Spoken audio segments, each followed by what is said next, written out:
Good evening, guys. Good to see you. Welcome to another Saturday evening. And I have my water here.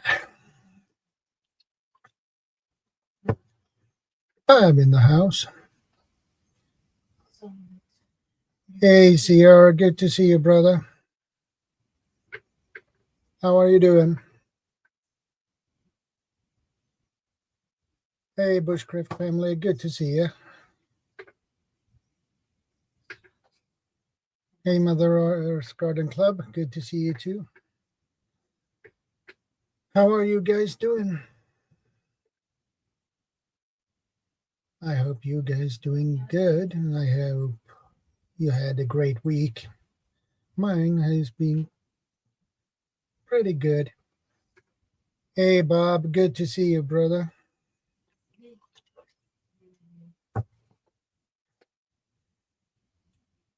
Yeah, I bet it has been. We had rain and it has been pretty windy here.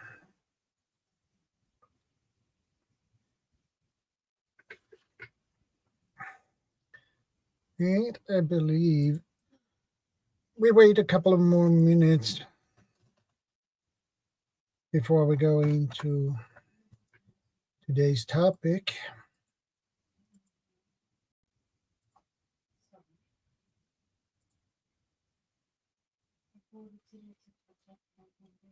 And actually, today's topic is building a preparedness mindset. That is today's topic. And that is a topic I don't have done before, so that's nice. Hey, PB, good to see you, brother.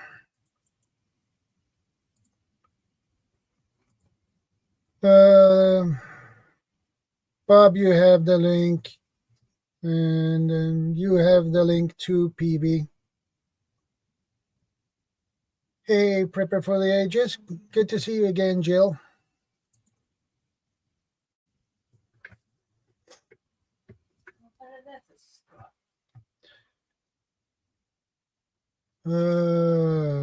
Let's see here. Very loud thunderstorm early this morning. Got 2 inches of rain. Oh. Yeah. Okay, Bob. Good. The bud flies. Good to see you.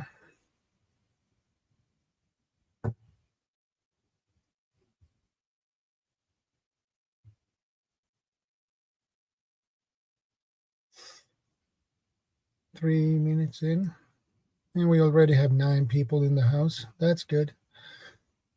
Yeah, I bet you do, Bushcraft.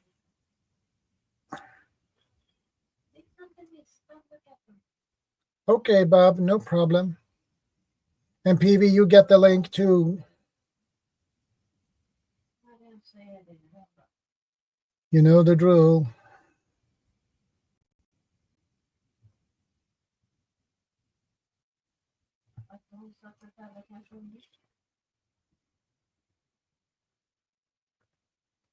So we do like this.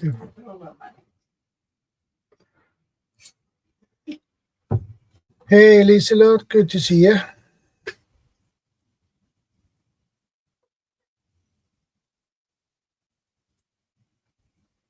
And I hope PV will pop up here.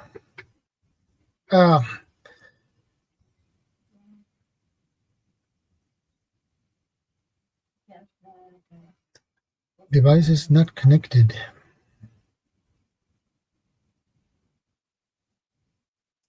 Some technical issue, probably, for PV.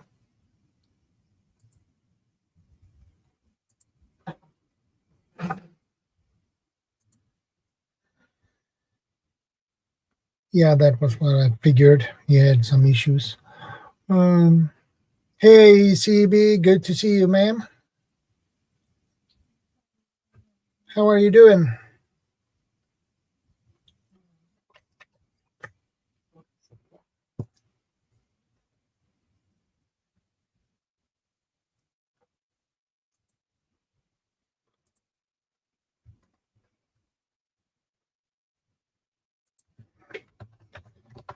PV.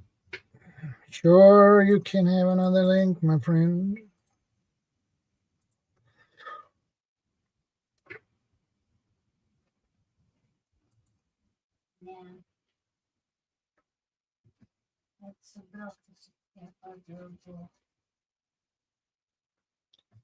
That is good, CB.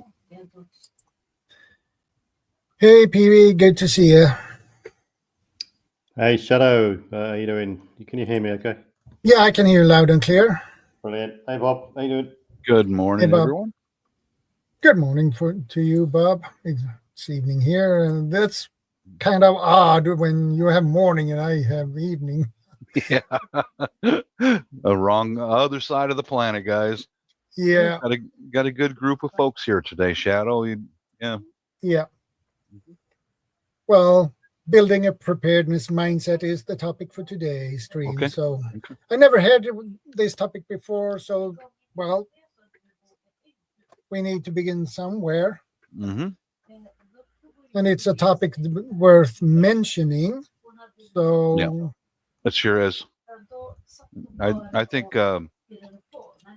for me, my mindset was some of the emergencies I've been in. You know, some of the situations. In a single word, experience. Experience. Yeah. That's a big influence on you. You know. Oh yeah. Big influence.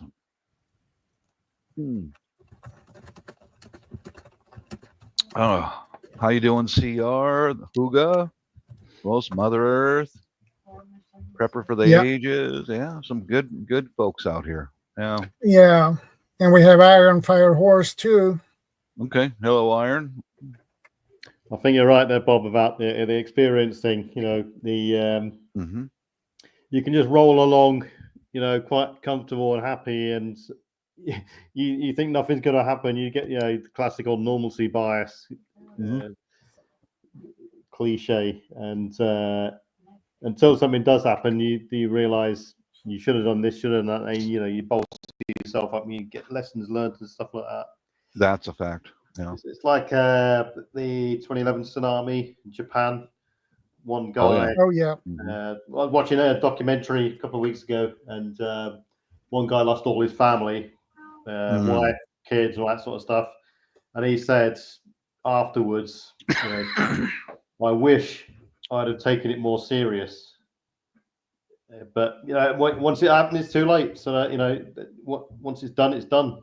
You know, you should have done this, you should have done that. So the big question is, how do you get people into that mindset to begin with? And I mean, you know, you can lead a horse to water, but you can't make it drink. And a lot of people are just completely oblivious to anything that's going on, the situation in the country, and they're just consumed into either work, pattern of life, or just, you know, the internet type stuff. And they just haven't got their head in the ball game, haven't got their head out the boat, looking out, see what's happening, and then it's too late, gone, you know. Yeah, to add to that, PV, the people like that, next thing you know, it's at your doorstep. What are you going to do now? Yeah. And then when something does happen, you know, if they got any sort of inclination that you've got any sort of skills, preparedness, assets, or whatever, they're asking for help and stuff. Yeah. It's, you know, it's okay if it's a short-term sort of a scenario where you know things are going to get back to normality at some point, or some sort of help is going to be on the way. But if it's a widespread event, then different story altogether. Yeah, if it's a localized short-term event, fine, dish out the help, dish out some preps or whatever, you know. And but if it's a long-term sort of scale event, then you're on your own sort of thing. You know, you can't. Yeah. You literally can't sacrifice the longevity and survivability of your sort of skills, plan, and all this sort of stuff at the cost of, you know, someone's lack of preparedness mindset and all this sort of stuff. In an ideal world, yeah, fine, but it's not the case. and then before they know it, they'll strip you dry and move on to someone else. It's like the old the adage where all the deployments I've been on, the common factor is, especially Bosnia, Sierra Leone, for instance, Kosovo, same again. Not so much the Middle East, that was a different sort of thing, but same pattern always built up. The parents and the household, or what was left of it, would kick out the kids to go and beg and scrounge, and the moment you give them something, the next day there's 10 times the amount, and they always keep coming back. So yeah. Can I tell you kind of my history of preparedness, if it's all right? Yeah, no problem. Go ahead. Mine started with really hiking and hunting up in the Cascade Mountains and other areas of Washington State. Going out deer hunting and grouse hunting and all that.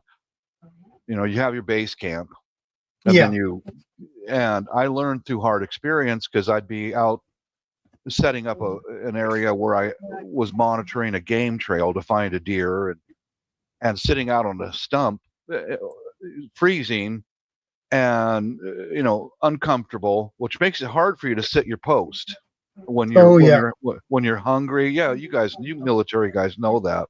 And so next time I go hunting, I'd carry more and more stuff, like things like candy bars and something to start a fire, on and on. As experience progresses, you realize that you need more than just a pocket knife. Yeah, and especially to combat the cold of deer and elk hunting, it's brutally cold in the mountains, and that progressed into when I went in the Air Force, and I saw real logistics. Now, the Air Force is excellent at logistics, because our cargo planes provide necessities to friendly forces all around the world, and I saw how that was done. I mean, these guys are professionals, man. They'll take supply and strap it down to a cargo pallet and cover it in plastic and in an airplane, and boom, man, they're off and they're going. They also had to provide logistics for us who were maintaining the airplanes, and from there, experience. Like I was saying, I don't know, I kind of lost my train of thought, but especially going out in the wilderness hunting, that will teach you a lot, because you can't hunt nearby your base camp. You got to go off into the brush, and we're usually by ourselves, And it's a good team. Go out hunting, or if you're not into hunting, go out and do some wildlife photography. That'll teach you a lot too, because you get struck by stinging nettles and you have nothing to tend to it, or you're getting eaten alive by mosquitoes and you have nothing to fend them off. That'll Hey, ruin Guardian, your day. good to see you. Hi, Guardian. Yeah, Guardian. Yeah, you'll only do that once. That's a fact. That is a fact. Yeah. But I mean, it's a couple of initiators, isn't there? People can either learn through their mistakes or watching others succumb, and they think, well, I'm not going to get in that situation, or someone can convince them, and all this sort of stuff. Once they're in, once they've made that decision, it should be fairly simple for a person or family or a group to go down that road of being sort of prepared, building that preparedness mindset. Yeah. No matter what they're facing, disaster, social unrest, or house fire, for instance. I mean, there's multiple modes and strands of information streams out there. You've got AI companions to talk to now who can reference everything. It's just getting them to kick themselves up the arse and get the initial sort of flame going, I think. And I've heard people, and I've seen and read things all over, and I still think sort of the best way of building things is to just start off, say a target 3 days, 7 days, build up to a month, 2 months, 3 months, and then however far you keep going depends on what you're preparing for. Hey, Guardian. Hey, Guardian. And which direction you want to go, and what the threat is really.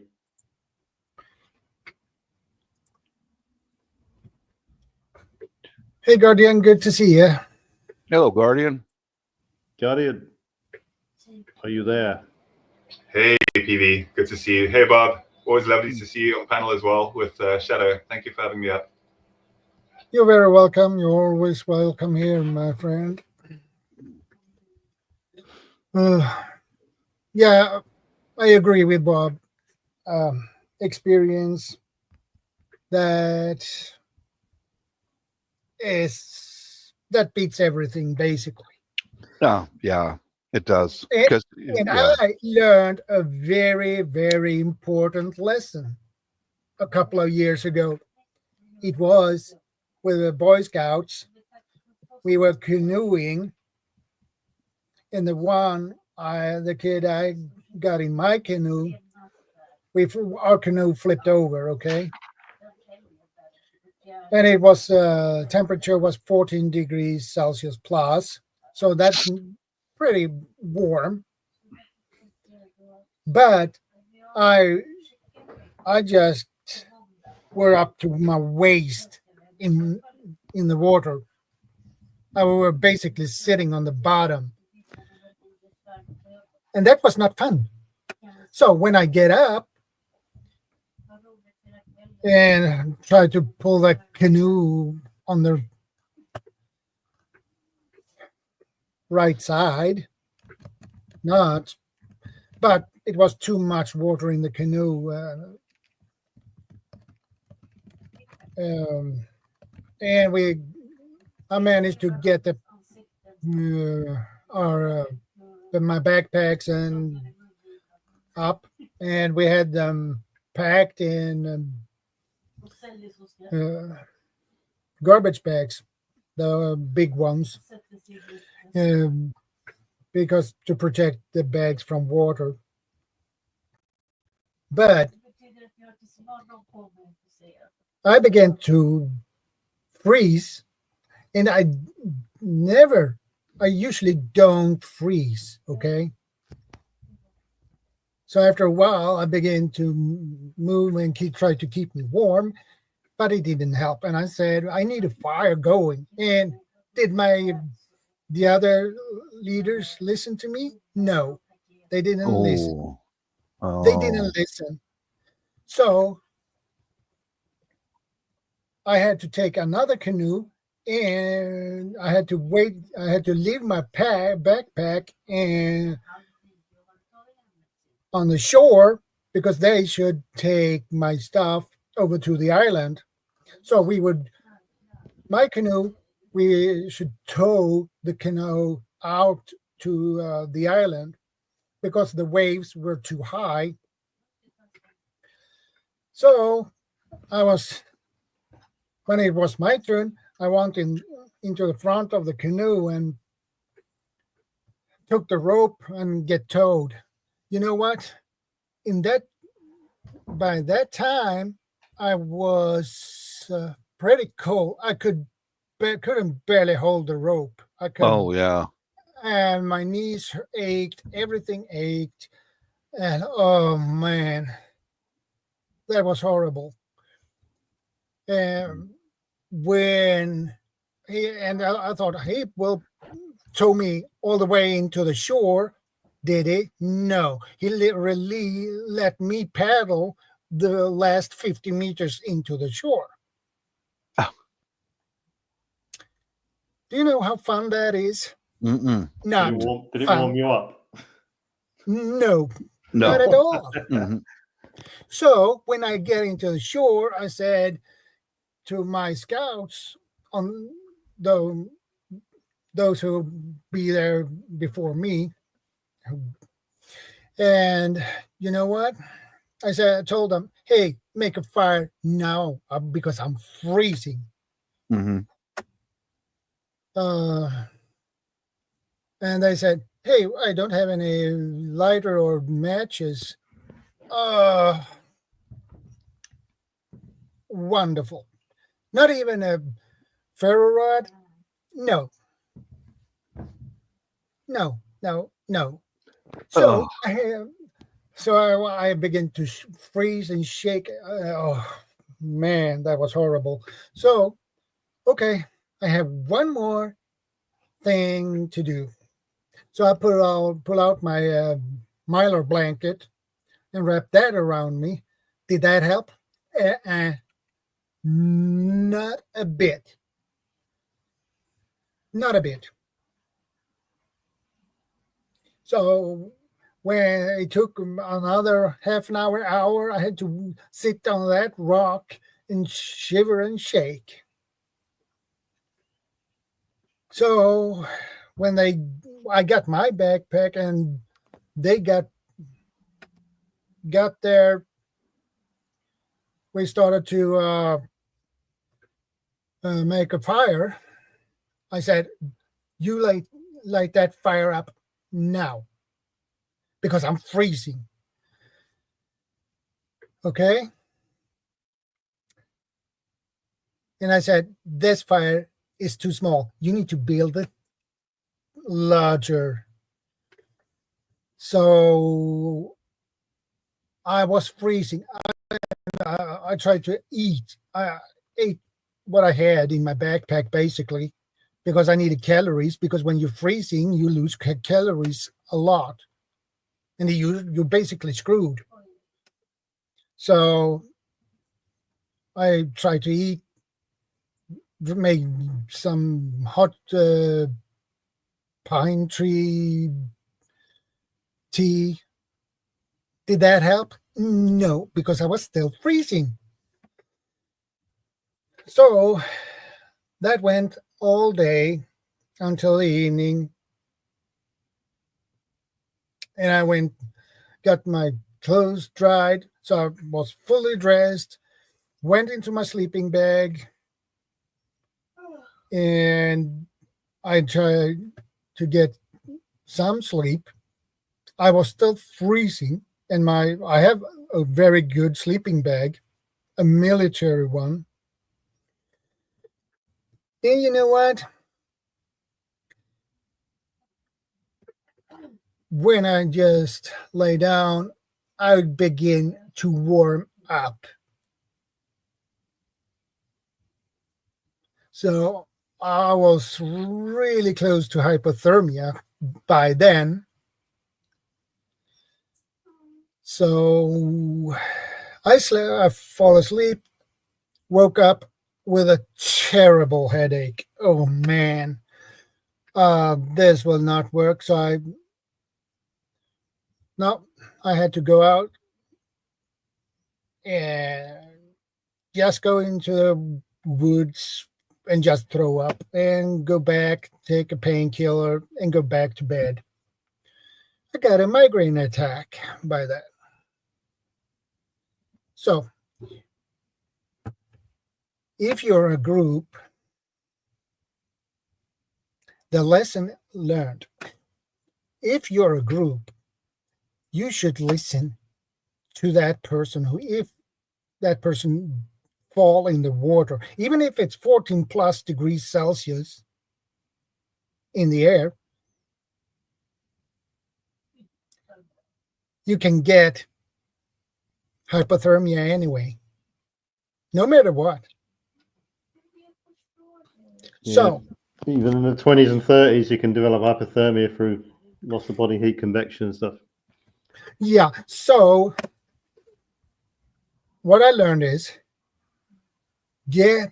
make some rules before you do a trip like that. If something happens, you should listen. If somebody falls in the water, you should listen and help that dude to get the body temperature up. But I was pretty pissed on my fellow scout leaders because they didn't listen to me. They basically ignored me.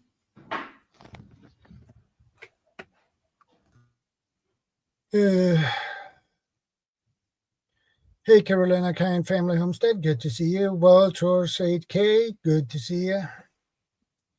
Yeah, I think being organized, example is as soon as someone in your camp saw you go in the water, someone or several people should have immediately went to set up a clothesline to dry your clothes and get a fire started right now, right away. Yeah, but they didn't listen to me.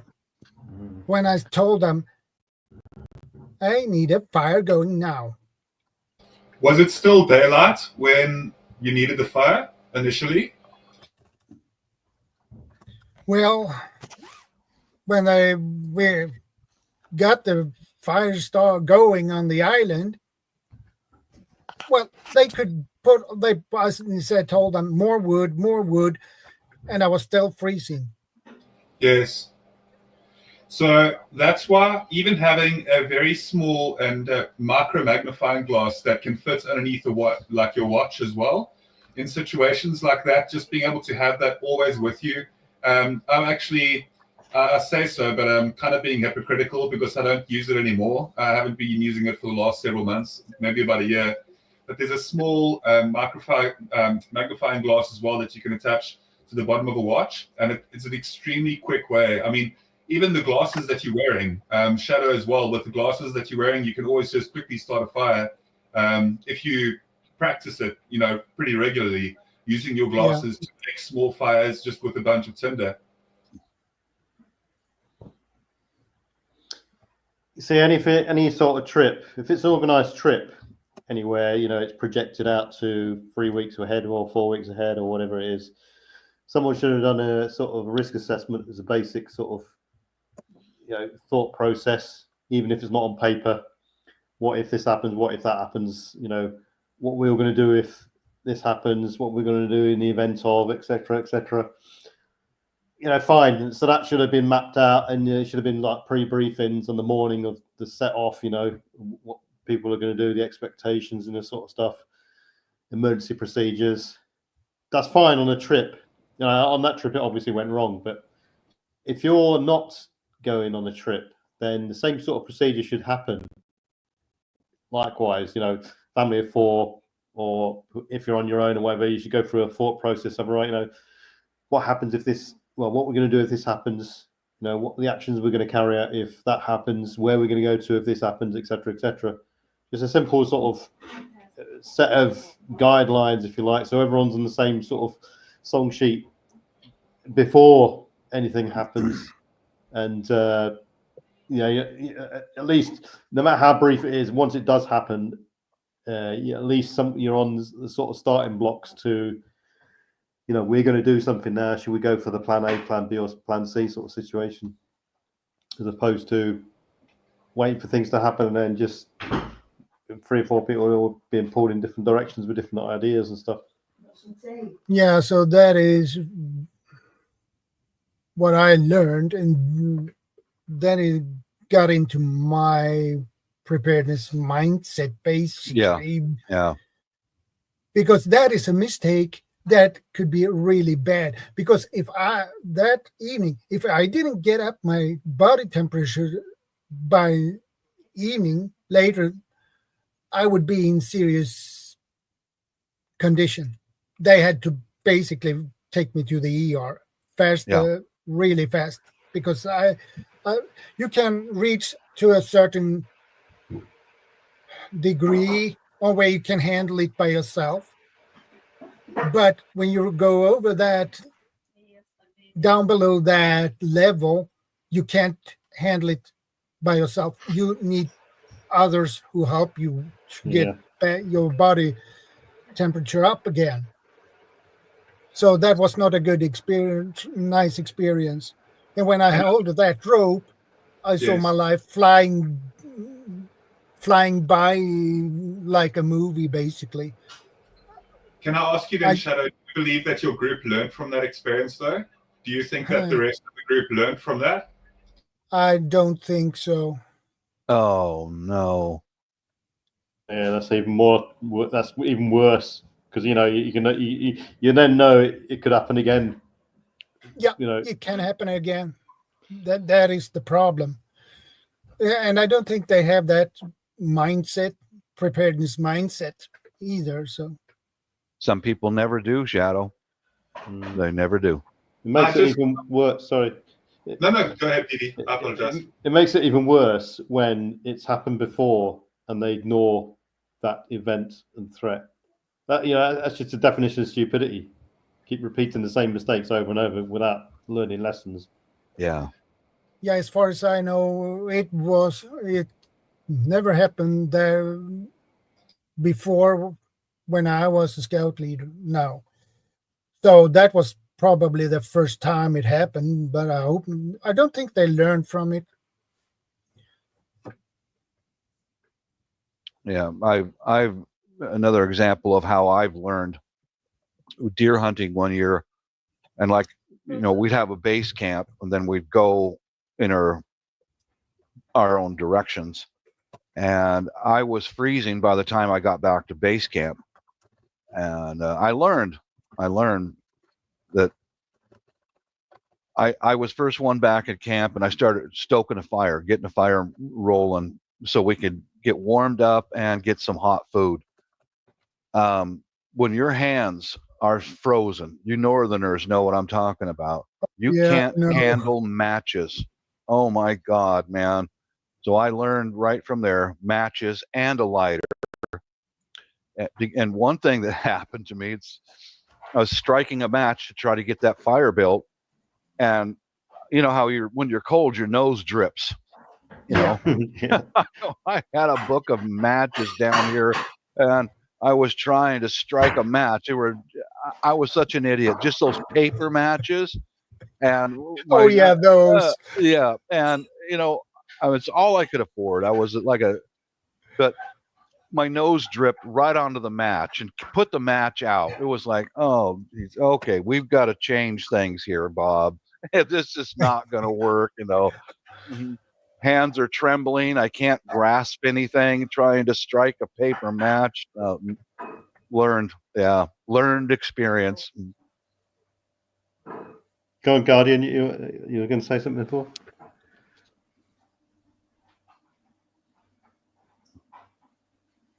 Go ahead, Guardian. Yeah, I just think so. Primarily, and it's going off of what you're saying as well. Hey, dear love, welcome to the panel. Hey, dear love. Hey guys, Good to see you. DLS. I can absolutely hold my thoughts, and it's more about mentality and like just having a lifestyle. How are you doing? I see you walking around today. That's lovely, Dorilla. Yes, I'm just coming back with a dog walk, so I'm a bit late, but I'm gonna just get in my flat now and then make a cup of tea, and then enjoy the show. Hi Shadow, hi PV, Bob, Guardian. Hey, good to see you all. Everybody in the chat. God bless you. Yeah, just with CJ.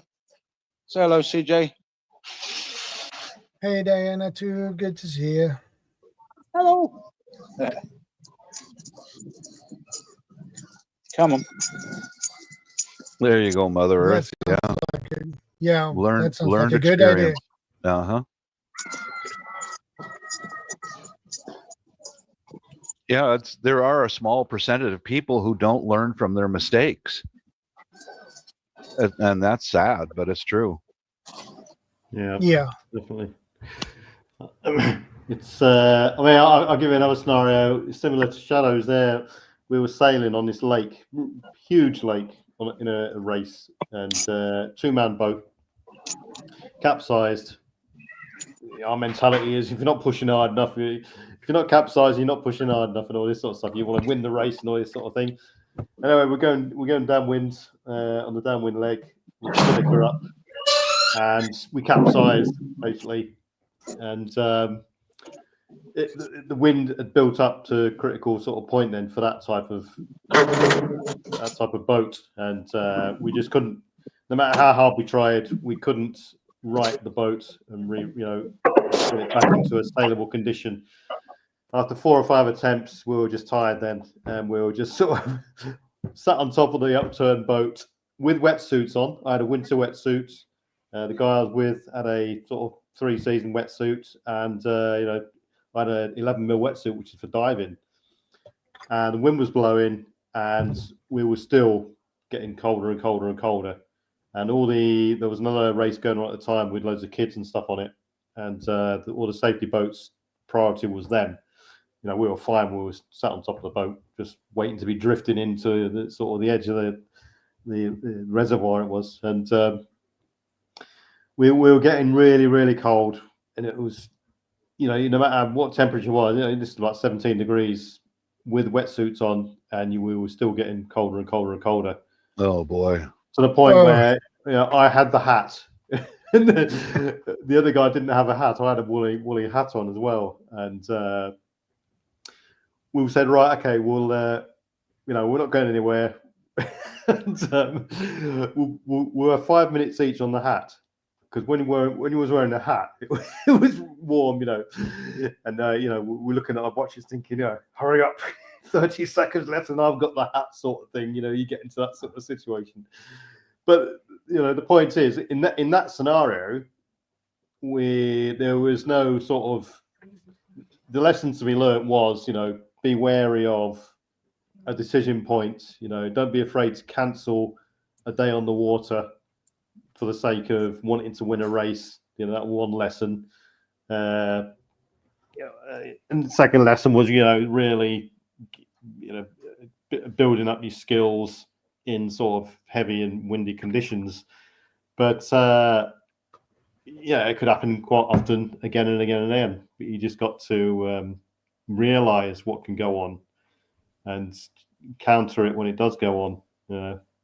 We could have ditched the boat and swam to the shore, but it would risk damaging the boat. So we knew when we were going to die. We were just getting uncomfortably cold. But it was quite a funny situation, really. Yeah. Like I say, I mean, it gets me when you see people footage, and I saw one piece of footage last week of an airplane that had an emergency landing. The sliding chutes came out on all exits, and there were still people coming down those chutes with their bags in their hand. Oh, you know, yeah. Time and time and time again, you know, we've seen stories of this sort of thing, and people have died because people have got their bags and it's sort of have a delay on down the line, and people at the back have died, and they gets drilled into them through the safety brief. There's pamphlets on the aircraft that people can read, and still, you know, people think for themselves, sod everyone else, grab their own bag. I'm all right. Get themselves out. You know, fine. You know, thumbs up. Great. Give yourself a medal. You've got out of the aircraft. However, if you're at the back, you know, a different mentality. You know. Yeah. Yeah. But yeah, I mean, how, you know, I think it's a good idea.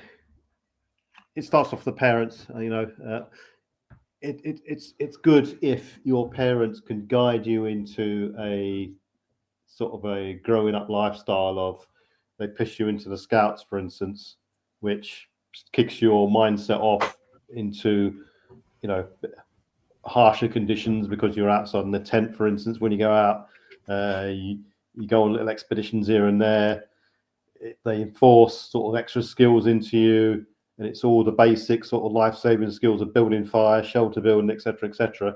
And you know, the Scout motto, for instance, you know, it forces you down the route and the kids of building up that preparedness mindset to begin with. Fine, you know, if that's how parents guide their kids, brilliant. If not, you know, in this day and age, you're increasingly hearing stories and seeing more of parents who just let them kids get on with it, and they're guiding themselves, for instance. And I don't think that's good. And in that sort of situation, you're left with the kids who eventually grow up to be, you know, what? The type of person that's just got the thumb up the backside, or reliant on the state, or whatever it is, who are just not focused on anything out of the ordinary, or what can happen. You know, it's you know, I mean, I think there's also a community sort of responsibility, not necessarily a state responsibility, to encourage people to realize the threats where they live, and sort of bring it up in conversation and stuff like this. You may want to consider, evacuation routes. You may want to consider getting some extra supplies. Get them thinking. Yeah, I agree. Yeah. And always remember that our children learn from us. Yep. That's so important. So important. You need to teach a kids to build up their own preparedness mindset, so they can develop their own mindset for preparedness, because they are their own individuals, and they have different personalities, and their preparedness mindset is different from yours, even if it's similar. Yeah, but a lot of people, young kids, all the way up to older folk. Everyone learns differently. Some people are better off at learning by imitating things. Some people are better at learning by watching things, reading things, getting that's formal true. instruction and stuff like this. Yeah. This is the sort of thing. One of the first things we were sort of made aware of when teaching people to sail is the different methods of the way people learn. And we saw this. You could teach a group of 6 people, and you go through theory lessons, you go through practical lessons, and when you get out into the water, you're accompanying them on the water, and then the final sort of step is you let them go on their own in a sort of controlled area with safety boats and stuff, and you'll still get a big disparity in the way and how fast people pick things up. Some people are just completely oblivious, as if you've been talking a different language for the last 4 days. Yeah. Other people are just straight into it. So the way people learn is critical as well. Yeah. I think it's something that's most definitely true when it comes to the way that people are educated. And then unfortunately in schooling, like I absolutely take very quickly to learning when I'm able to do something. Like the learning in a practical way is something that there's actually studies that have been done where it ends up being that boys in general usually learn a lot easier. And I don't mean to bring up gender or anything like that as well, because it's always an interesting topic though, just how people approach to their general approach to learning. And I definitely think that it's one of those things that struggles, because in the educational system they don't really apply that as much as they really could. I think that in a lot of ways they could they could definitely improve the manner in which they teach different kids with those several unique types of learning styles. So it's just always been interesting to me how I absolutely love being hands-on with something, specifically even if it's carpentry or just things like that, practical and theory things, and sitting there in a class and just having to listen to I can't. Yeah. I can't. It's the worst for me. Yeah.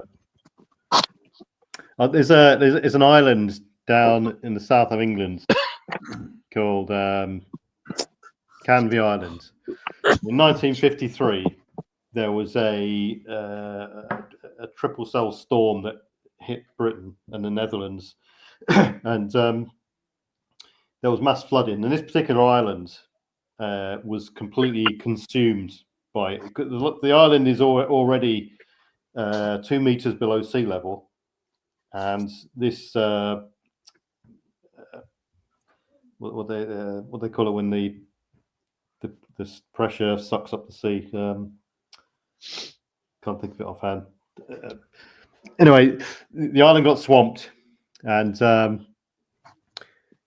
there's chaos everywhere. People died and all this sort of stuff. Years later, the weather patterns haven't really changed. If anything, it can get worse, and it can happen again. No questions. The only difference between then and now is the fact that Now there's a sea wall around the islands, but it's not to say that the waves next time aren't going to get any bigger.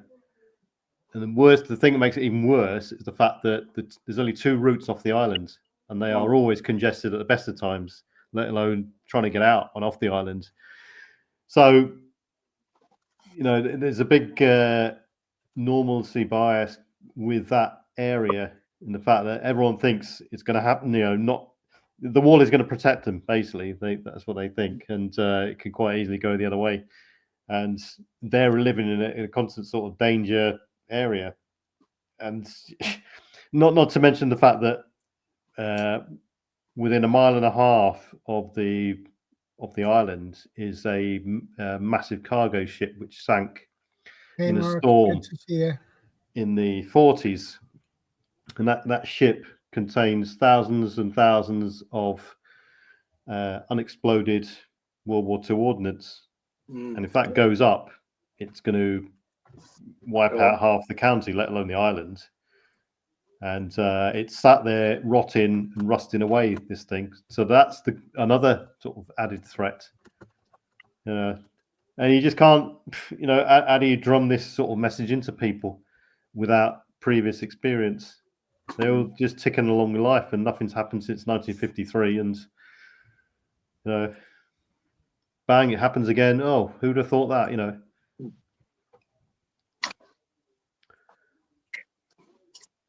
Well, I did have a good conversation in our local coffee shop that I bring up all the time. A lady and I were talking, having a cup of coffee, and here in the Pacific Northwest, we are subject to Mount Rainier exploding and Lahar, all that, which happened 1,000 years ago was the last time. So she asked me a good question. Which direction are you going to go when it goes off again? And she says, are you going to go north or you're going to go south? So I said, no, I'm not going to go either one of those directions. I'm going to go west. Because she says, why? I said, well, if you go west and you get on that hill, because you got to get out of the lower elevation when all that ice and snow melts and all. Get up on that hill right over there. Well, why that hill? I said, if you get on that hill and you go on, and I asked her, what's on the other side of that hill right there? She knows what I'm talking about. I don't know. I mean, Puget Sound is on the other side of that hill. If you can get up on that hill and get out of the Lahar and the water, you can go down the other side of the hill and get to Puget Sound. And that gives access for the Coast Guard and for the Navy to bring in supplies and to evacuate survivors. And I could see the gears turning in her head. Oh, yeah, you're smart. I said, well, yeah. And I said, and also you go about 20 miles north of that is SeaTac Airport, where supplies can be flown in and evacuate people out. Oh, I was going to go on the other direction on that hill. I said, if you go on that hill, you're cut off. You can't get out.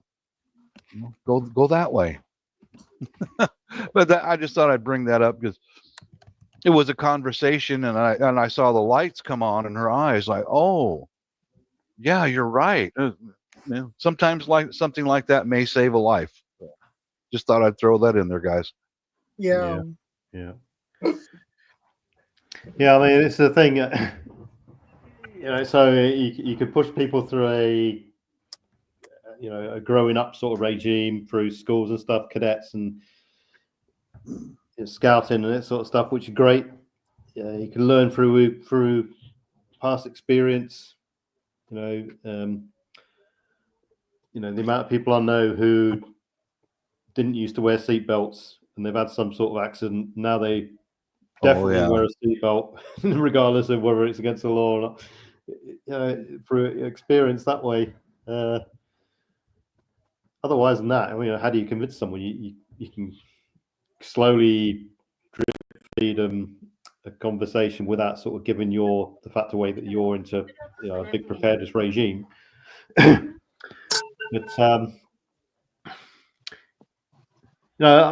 it's strange because every country in the world has got some sort of, most of the countries in the world, shall I say, have got some sort of government advice onto preparedness, and it gets fed down through government channels. You know, I mean, there must be, for instance, where you are, Bob. Hey, Mike, good to see you. Hey, Mike, there must be where you are. There must be some sort of government information. Oh, yes. Constantly streaming about Mount Rainier if it goes up. Oh, yes. Oh, yes. So, I mean, what else can you do? If people are just completely ignorant of the fact, or they don't think it's going to happen, or they think, stuff it, what else do you do? It's bizarre. It's just, it's like the warnings prior to Katrina. This is a destiny event, etc., whatever they said, and yet people still stayed there. They didn't think it was going to be as bad and all this sort of thing. I agree, Hugo. I really must give credit to the local governments, the county and the city governments in this region, because of Mount Rainier. There are evacuation signs all pointing you which way to go, and it has a volcano picture, Lahar evacuation. Right. And the first Monday of every month, all around the region, you hear the loudspeakers turn on. They used to have just a klaxon, but now it comes up with instructions, verbal instructions. It's on a recording in English and Spanish. Thank God they put Spanish in there, because there's a lot of Spanish speaking people here that are very well organized about this. And once a year at least, all of the schools are required to take all of the students out of the school without school buses and without people picking them up, and get them in columns and march them up to high ground. It's really quite a good thing, because I see the students, the handicapped students who are in wheelchairs, the other students just volunteer, and they push their friends. They don't have to be told. It creates a mindset of repetition, which can save a lot of lives. I've really got to commend the local government for that.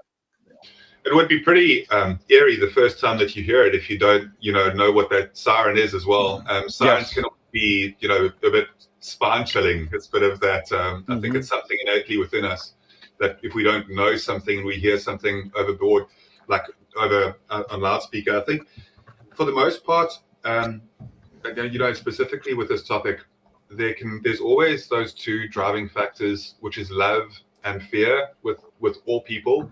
And it's something that I've mentioned like a couple of times, quite a while back specifically, where the difference between love and fear and preparedness is that it just doesn't make sense to me that after, people experience, life-changing scenarios, that they don't kind of prepare in a proactive way for next time. It's kind of like, it doesn't always make no sense to me how they'll just, like, even after the CV scenario that happened in, just recently happened a couple of years back, people haven't made provisions that if anything like that, even remotely similar, they're almost in this belief where, and that's where normalcy bias comes in, right? Where people much prefer to believe that everything's always going to stay exactly where it is right now, and that the government will look after them. And I know that psychologically it's actually a defensive mechanism where people will pull that up to try and like be a bit more, sturdy and not, and life has so many problems already. So you can't even really blame people for not wanting to kind of just be a little bit more, pragmatic and be a bit more, self-reliant really. And it's just, I think that the mentality side in building a preparedness mindset, the strongest point to this as well is the whole lifestyle that you live. The things that you choose to buy when you do buy things, are you buying things that are going to be temporary? When you buy, even with clothing, would you prefer to buy like something that looks flashy and that's temporary, looks really nice, that you're paying a good amount for? Or would you are you like willing to actually live a survivalist lifestyle when it comes to buying something that might not be as flashy, but much more durable and much more rugged for long term? So it's in the things that you do when you go shopping, when you buy things. It's are you willing to go to walk to the shop instead of take the car, just because you know that fitness can also be like an extremely important part of preparedness and survival. Like, how are you going to be self-reliant without that capability, at least somewhat, you know? And it's just like the things that you do every day make you a lot more prepared, or make you a lot more susceptible to those who choose to be prepared. So just looking after yourself. But that's going back to just what I started with, the whole love and fear thing.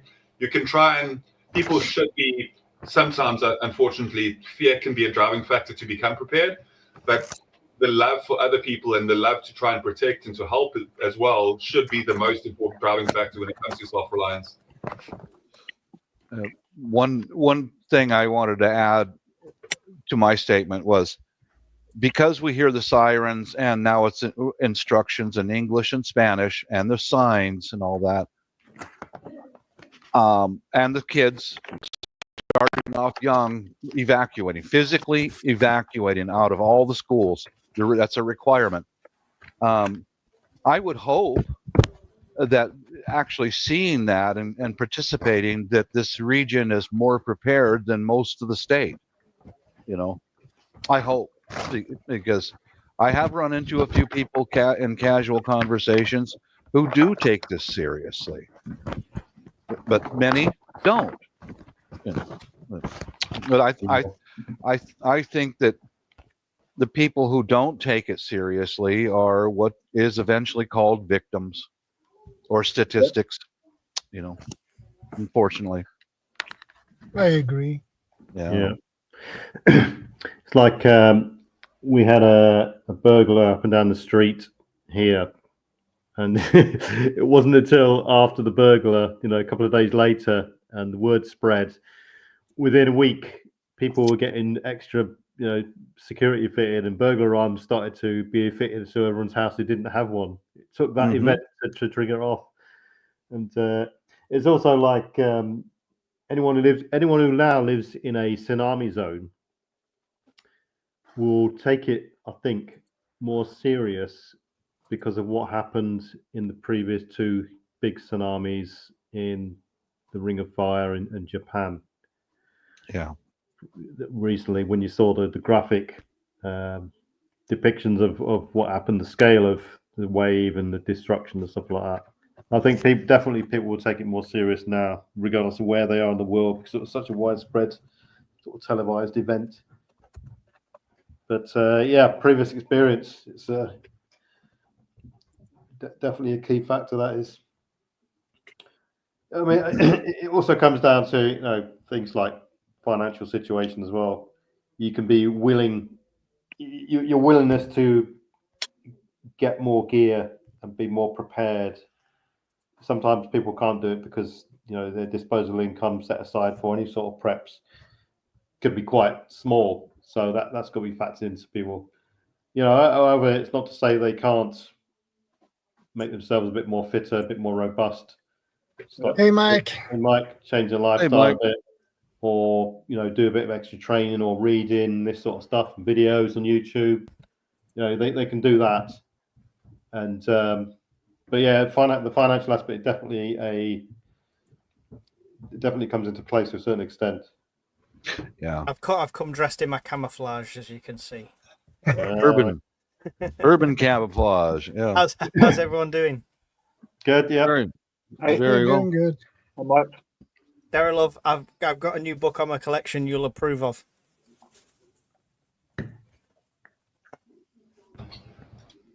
There you go. There you go. Mm-hmm. God bless you, brother. And I'm reading it. Good to see you, Mark. How you doing, Guardian?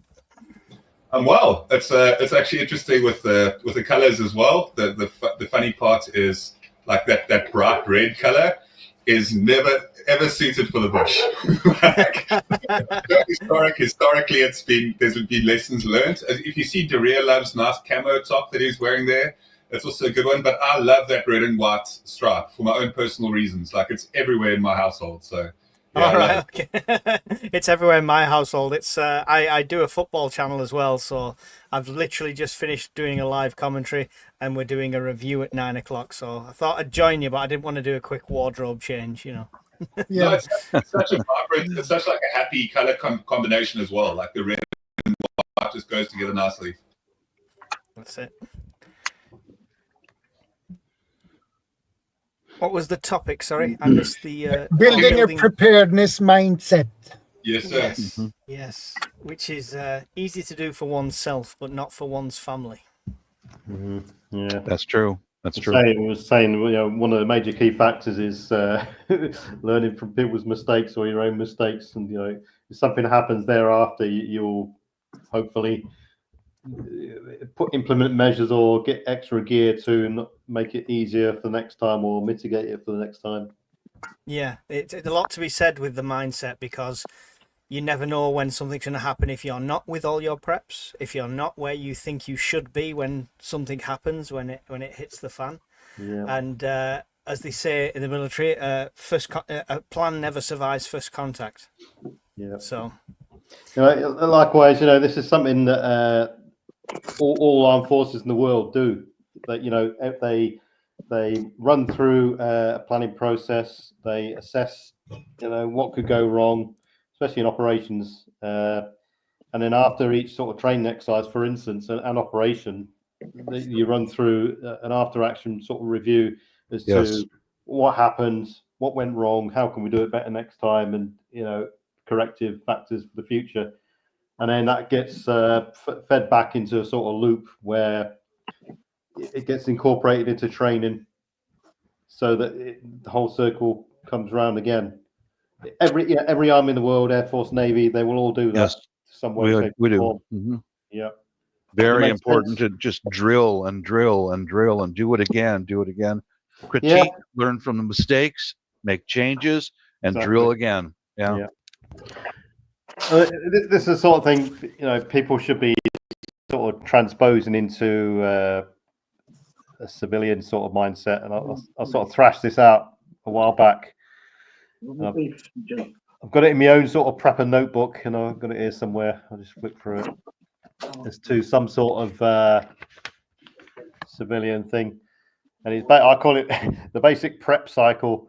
So you start off doing a risk assessment of your situation, what threats are going to you're facing with or potentially facing with situational awareness, and it goes around preparing with food, water, and gear, and then basic training in first aid, comms, nav, other factors, essential documentation. Then you go around protection of yourself and your family, then go around in a circle, get together with a group in the plan, and then the final sort of loop to finish it all off before you go back to the beginning is your vigilance and monitor and your intelligence sort of picture and some sort of warning system for your group. So I mean, you could thrash down people out there in that sort of detail if you got time and you put pen to paper, and that it gets a bit procedural at that sort of level, and some people don't work like that. You can keep it simple, and just I think a key factor is realizing the situation you're in, what you can be faced with, and then start thinking about what happens if that happens, and what can I do to make that, to mitigate against it or get out of the situation. And it can be anything from insurance to training and gear. CR as well, in line with what you're saying, PV. CR brings up a brilliant point there with the gaming thing as well. Don't assume overly, and gear has limits with that as well. And then in gaming terms, don't assume you can take on the end boss at your current level XP. So in a lot of ways, like if we look at how life essentially works, like one big MMO, right? Like the different types, like just the way that everything pretty much comes down to your base stats and improving them, like your intelligence and like your stamina, your strength, your agility, all of that type of stuff. So it's a pretty good point here. I think that for the most part, like a lot of, I'm not going to go into the whole simulation theory and that type of thing, but like ideally, it really does matter about learning and growing an individual and adding to what you currently have and being willing to like change as well, and being willing to know your errors and know your shortcomings and work on them as much as you can. Improve consistently, on the things that that you're shorting. Like my mechanical skill up until like about 5 years ago, I wasn't as good of a rancher in a lot of ways, and I've been trying to like get a lot better with that consistently, because I knew it was something that would definitely aid me in like a SHTF as well, not just myself, but perhaps people around me. And I knew that I'd always just put it to the side, because I'd always just been able to lean on like I had a really good mechanic that is a pretty good like close friend as well. So I've always been able to kind of lean on that. And yeah, it's just, even though it's still my friend as well, I've got to try and do things myself in that way. I wanted to talk about this for just a moment. Some things can be a real blessing in disguise, like when Shadow fell in the water. He's going into hypothermia. PV was mentioning how they had a burglar in their neighborhood, and people started fortifying their homes and taking precautions. When I believe in God, and I believe that God will put things in front of you so you can learn from it, pay attention, and then act on it. That's the most important part. You can learn this and that, but if you don't act on it, well, yeah, I don't know. I just wanted to say that God will put lessons in front of you, and He'll give you on it. He'll give you the tools to help yourself, not necessarily just come and save you with no questions asked. Yes. I'm sure there's something about a boat at sea and a man drowning at sea saying, "No, God will save me." So he turns away the boats, multiple boats, and it was God that was sending the boats. Exactly. And to add on to that story, he also sent a helicopter. And what happened was, when he died and went to heaven, he said, "Why didn't you save me?" He's like, "Well, I sent you a boat, I sent you a helicopter. I mean, what more do you want?" Yeah, but it's true. It's true. Some people, I would say that's the same for a lot of people with like the government, and you talk about the prepared mindset and people having their head buried in the sand.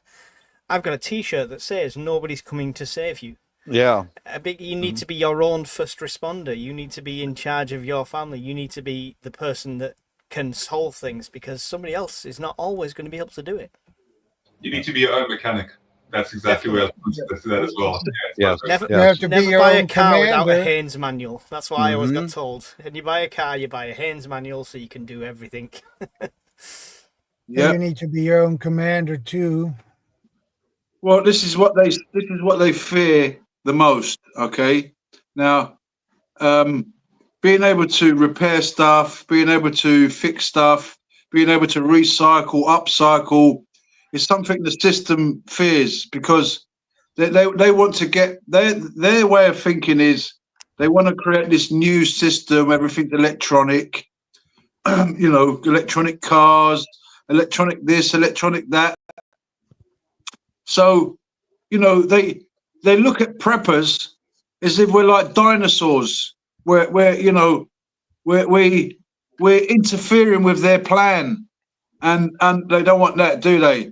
And basically, being able to that's you say things like, you tell people they don't listen. It's because the system has done a good job on them, making them believe that the way forward is technology. They called it technocracy back in the day, and it's still there. And it's, in some ways, they're doing a good job. Have you heard about that, Bob? Back in the day, technocracy. PV? Anyone? Bob just left It the mic. sounds familiar. Yeah, you get the technocracy, and you have the Luddites, etc., etc. It's it's like someone said earlier, might be Guardian. How many people now? We've had a pandemic sweep across the world. How many people have changed their methods or bolstered up their mindsets or regime or kit or gear, whatever it is, skills? Nobody. Exactly. To mitigate it happen again. It's going to happen again. It's a given. It's almost nobody. That's crazy, right, PV? Yeah, exactly. And it was only we've seen how quick these things can hit as well. I mean, it was only last week or week before, I can't remember. Chikungunya is on the horizon, and that's currently clogging up all the hospitals in China, for instance. Red flag straight away.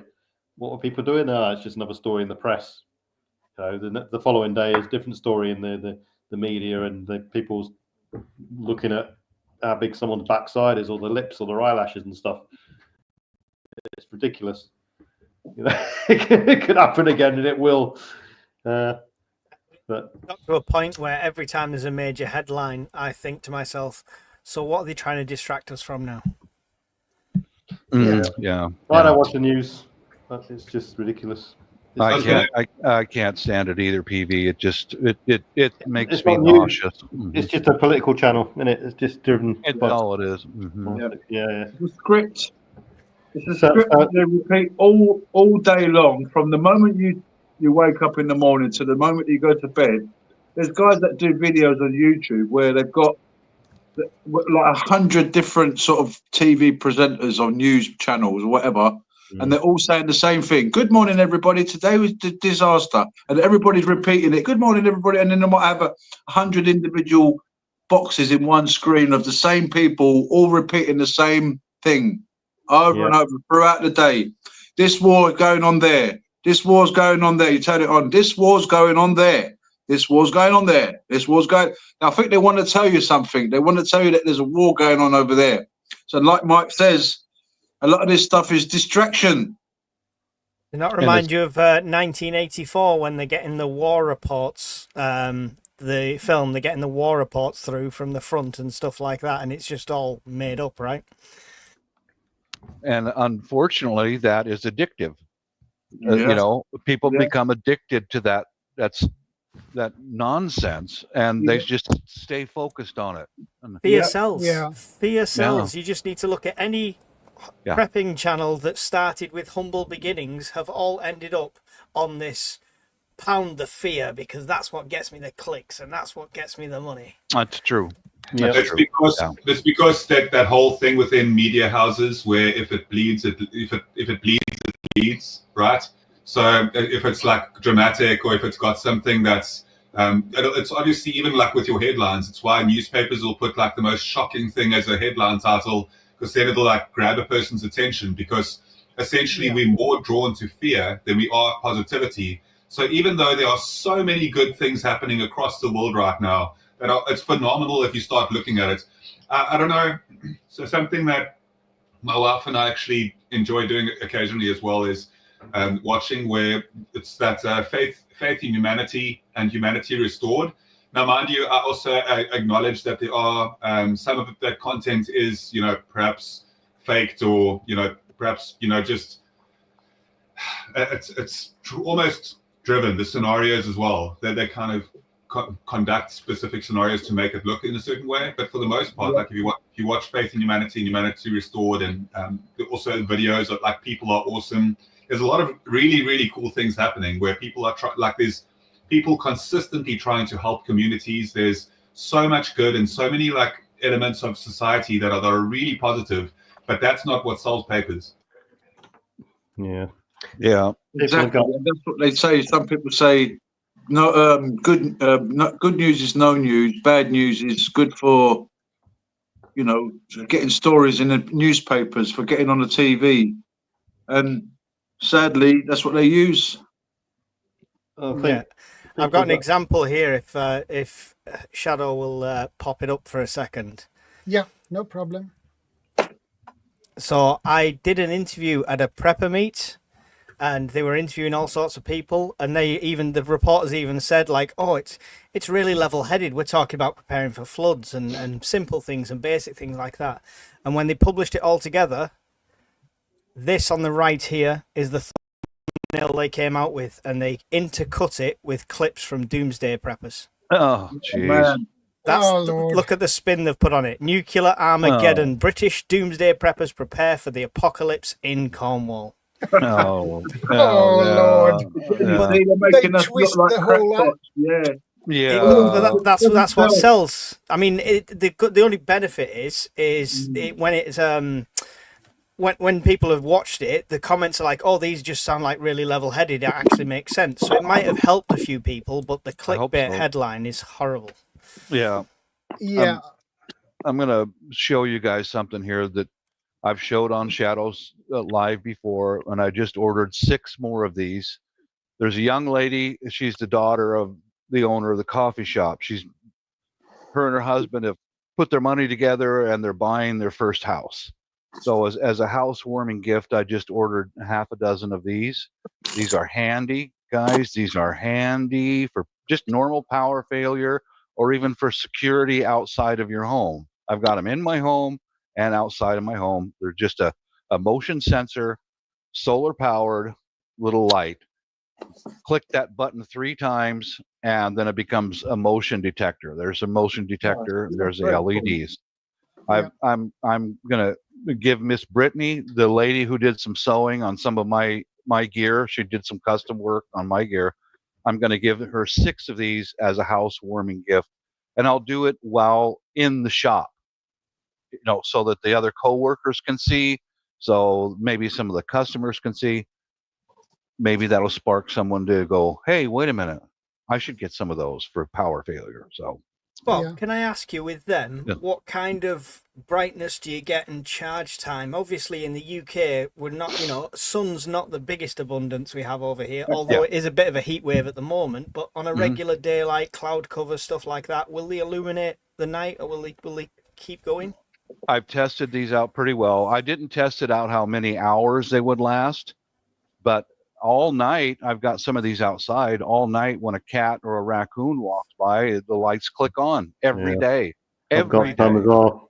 Yeah, I've got some as well, and for UK, they're quite sufficient to light up throughout the night. Yeah. That's all they've got to do. So yeah, that tells me something's moving around outside. But I've got a video on my channel where I've got these in the house and I just set them with the solar light in the windows, and our weather is the same here in Seattle and as the UK. And just let it sit there and just let it sit there and charge. Bob, And you'll have to send me the model and stuff of them, Bob. Every time I look at solar lights in the shops here, all I can think of is them ground stake ones where they could be bright all day and then it's like a dim light for about an hour afterwards. Yeah, those are not the pretty same. cheap, or whatever. They mine lasted. I use them as safety lights, and Yes. because you don't have to touch them or anything there, because you just walk past them and they come on, or they come on as you're approaching them. That's the good thing about them. Mine lasted 3 years before the weather sort of started to ingress in them, but they're relatively cheap, so you can just buy a horde of them, really. Yeah, I'll present here the ones I'm going to give to Miss Brittany. Mine are a slightly different brand, but they seem to all be basically the same. But understand that it is Chinese and it'll last 2 or 3 years. But I turned off all the lights in my house and I walked in my family room and it clicked on and it lit up the entire family room. And they'll get you through a power fail. As soon as you leave the room, they turn off. So you can bolster them up as well. You can put some extra sealant around anything or the clipping bits where the plastic joins, and you can also change the batteries out for a better quality battery as well. Okay, Shadow. Yeah. Present this. Yeah. Yeah. See. Yeah. There's the information right there for you, Mike. They work well. They work well enough. I mean, I don't know how else to put it. $21 for 6 of these, and if 2 of them fail, well, you still got 4 that keep working. But bargain, it's going on my Amazon list now. Yeah, it doesn't hurt. But I will present. I will give these as a gift to Miss Brittany, and hopefully some of the customers in the coffee shop and the co-workers will see this. I'm like, hey, where do you get those? Yeah, just like what happened just now. Where do you get them? What do you call them? But saves you using candles as well. Yeah, if you're in a hazardous area, it's a fire risk. Yeah, for us, our children are grown up and we don't have any pets, so candles are good.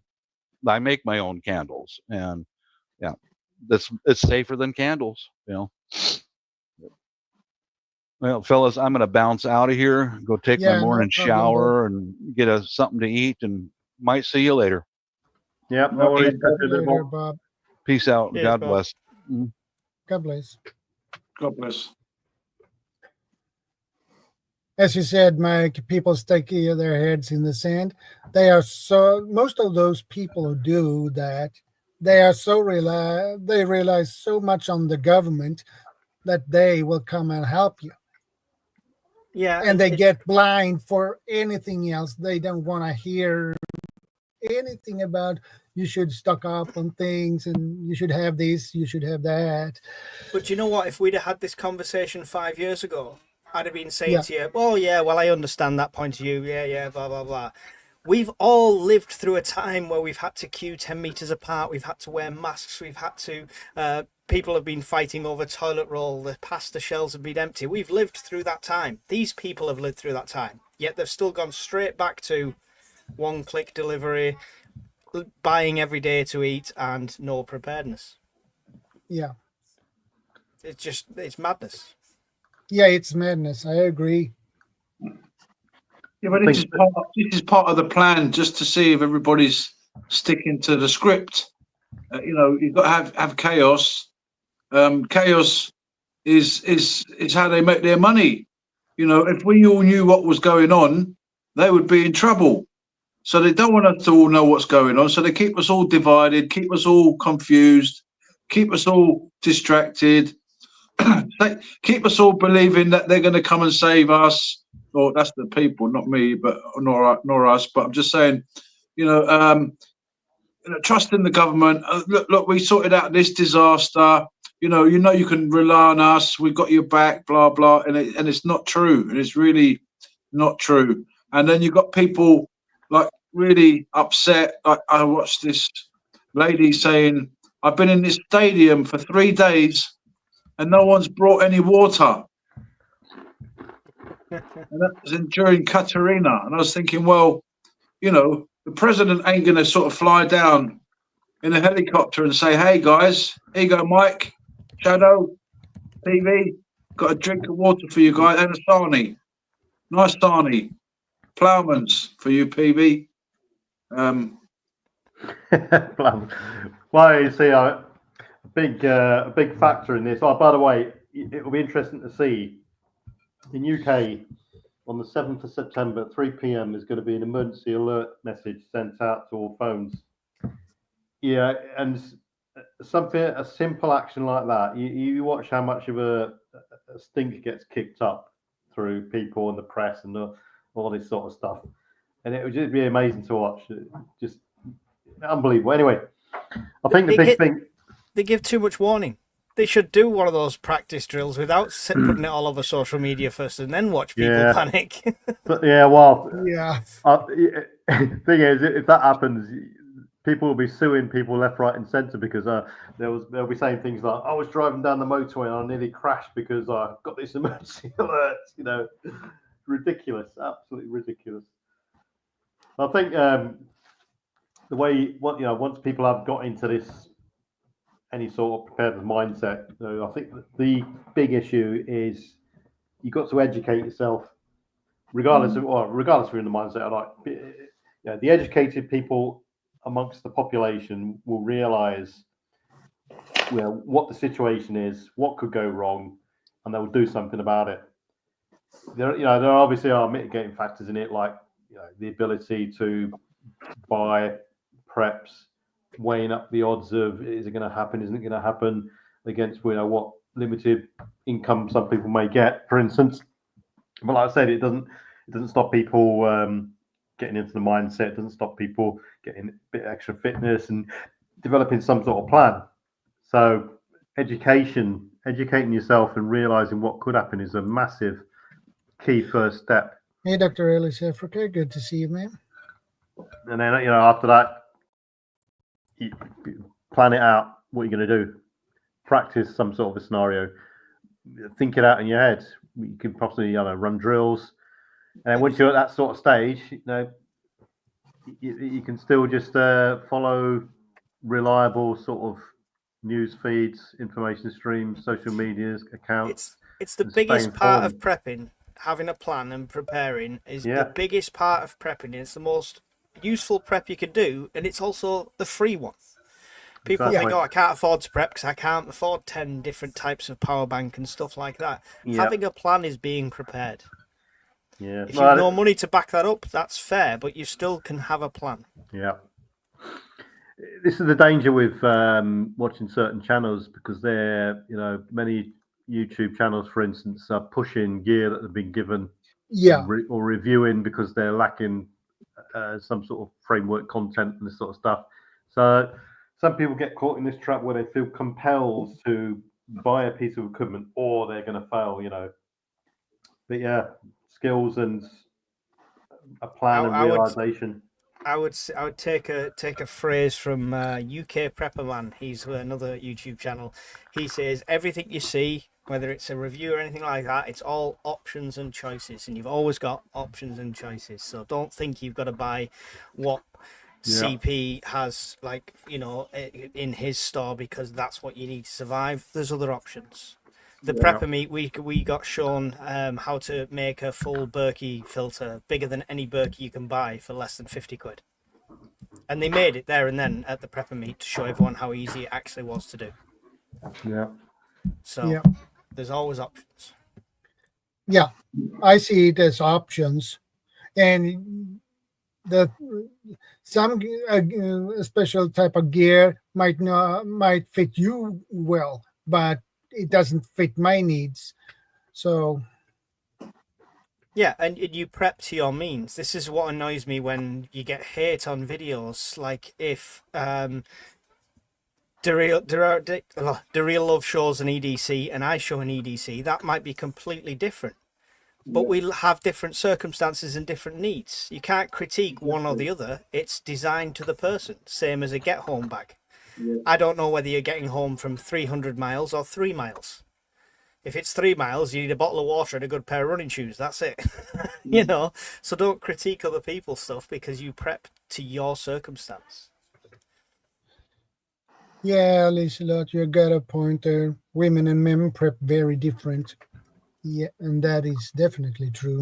As soon as another big key thing is, as soon as anyone mentions the word prepper, these barriers go up. They think we are nutcases with tinfoil hats. Yeah, demonized, sensationalized in the press and programs and TV, films, etc., etc. Yeah.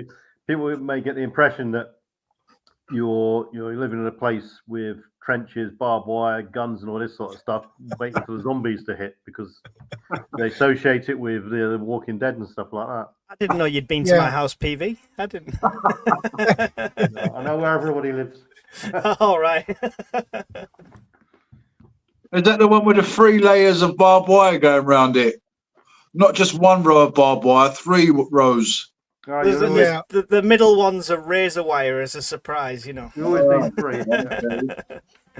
Yeah, and I noticed some of those who don't understand this with prepping or be prepared overall in general. They say, "Hey, no, you're doomsday preppers." Right. That's not true. There are actually some preppers that really are doomsday preppers, yes, but they are so few. They're in consideration between the normal preppers and doomsday. It's more normal preppers out there than it's doomsday preppers. Yeah, but we all get tarred with the same brush, like I showed you with that article from Geopolitics. Yeah, I was just looking there on the government site of the UK, prepare.campaign.gov.uk. They don't say the word prepper at all. They talk about prepare and being prepared a lot, but never use the word prepper. I think it's a stigma around the actual prepper. And somebody commented on a video literally a couple of weeks ago and said, "You guys are the reasons that I couldn't get toilet roll in during during them times, during the jab times." And I was just like, no, we were literally the opposite of that, because we didn't have to go and fight over it because we already had it. Exactly. I agree, Mike. Someone even commented on one of my videos and said, "This man had hand sanitizer before the lockdown happened, before the pandemic happened." Yeah. Well, that's a basic thing, You know, it's like, In fact, now's the time to get cheap stuff like that. You go to a charity shop, you can get 4 bottles of hand sanitizer for £1. Wow. Yeah, because loads of people went out and bought loads of stuff to make their own hand sanitizer and ended up with loads of it. We're coming up to the perfect time for new preppers as well. Just anybody watching who's after some bargains, is on a bit of a budget. You'll get to the end of August, and every man and his dog who thought camping with the family would be a good idea and went out and cleaned out Go Outdoors and Decathlon for all their equipment, and then the first experience they hated will now be selling it on Facebook Marketplace come the end of the summer for next to nothing. So it's a good time to get preps. Yeah. And not only that, when you say prep, what do you mean prep? Is it just baked beans and pasta? Well, no. What do you use every day? You know, you wash plates every day, so you've got washing liquid. You wash your clothing every so often. You need washing powder. So the everyday stuff you use, write a list of stuff that you use every day, stuff that you do every day. You make a cup of tea every day.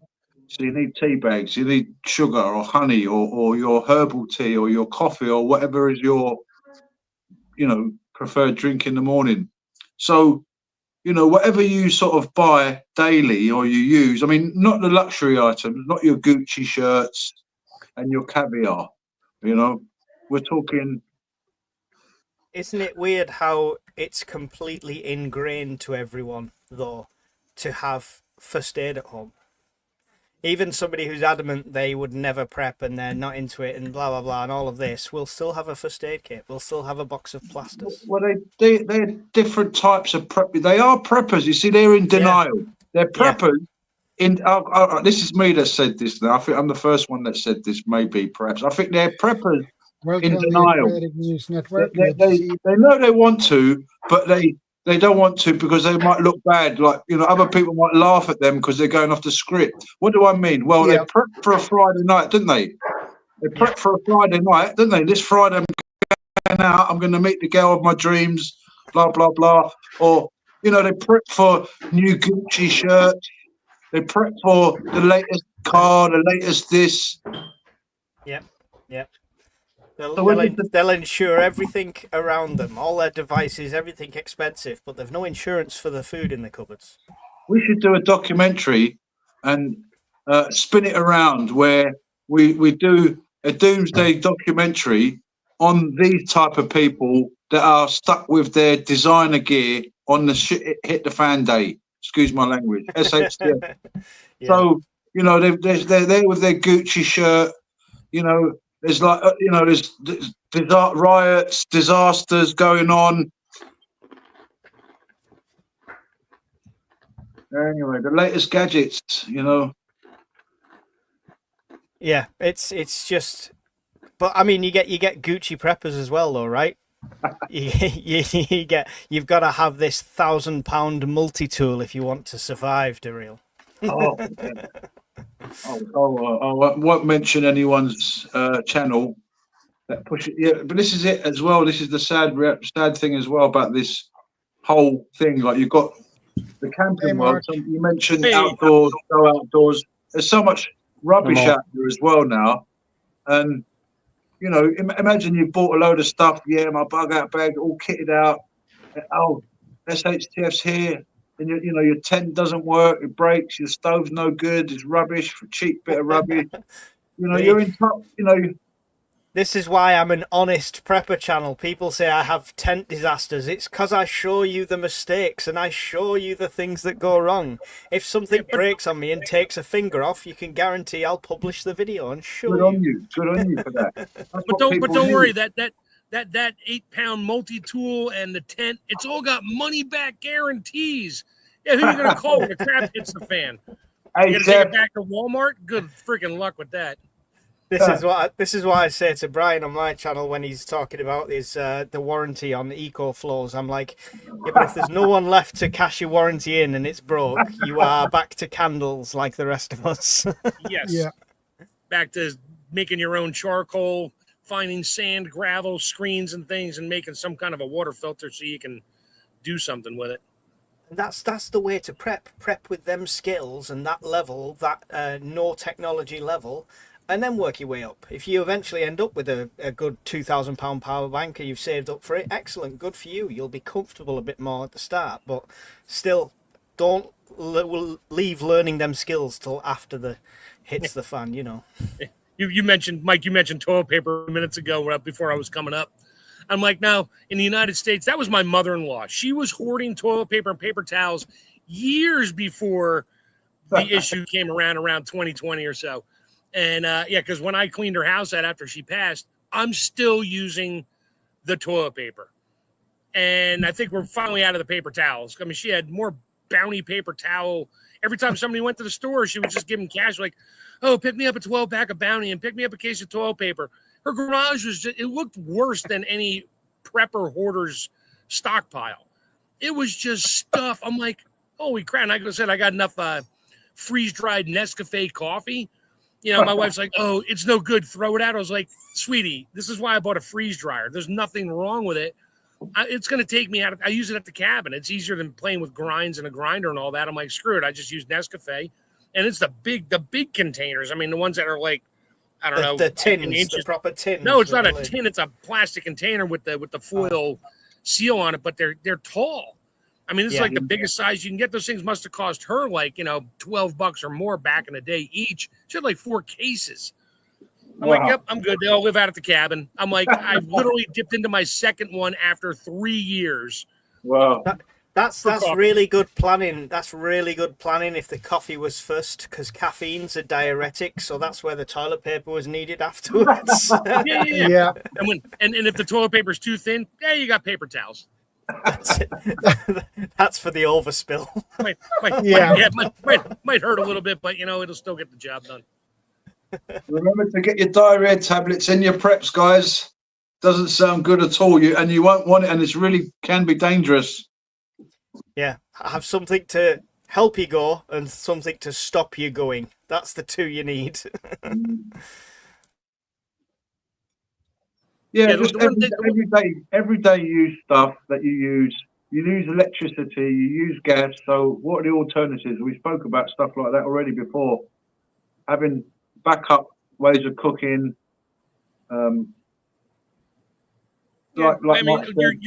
Your gas stove you're going to run out of fuel sooner or later. Period.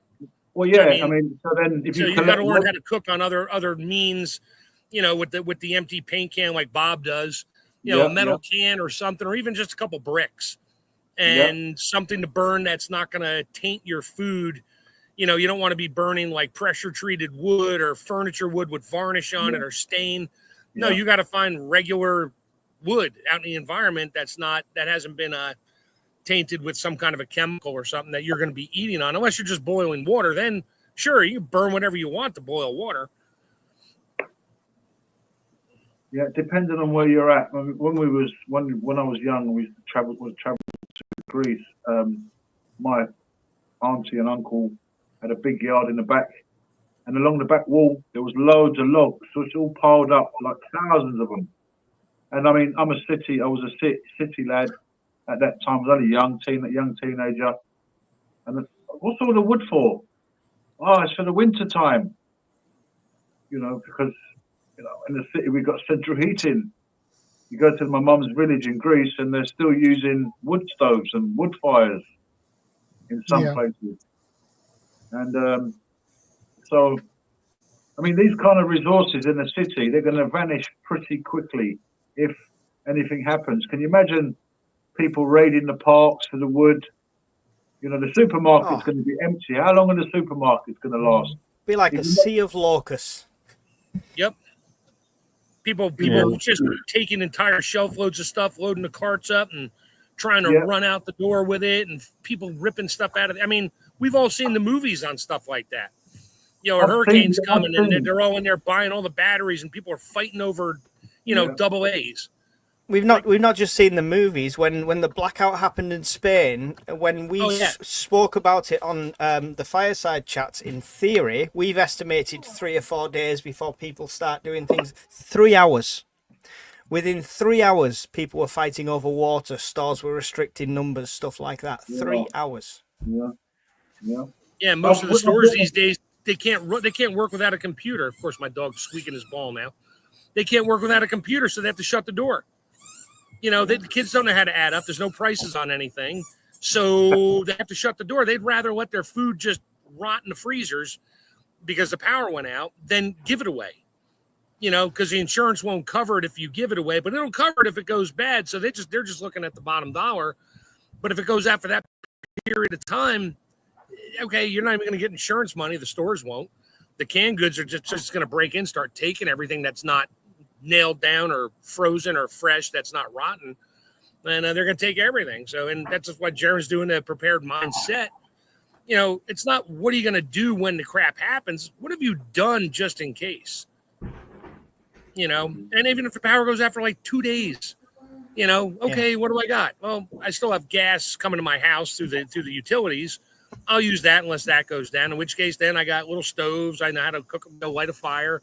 I'm not going to be like canning on an open fire because in 2 or 3 days now, if it goes on for more than 5, yeah, the canner's coming out. The propane tanks are coming out of storage, and I'm going to be canning everything in my freezer as fast as I can because as it thaws, it's going to go bad, and I need to do something with it, cook it, and preserve it or eat it.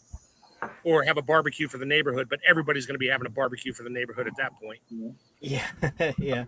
I'm sorry, I'm going to have to jump off, gents, because I've got to sort the kids out before I've got my 9 o'clock thing. So, hey, Mike, one last thing, Mike, you were killing me yesterday. I'm listening to everybody on the other side of the pond. Bear, shut up. I'm listening to everybody talk about politics, the United States politics. I'm like, oh, you're killing me.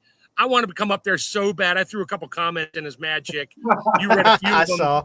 I'm like, oh, you're killing me over here. Come on, man. Knock it off. I'm going to start talking about your own politics. But you'll all go to jail if you start talking about your own politics. That's why. That's why. Right. Yeah, I'm going to have to go. But the last thing on preparedness, it's always in advance. That's the mindset. It's always in advance. It wasn't raining when Noah made the ark. All right. Yep. So just make sure everything's in advance. It's been a pleasure, all of you. And I'll see you later. Later, Take care, Mike. Stay safe. God bless you, Mike. Hey, PV, I didn't see you there. Yeah, I'm here.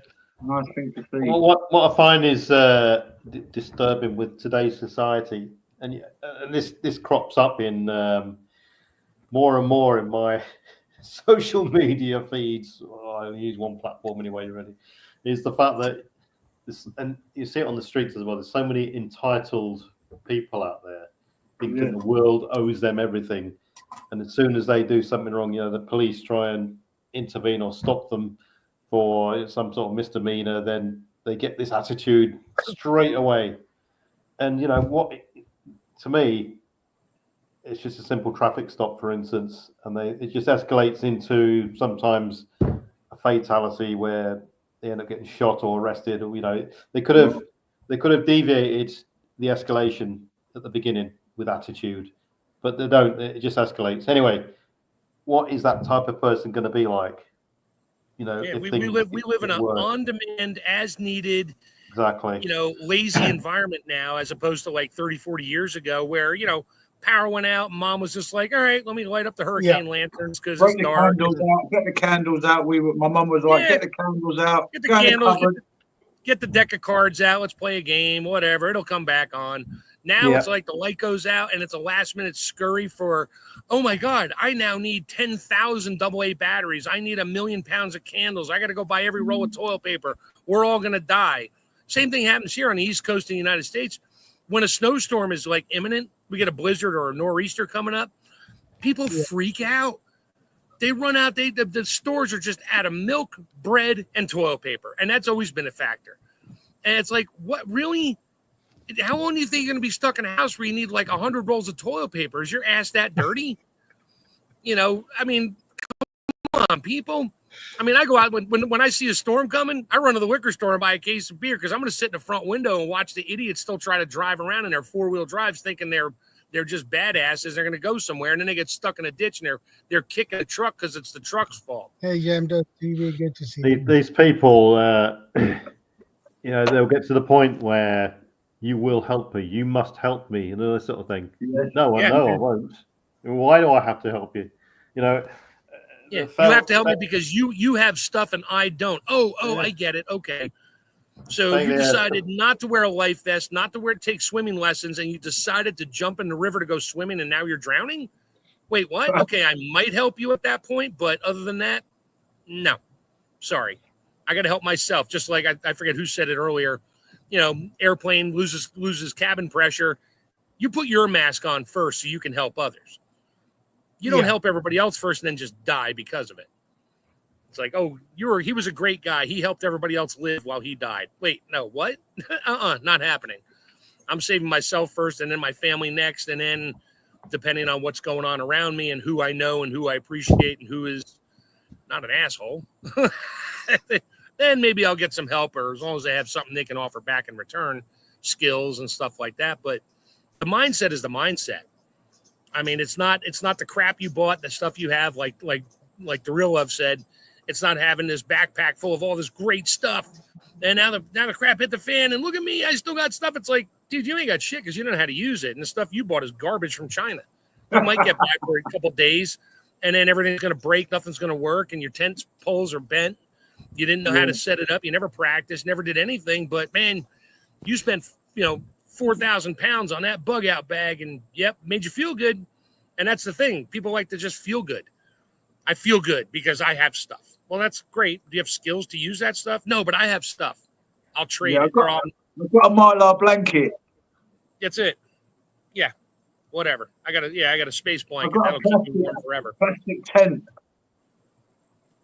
I mean, but if you don't have the mindset to even be able to adapt, I mean, I adapt to stuff every day, whether the power's on or not. I mean, the power's always on. We lost water a couple weeks ago for like 2 days. That was weird. Somebody whacked the water main about 2 miles away. They had to shut it down, and they couldn't get it fixed because every time they touched it, it split somewhere else. So I was like, yeah, whatever.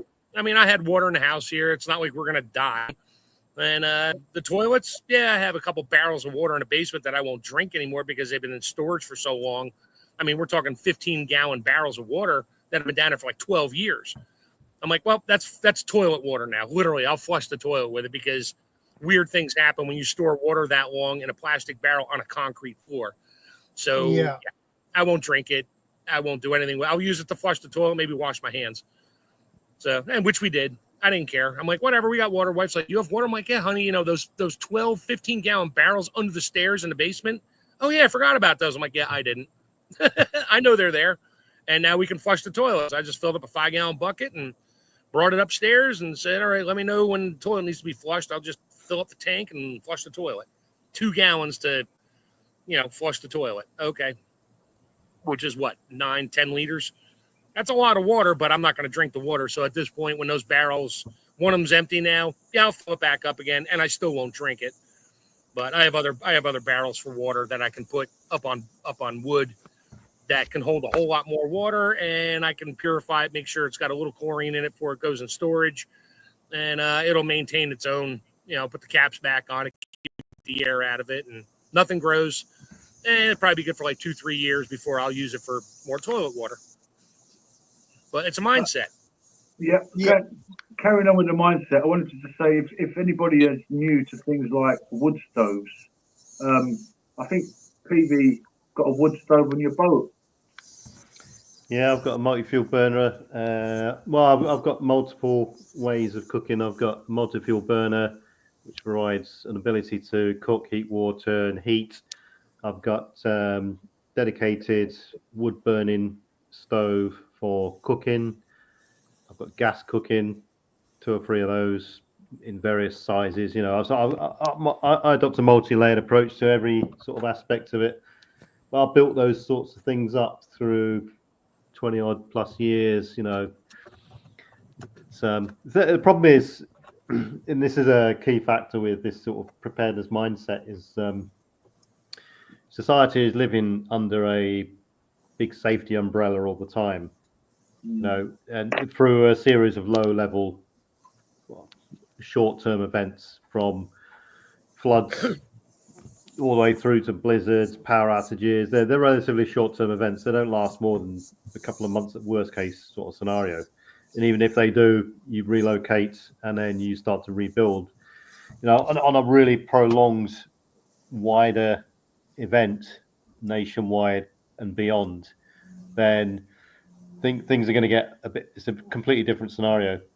I mean, a localized disaster or an event or social unrest or whatever it is these days that's not in your sort of local area, it will appear on the news if you watch mainstream or legacy media for a couple of days maximum. If it's a really large scale event, 3 or 4 days, may go to a week, and then it's forgotten about. They move on to a different story. So the mindset is that's done and dusted. They're moving on to a political story. So this whole concept of a personal sort of safety zone, safety mentality just gets reinforced every time that news story finishes, and you're under the sort of safety umbrella of society and different factions of utility companies that will come and sort it out. And it's breaking out of that sort of system, which people need to think about. And like I said, educating yourself is a massive, key, important factor to building up this sort of mindset. And if you can, adopt this mindset, and then couple with that, you practice things like, or think about stress management and building problem-solving skills. Yeah. And the ability to rationalize, that's so important. And you'll be a whole more sort of a rounded thought process going on. But yeah, information streams, media, social media, it's just all, it's a short-lived sort of information stream, threat to the mindset. People like to, the mind likes to make excuses up subconsciously and build up this sort of fence of it's happened over there, so I'm all right. Kind of mentality. I always hear that kind of stuff. Well, it's not happening here, Costa. What are you talking about, wars? Well, I mean, it could happen here. I mean, it could spread. Well, it can, because I'm sure there's loads of people in Ukraine that were having a similar kind of conversation. Well, there's a war over there. Well, it ain't happening here. And then look now. Oh, well, it happened here. Happened here. For instance, street violence and stuff like that. I mean, in the last 2 weeks alone, within 3-mile radius of where I live, we've had, and we've never normally had this. We've had a machete attack with cars smashing into each other, guns involved. We've had a drive-by shooting, which resulted in someone getting killed. Wow. And we've had a drugs-related shooting as well. Sorry, the drive-by didn't involve anyone get killed, but the targeted shooting did. And people in the last 2 weeks, that's all they've been talking about. Oh, did you see this? Oh, we would have thought it around here. It's like EastEnders. But yeah, because previously things have been happening 100 miles away, 200 miles away, and it's just, that's a bad situation. Then they move on to the next story.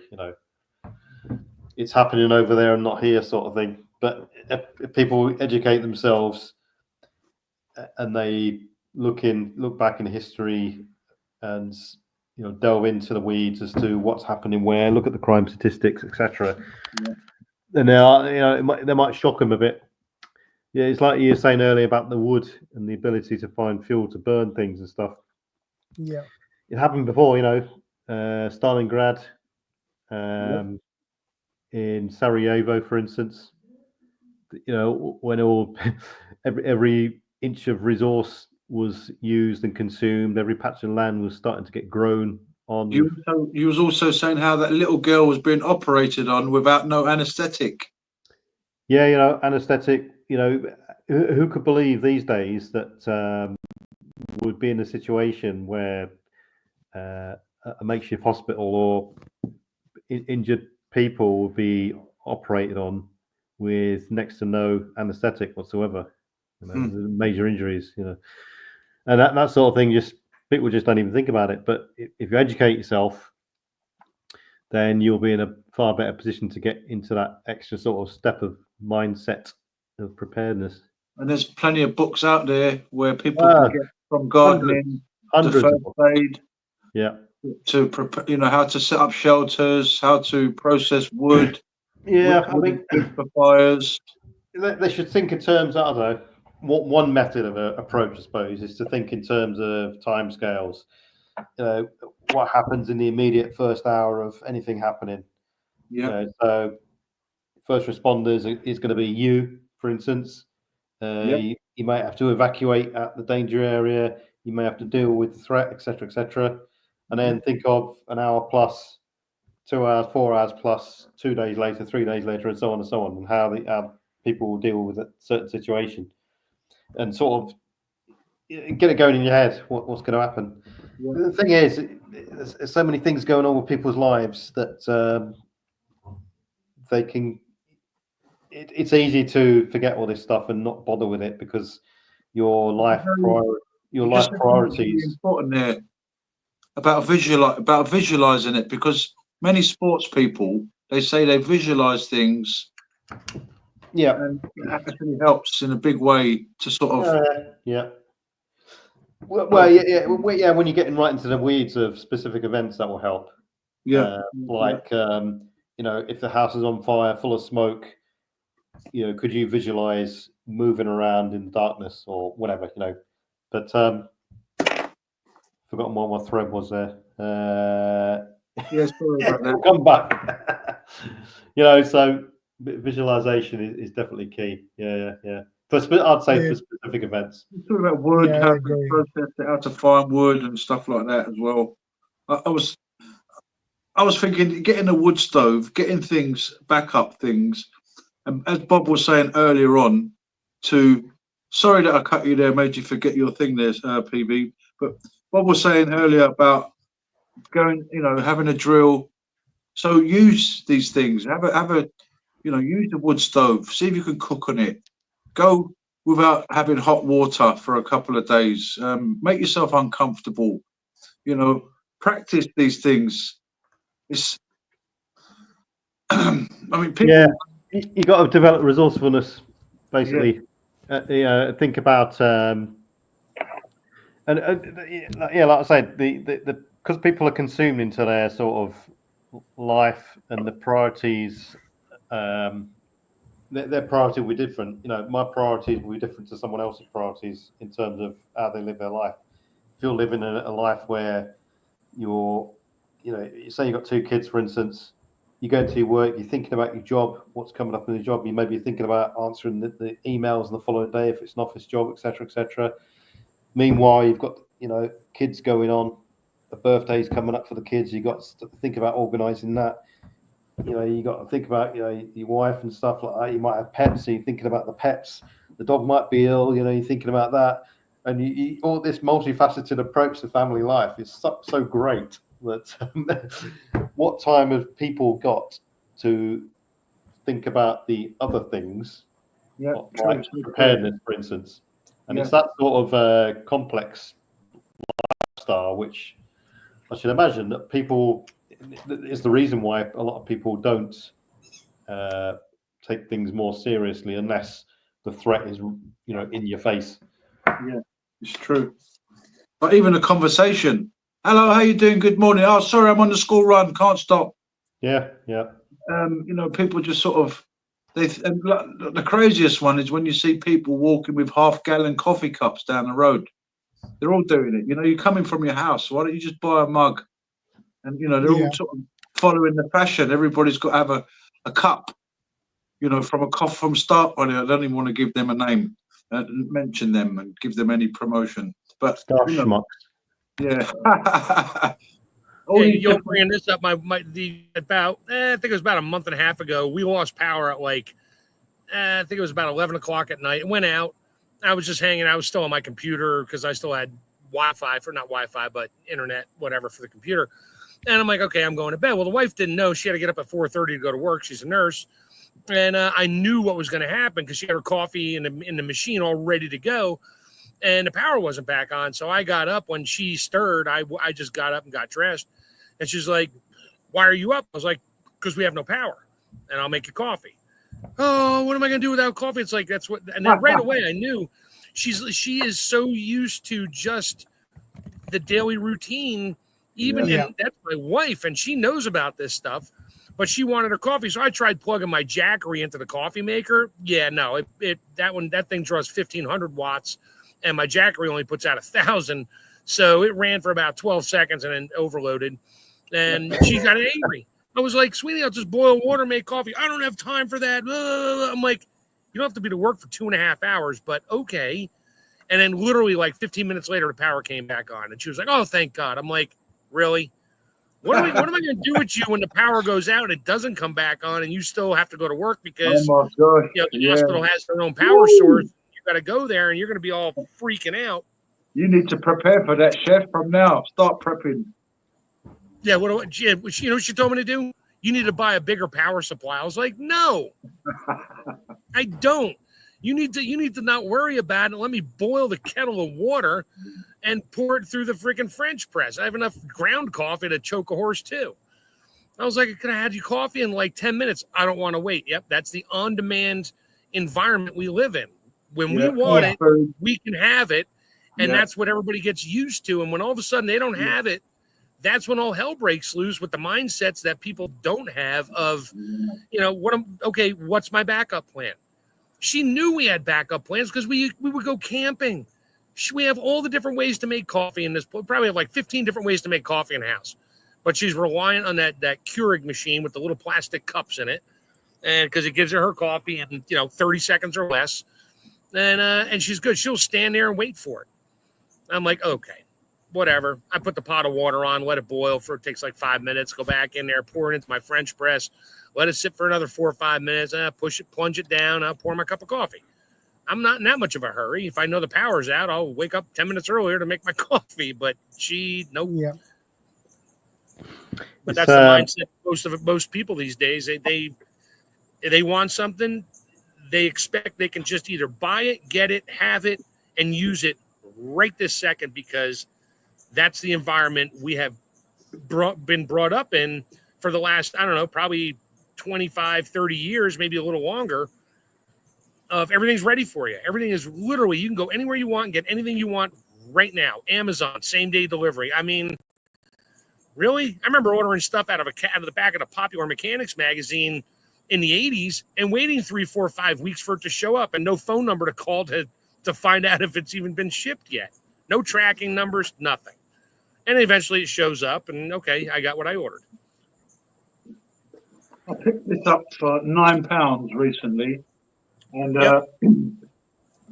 espresso. Yep, espresso maker. I got 3 of those. So you can put it on a camping stove easily and make your coffee. Oh, yeah.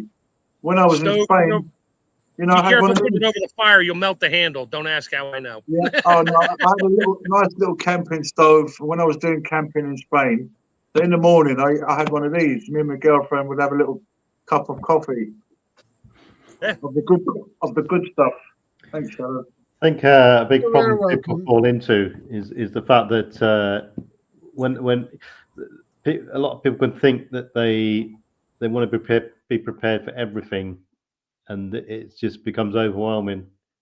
So they can rewind themselves, focus on the basics and your priorities. I mean, I've heard stories of people on the way to work, and they've got this big long list of jobs in their head, and they're thinking about the interview or the presentation they've got to give or the email they're about to give, and then this important sort of thing. Then all of a sudden, on their way to work, the car breaks down or the car crashes, and everything just stops then. And it's when they come to the point of realization that they aren't actually going to get to work that day, they sort of, okay, whatever, I'm not going into work that day. They breathe a sigh of relief, and the priority changes. It takes an hour plus for the recovery man to come and get the vehicle. Yeah, it's a write-off. And you're not going to work that day. You're going back home and sorting the car out. Priorities change, and so rewind a bit, build it, making sure you're going back to basics in your preparedness skills, thought process, and gear is a good factor to begin with as well, because you can think you can get severely overwhelmed thinking that you can be prepared for everything that you think the threats that face you. You might have done your threat assessment with 7 different types of threat, for instance, from flooding to wildfire, or lightning strikes, or power outage, whatever it is. You can never really be prepared for all those. You got to look at the commonalities between all those, and what's the common fallout. It could be a blackout. Power outage is a common sort of fallout from various types of events. So look at those instead of buying sort of multi-strands and thinking about multi-strands of gear from this and this and this, and it will make it a lot simpler for people. Overcomplicating things is a huge mistake in not only engineering and stuff like that, but thinking as well. Multiple thought strands, for instance, just cloud things, cloud the waters. Think simplicity. Exactly. What taking each day as it comes. Also preparing, like we said earlier, about not having certain things. Some people might start going nuts because they haven't got internet, and trying to stay calm. That'll take minutes, not days. Minutes without the internet, kids lose their mind. Oh yeah. I can't text my friend. What am I going to do? It's like, I don't know. They're literally 50 feet away from the house. Why don't you go knock on the door? Yeah. Stop. You're never going to speak to him again. He's dead. Or life is over. Yeah, and you hear that from kids all the time. My life is over. I'm like, why? I don't have a phone. It's like, really? Yeah. Really? Yeah. What's so important on that phone that you now are going to die? The sad thing is, people literally commit suicide because they didn't get the grade, or they didn't make, they didn't get what, society, that, if they didn't get this, whatever they wanted to get, society's going to put them down. Their dad's going to think, oh, he's not my son anymore. I want to be able to tell my friends at work that my son's a doctor or a lawyer or a judge. People commit suicide because they didn't. Societal pressure. They think that everybody has this, so I must have it too, and therefore, if I don't have it, I'm worthless. Yeah, I'm a dropout. I'm a bum. Then everyone's going to reject me, and that is really terrible. I mean, someone should have said, "Hang on, stop. Let's go and walk in a green pasture and just chill. It doesn't matter." No, they're brainwashed to think that everything revolves around their stuff, and when they lose one thing in their stuff pile, that's it. I cannot continue like this. I just can't do it anymore. That's the unfortunate societal pressure we've grown up in now, or kids have. I mean, we didn't. I mean, for me, power goes out. It's like, okay, somebody hit a telephone pole. It's going to be either an hour or a day. Yeah, whatever. But everybody else freaks out. The internet's down. What are we going to do? It's like nothing. Oh my God, dog. Yeah. And the elites, they knock preppers, yet they're the biggest preppers on the planet, the elites. So they brainwash the public to think these doomsday preppers are nut jobs. Yet why do they have bunkers? Why are the elites and billionaires all around the world buying bunkers? That's different. That's just the status for us. They'll call it a status symbol.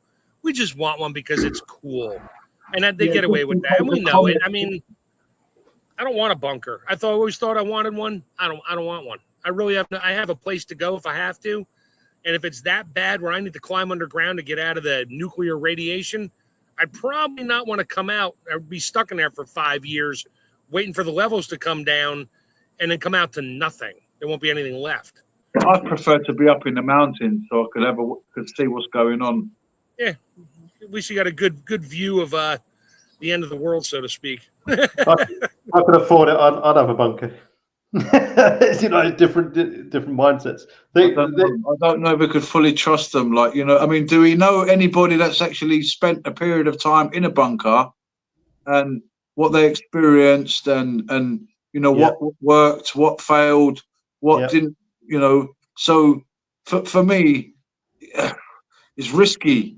Even the most expensive bunker on the planet will be risky. I mean, and then not only that, there's loads of, again, like we were saying about the gimmicks in camping, you're going to get the gimmicks in the bunkers too, where they're going to promise you the world, oh, this bunker will survive this and that and the other, and it probably can't even survive the flu even.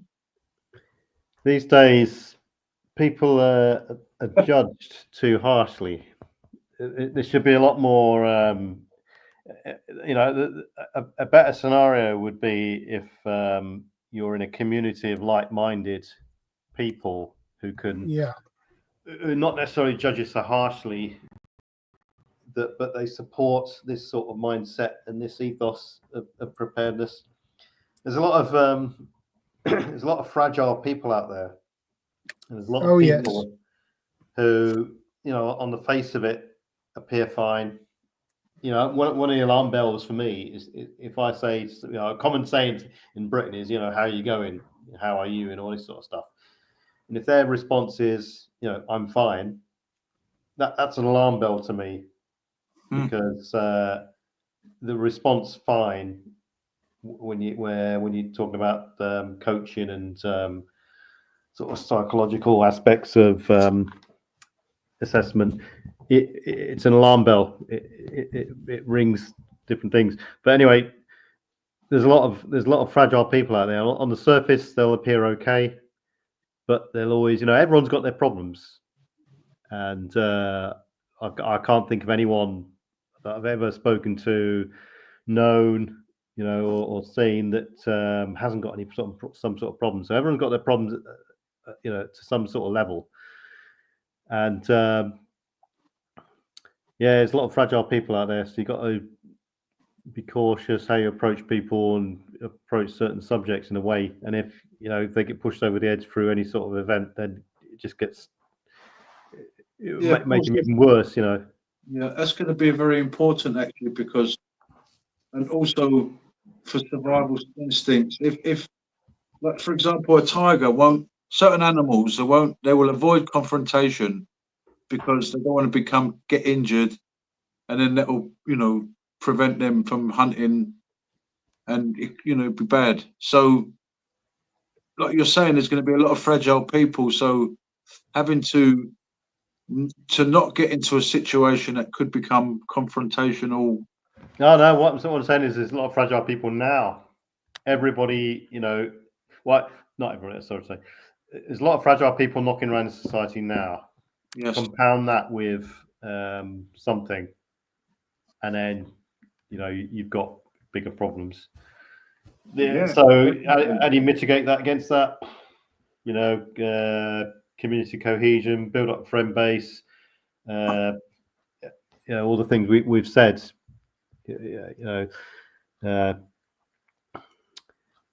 Educate yourself as to what could go wrong. Have some sort of plan, anticipate sort of risks.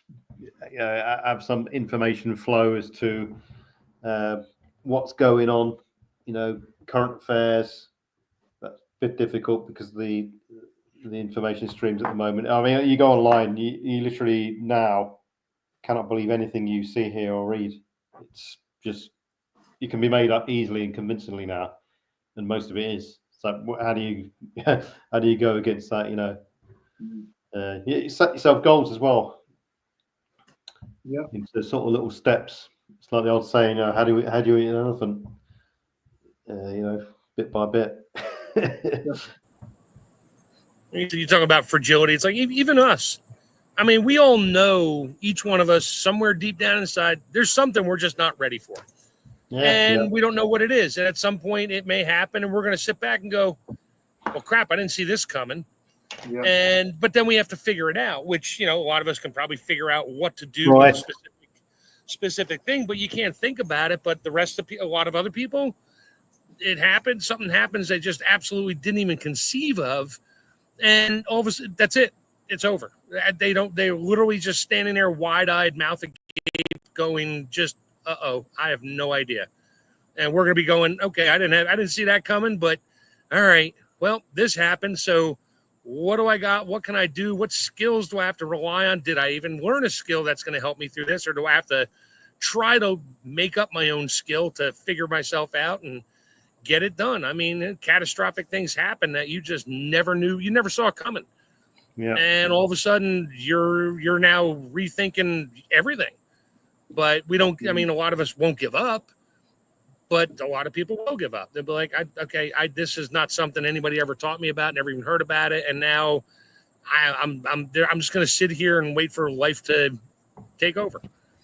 You know, that's the key thing. Is what you're saying there is dealing with the unexpected and the unforeseen. The ability to rationalize and get on with it, and whatever work around. I think I admire people who are living in difficult situations, really difficult situations, and when you speak to them, they're still upbeat, proactive, and they're keeping a lot of spirits up. That's an admirable trait to have instead of crumbling, going the other way. I agree. The one thing they can't steal from us is our inner joy. This is what they really want. They want people to be so demoralized and, to the point, it's almost like they want people to just give up. I mean, you're hearing police and soldiers now saying, well, okay, I don't want to sort of go off to the subject, but gave their life for a cause, and then they're just chucked on the streets, and then they see other people getting loads of stuff. But CR's got a good. It's a good word. That is CR. Resolve. Test your resolve. Yeah. Well, have a cold meal instead of a hot meal. Go a couple of nights with no electricity. Go, camping on a rainy weekend, and get your stuff wet. Yeah, I mean, so the question is, how do you test your resolve? You've got to think about it, experience it, thrash it out, rationalize it. Exactly. I mean, now it's like, now I look back at my past and think, well, in an amazing way, this past experience that I went through as a youngster, as a child, has helped me tremendously later on in life, because I kind of grew up in an SHTF situation. I was born in an SHTF situation. I'm not sort of boasting. I'm just trying to sort of share a little bit of an experience to say how that's helped me, because your sort of benchmark test has been reached to a certain level, so you can go to those levels again. Yeah, the disappointment, it's like, it's like, you're tested, you're going into deep water. It's like a boxer who was never really tested, and now he's going into deep waters. Well, everyone's got a breaking point. It's what level that breaking point is and how you adjust that breaking point as well. You can adjust the bar through exposure, certain situations, through gear, through a plan. It just, all those variables differ slightly, but you can adjust that. Going through experiences sort of builds up a picture. I mean, it's like the older folk will be a bit more mentally resilient than younger folk. Yeah. Especially when the 20 to 30-year-old, some of these youngsters, I call them youngsters because I'm not young anymore. Some of these people will think they're invincible. You can never up to speed, and they'll go to the extreme levels. However, you get someone 55 plus years old, and they'll know they're not invincible anymore. They've seen their friends succumb to accidents, and they might have pushed the limits themselves, and not foreseen the outcome that they were expecting. So the older folk, the older folk will be a lot more wiser to this sort of thing, and they'll probably be the ones that are better at coping in certain ways. It's true. I remember when you're like 10, 11, you could run along top of walls. Even what? Sorry. run along when you was like 10 or 12. You could run along, even like 5 or 6. You can run along the top of walls, you know, a brick wall, like a very narrow sort of pathway. Run along it, but in your 50s, you're not so confident. Yeah, but Your confidence kind of goes as you get older, and you're like, oh, I could fall down and hurt myself. But when you're young, you don't mind falling down, and you know, look at all these youngsters on skateboards.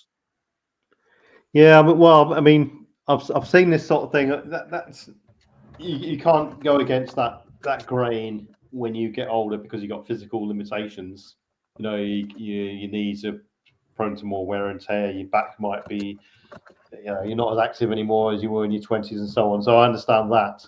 Yeah. But I was on the ambulance strike, so I was driving an ambulance with a paramedic for 3 months, and what I found there, interestingly enough, was all the older folk in their 70s plus. They were a lot more tolerant to pain. It didn't seem to. Yeah. For some reason, it just didn't seem to bother them that much. You know, and you get the young lads who are, you know, in a lot more screaming their heads off and all this sort of stuff, and the older guys. I went to one house, for instance. I mean, yeah, obviously there's adrenaline. Take the adrenaline factor out of it for a second. Went to one woman's house, for instance, and she slipped over onto a ceramic plant pot which had broken, and it put a 2-inch gash from her ankle, front of her leg, up to her knee. And she was sat there. This is plus 2 hours now, and she was in pain, but she wasn't making a big song and dance about it. So yeah, but yeah, like I said, the point is, I think the older generation are a lot more mentally resilient to that sort of thing. Yeah, because they've been through harsh times as well. They know what it's like, maybe perhaps to not eat great food, maybe go through cold, maybe go through situations of being Another thing which I find interesting is the amount of people in their 70s plus that I've spoken to or seen who require obviously require an ambulance or some sort of medical aid, or they need to go to the doctors.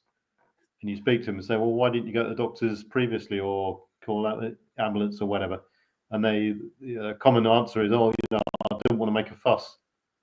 Yeah. I didn't want to put extra strain on the medical system because I know there's a lot more sicker people out there. That's a common sort of thought process as well that I've seen. Yeah. Hey, I need to bail off for a few guys. I'll try to get back on here before we're done. Right, Roger that. We'll catch you in a bit, right? Right. See you in a bit. I've got 5 minutes before I'm gonna depart as well. Tag team CR if he's going to come up here in a minute. Yeah, so mental resilience and the mental mindset of preparedness is it's a journey, and it depends how people start that journey, whether through it's their own personal experience of hardship or disaster or some sort of event, or through their friends telling them what happened. For instance, years ago, one of my friends on the way to work, she rolled her car into a ditch and she couldn't get out. And firstly, she didn't have the physical strength to get out through climbing over the back seat and through the back window. And secondly, she didn't have any means of getting out that she could immediately see. So a passerby basically broke the back window and got her out. So, through her story, that was sort of a key instigator for me to get a rescue me tool which breaks glass. You push it on the windscreen or a bit of glass and it breaks it and you get out. So, that example of changing a bit of mindset or drills or equipment through someone else's experience. And that's what that should be with people. Learn from other people's experience. Otherwise, you're going to be like living a series of hard knock lessons. Yeah.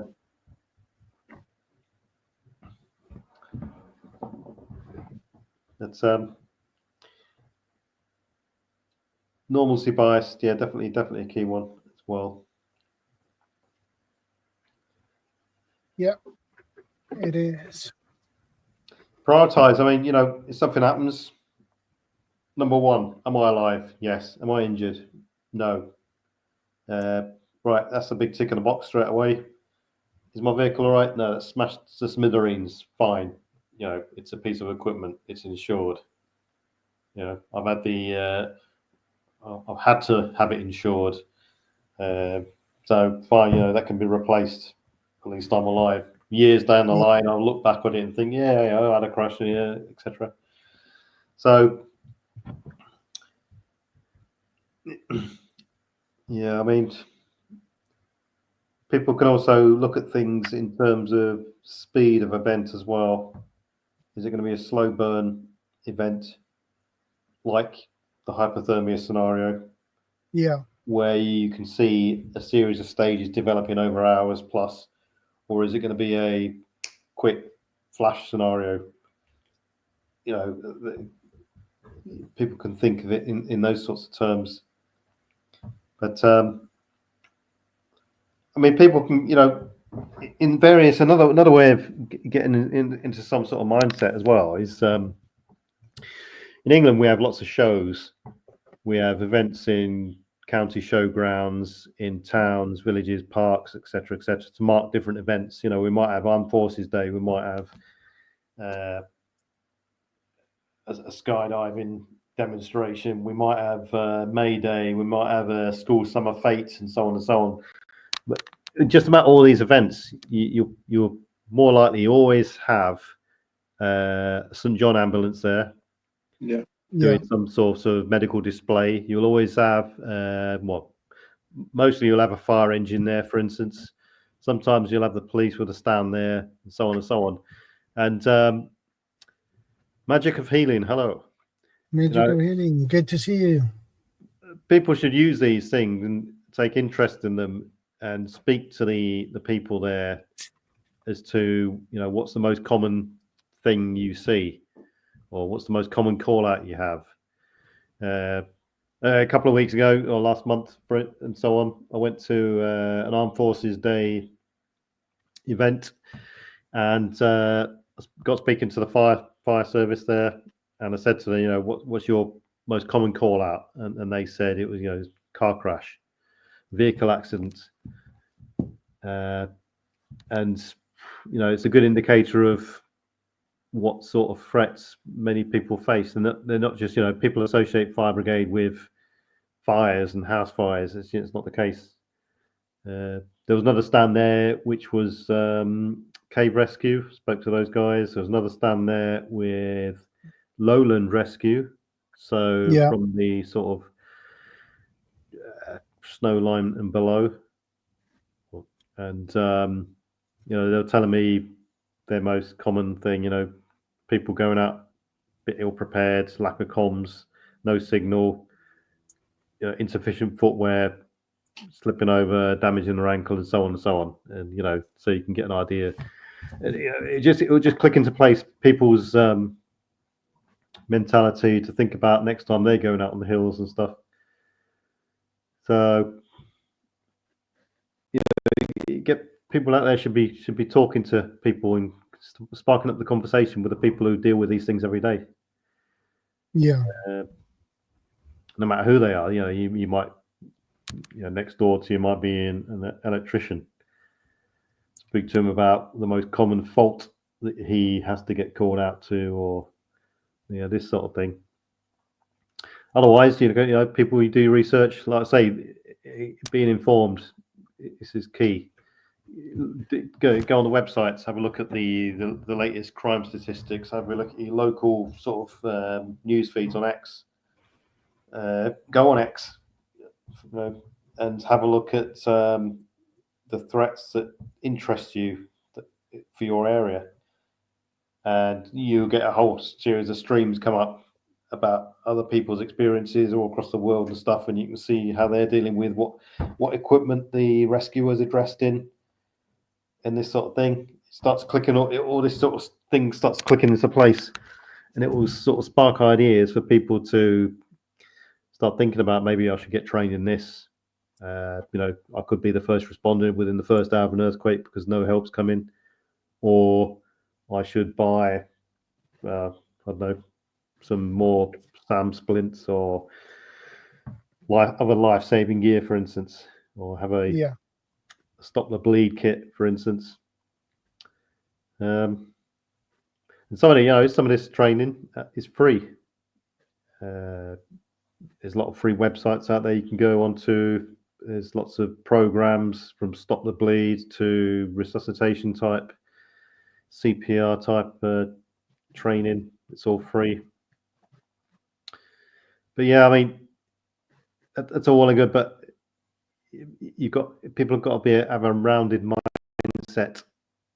And if there's a big sort of break in the chain, like experience, if you've never experienced or lived through or seen any sort of disaster, your frame of reference becomes narrower.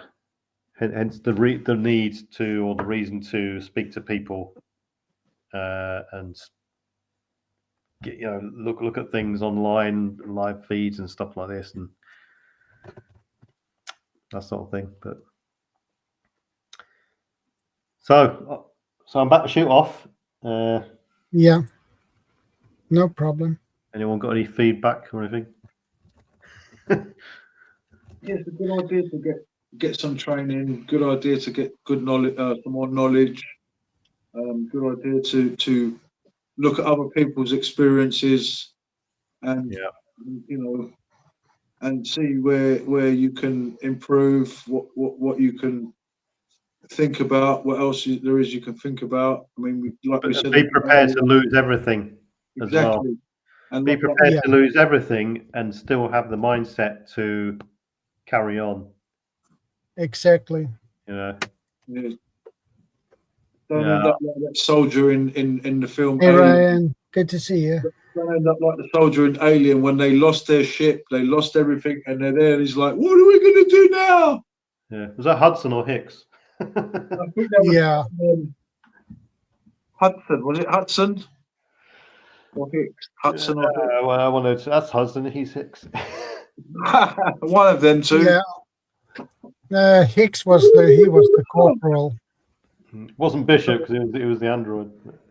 Yeah, exactly. And the said, "Get yourself together. Get yourself together." You know, he's a highly trained, elite, top of the range, special force alien fighter who's lost the plot. Well, when I say be prepared to lose everything, the people who have to evacuate quickly from wildfires to the beach, and that's all they've got left, and have to fly back in, is just the clothes they stood up in, for instance. Yeah. Yeah. You're traveling in your vehicle. You've got your laptop in the back because you're going to work, and you've got a presentation to give, and your life is on that laptop. Your phone is jam full of information that you put on there, and so on and so on. You have a car crash, everything gets written off except for you. Your life may have been on that computer, and all the details and all your fat pictures or whatever.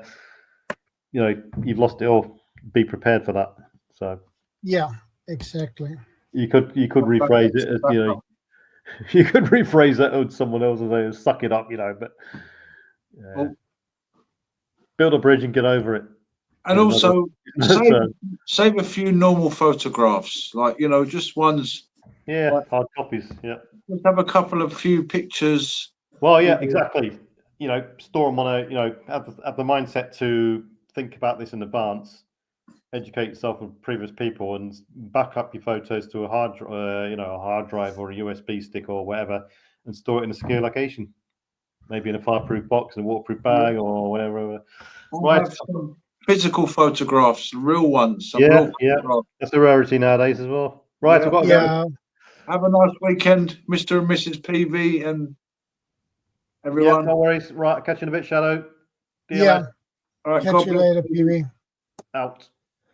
Yeah. Prepper for the ages. By the way, my friend just found a 38-pound block of soap at the take it or leave it place. Score Wow. for the preppers. Yeah. 38-pound block of soap. That's a 38 big pound one. block of soap. Woo! That's a heavy That's thing. a very big one. Yeah, it is. Definitely. What was that? 15 kilos, 17 kilos? Yeah, probably. Oh, see, I was back. Yeah, I'm going to be on for about another 10 minutes myself. Okay. Because we're going to have an early one. I'm sure CR is going to join us. But yeah, how you been? How you been, Shadow? Everything all right? A lot of things with paperwork but that's finished.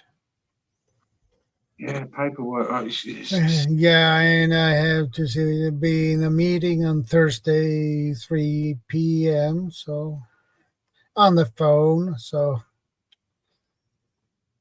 but I have to do that. Everyday stuff. Yeah. I think that's The a good picture of the box is the size of a hat box, all free. Wow, size of a hat box. The soap bar. Wow. Yeah.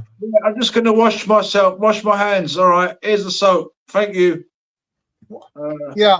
Well, where do you have the soap? Oh, wait. Here, catch.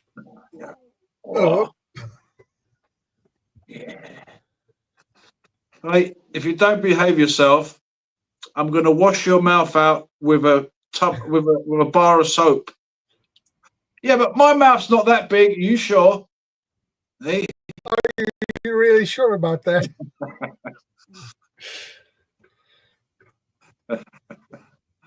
Well, I mean, you could chop that up and make loads of bars of soap, and especially a big one like that. Exactly, make loads of small bars. I mean, chef would freeze dry it. I don't know. That's a joke. But yeah, I think it's important to think. Well, it's not easy to cover all the things that could happen, but I mean, what do we need every day? We need some food, some shelter, some heating, depending on the time of year, some water. So, I mean, pretty much with these things, you could pretty much survive anything, in a way. I mean, if there's a fire or if there's a flood or if there's any kind of event, still you're going to need a drink at the end of the day or some food. Ta-da! Hey, CR. Hello, the real. How are you, my brother? Are you okay? I'm fine. I mean, I'm still kicking it. Sorry. Well, you know what, Shadow? God is using you mightily, and I'm just going to say God bless you, Shadow, because as Mike showed us his Bible, and also Bob was saying they believed in God, so it's nice to see. I mean, that was a Bible that Mike showed us, wasn't it? That was a Bible, and yes, God bless you, Shadow. I mean, people need to have faith in these times. I mean, like PV was saying, what are you going to do? Just sit there and give up and say, what are we going to do now? We're done. What are you going to do? Just sit there. What if you sit there for like 15 weeks? You haven't died yet, but you've just been saying, what are we going to do now? And you just decided to just sit there and give up. I would have gone off and said, okay, you're going to sulk, you're giving up, you're going to sit there. And I would have gone off, tried this, tried that, come back. You're still alive, Yeah. Yeah. Well, and Jill says her husband is cutting it up. I wonder if they're using a chainsaw to cut that soap up. Oh yeah. Oh yeah. I'm just going to cut some little. This chainsaw is good at feather sticks as well. I could just see a video of that now. I'm using a chainsaw to cut some soap. Imagine that. Hey, CR! It's so big. Some feather sticks. What have you got for me to use? I got a chainsaw. Here you go. You know, it reminds me of, was it last week or whatever? I can just imagine someone trying to use a wire saw. Imagine someone trying to use a wire saw to cut like soap. Yeah. To cut soap, did you say? Yeah. The soap. You could probably do all right with a commando wire. Yeah. It might be the only good thing it's good for. No, kidding aside though, but I was just thinking see, another word for faith is morale. If you think about it, right? Because you gotta believe in something. That willingness to keep going, right? Whatever it is. The driving force. Whatever it is. Could be your kids, could be family, whatever, right? Well, You're gonna have that. You're gonna have that. I mean, like, if your kids are looking at you and you've got your fingernails in your mouth and there's a situation that's going on, your dad or your mum, and you're oh no, we're finished, we're done. I mean, what's the children going to do? Yeah. All right. You're like, oh my gosh, if my mum's giving up and my dad's giving up, no food on the plate on the table tonight. I mean, I guess I could. Yeah. The parent's going to have to become motivated and for this. Got to find some driving force, whatever it is. I mean, whatever it is. I mean, it could be different. Well, it's probably is different for our people. It could be a similar thing for a lot of people too, right? But you got to find it, whatever it is. I mean, I've said this time and time before, and actually, it's one of my original kind of things I used to say on the channel. But there will always be hurdles in life. Whatever you're doing, there's always some sort of hurdle. Sometimes they're really, really short. Oh, yeah. I just have to, whatever, right? But then it's more difficult where the hurdle seems like it's so up high. You're like, I don't know if I can do this. Like, jump it, right? Metaphorically, right? Yeah. Because we're all in this quote-unquote rat race or whatever, right? Going around the track or whatever, right? The circle of life, right? Some people sprint. Some people, they take more time, like a marathon, right? Like in prepping, right? And they try to, they're a little bit behind, but they're still going forward. While other people, they tripped over the last two hurdles and they're stumbling behind and figuring out what they can do to catch back up, right? And dig down deep, right?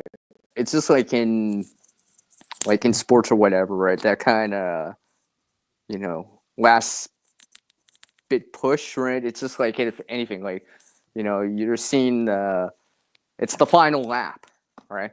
Like, look at these sports events like that, right? People dig down deep for that kind of stuff, right? What the reserves that they had, their second, third, fourth, fifth win that they're getting, right? And somehow, as it comes closer to the finish line, you can see people actually like digging down deep, and it's like, yeah, I got 10% more, and then they kick it up a notch, right? Yeah. Like stuff like that. Because you'd be surprised at times when you're motivated like that you're like, how the hell did I just do that, right?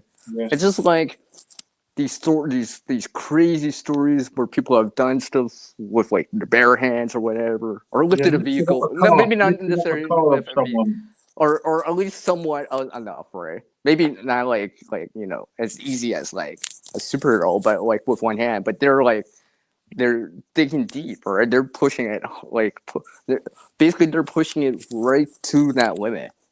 Like I said, everyone's got a limit. They're just pushing it almost right to the line of the limit. All right. Yeah. I mean, and then sometimes you can be surprised to go beyond it. At times, right? It can be until you're forced to, right? Like you're pulling out all the stops. It's like weight training. Oh wow, this is hard. And then you've got to do 10 of those. And then you think, well, and then you build up what you can lift. You do it slowly. You do things. You don't just, like if you want to practice carrying your backpack's 30 pounds, 50 pounds, whatever. You start using a few kilos slowly. You build it up. You might change after a couple of weeks. You change it up. Yeah. But going back to the the faith thing there that you brought up. Actually, you brought it up. But then you said another word was moral. What did you say? Moral. Morale. Yeah, right. Moral. Like the morale of the community or your group or your force or yourself. Because like the willingness, like sometimes directly with survivalism is like a lot of time directed to like how hard you can push it.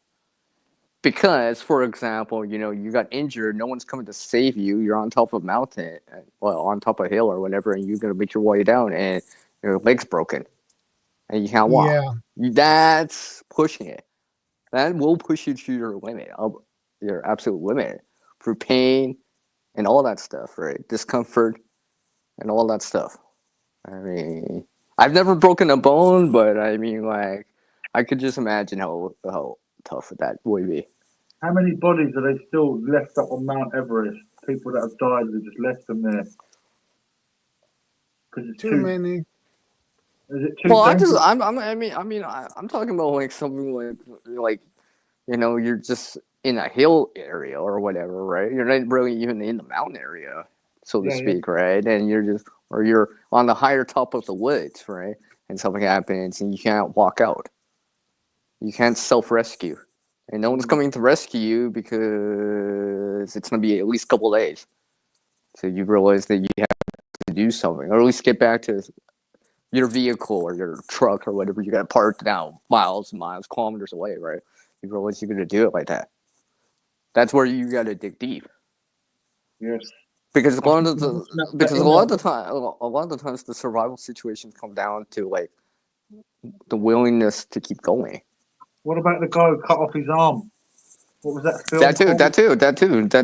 It doesn't like you can be. Oh, let's go for a jog in the foothills. And I forgot to tell you. And then the next thing you know, you fall down and you broke your pelvis. Yeah, that's not test your result 1,000%. It'll make or break you. I mean, you make it out, you'll be telling stories. That's true. I saw a story once where a guy tipped over on a quad bike, and he was just under this quad bike for days. Yeah. Yes, you can actually see that there. You can see that on well, I think it's on the Wonder Channel here on YouTube, but on the show I Shouldn't Be Alive. I remember that episode. I was under the quad bike, and imagine he has all this gear. Remember, yes. He has all this gear, cannot access to it because his back's towards it. He can't, right? He can't get to it. He's using what he has on him or right beside him or at hand. Yeah. Just think about that. Just think about that for everyone out there listening in the replay game. Think about that. Imagine having all this gear, right? You can't access it. Might as well be on the moon, right? Because you have no access to it. It might as well be. It might as well be, right? It doesn't matter if you've got the best bug-out bag, get-home bag, or whatever, right? Best knife or whatever. If you don't have it on you when actually you need it, it's pretty much worthless, right? It's just like, what's the best knife out there? The one you have on you. Yeah, exactly. The stuff that you've got on your quad bike, your bug-out bag, all your survival gear is the stuff that killed you. Hey, how did that dude, how did Custer die? Oh, his stuff was on top of him for 2 days, and he suffocated eventually. No food, no water. Yeah, and because it's in his chained backpack, on. he had all the food, water, catadine filter, whatever. I haven't got a catadine, but I'm just making. Yeah, I got you.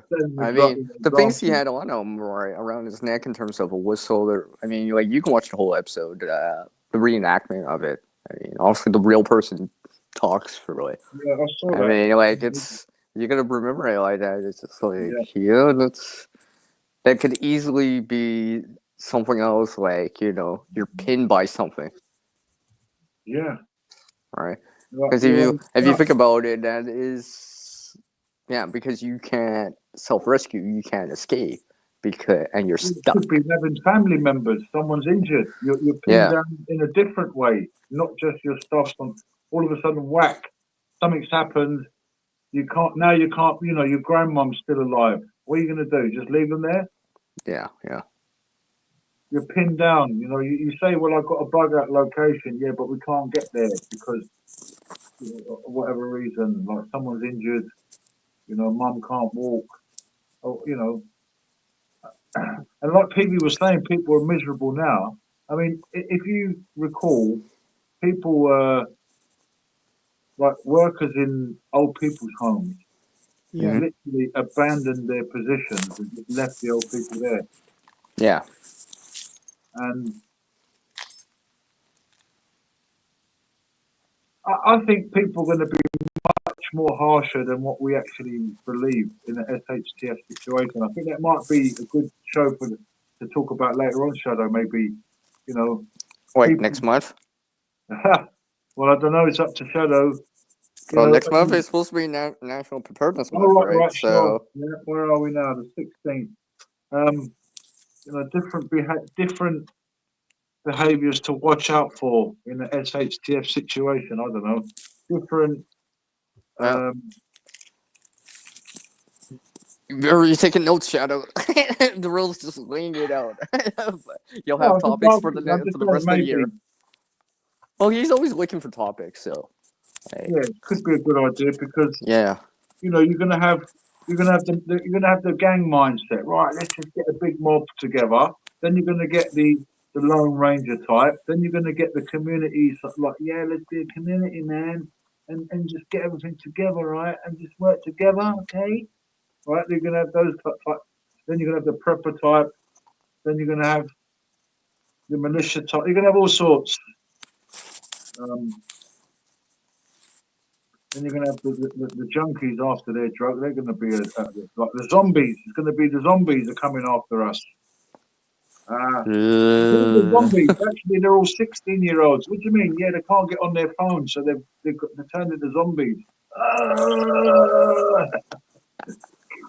They'll be totally lost without their phone, so their brains are going to be splattered, and they're going to be the zombies. It's all going to be children zombies. Shadow, you know, little 9-year-old zombie outside your house. Yeah. You know, give me Xbox. Yeah. I mean, you know, this prepper mindset, right? I've been thinking about it a little bit, and like, for some people, it will be a little bit easier than for other people, right? And of course, you know, let's go beyond the gear aspect of it, right? Yeah, gear's not help you out. Gear will give you the resources necessary to do certain whatever the problem is, right? Because like if you think about it, we're problem solving here, right? So like in terms of problem solving, right, you want options, things that can work, and like maybe some experience in the past that you can refer to. It's like, well, it's not quite like this one time where I had to do it like this, but you know, this helped. Maybe this piece of tool, whatever it is, let's say a wedge or whatever, right, may help, right? And you try it out again, right? That kind of, because if you think about this mindset is like you're problem solving, right? You're problem solving, right? You're trying to solve these issues or whatever, right? These things that happen, right? It could be as simple as the flat. Let's go with an analogy of a flat tire, right, on the road, right? For example, right, you got a flat, right? So, what are your options, right? Obviously, you know, you can have the spare tire, but if you don't know how to put it on, well, it doesn't help you that much, right? Likewise, if you don't have, you know, a thing to turn the bolts and the nuts on the spare tire, doesn't matter if you have the skill and the knowledge about it, or even the experience, because you don't have the physical tools to doing it, right? You cannot. I'm pretty sure you cannot do that by hand. You're Welcome back, Mike. Welcome back, Mike. Hi You guys, know what sorry, I'm playing YouTube Jenga, going around different channels at the moment. Oh, so you're blocking some time with us now again. Yeah, Is that Yeah. like a podcast crawl? Yeah. yeah. The Okay. others feel like work. This feels like chilled. You know what I mean? So this is the place to be. Yeah. I keep thinking you're like the ref here. Like, if that was a black and white shirt, I'd be like, he looks like a ref that I see like in hockey or something. But it's not. But yeah, like I was saying about this metaphor about a flat tire, right? Like the problem-solving aspects of it, right? Like, because I mean, if you think about it, look at there's the show here in Canada called Highway to Hell. They do uh, what's that? Tow truck recovery type of things. All right. Okay. If you think about it like that, every time they're on the job site, it tests their resolve because it's a different challenge. They know the knowledge and they have experience to back it up, right? And they realize, and they're using them. Basically, they're controlling the machinery so it can do what they think is necessary to like get this big 8-wheeler off the side in the ditch back onto the road nicely, right? Without, making it worse, right? If you think about it like that, their results always being tested. Sometimes they're on the far left or right hand lane, and there's traffic going by, so they have the situational awareness too, right? Chains can break, right? All this stuff can happen to them, and they're trying to like problem solve this, right? Because basically that's what they're doing, right? Because they're getting paid to tow this away, right? They gotta figure it out. Just like in life, we gotta figure certain things out too, right? Where we don't live, where we don't drink, where we don't eat, right? Those core things, right? Where we don't wear in terms of like the summer or the winter, right? Because you gotta figure that out. Yeah. You know what I mean? So like, I wear jeans in every season. Right, guys, I'm just going to jump in quickly and say I've got to get off, and I'm going to say my good night to everybody. Thank you, Shadow. take care of the real. Nice to talk to you, Take care, Mike. Daryl. CR, everybody in the chat. God bless you all. It's good to see that we're talking more about faith, and because we're going to need that more than anything else. And the reason why Well, I say got faith in you. God bless you. I just Kidding. got faith that whatever happens, we will have the resources to get through it. That's what I hope and pray for all of you guys and for everybody else listening and for everybody in the world. God bless you. Have a good night. See you soon. Take care. Nice. Take care. Well, in my opinion, preparedness mindset begins up here. Of course. I mean, Willingness. funnily enough, prepared mindset is what I was supposed to be talking about at the Bushcraft show this year. Couldn't go in the end due to family circumstances, but it's an interesting one because it's probably the hardest thing to teach. You can teach somebody very easily how to start a fire. You can teach somebody very easily how to tie certain Build a knots. shelter. Yeah, build a shelter. All these things you can take courses for, stuff like that. And mindset's difficult to teach. It's really difficult to teach, and certain things trigger different minds in different ways. So I would say to people, advise people to find their own path to that.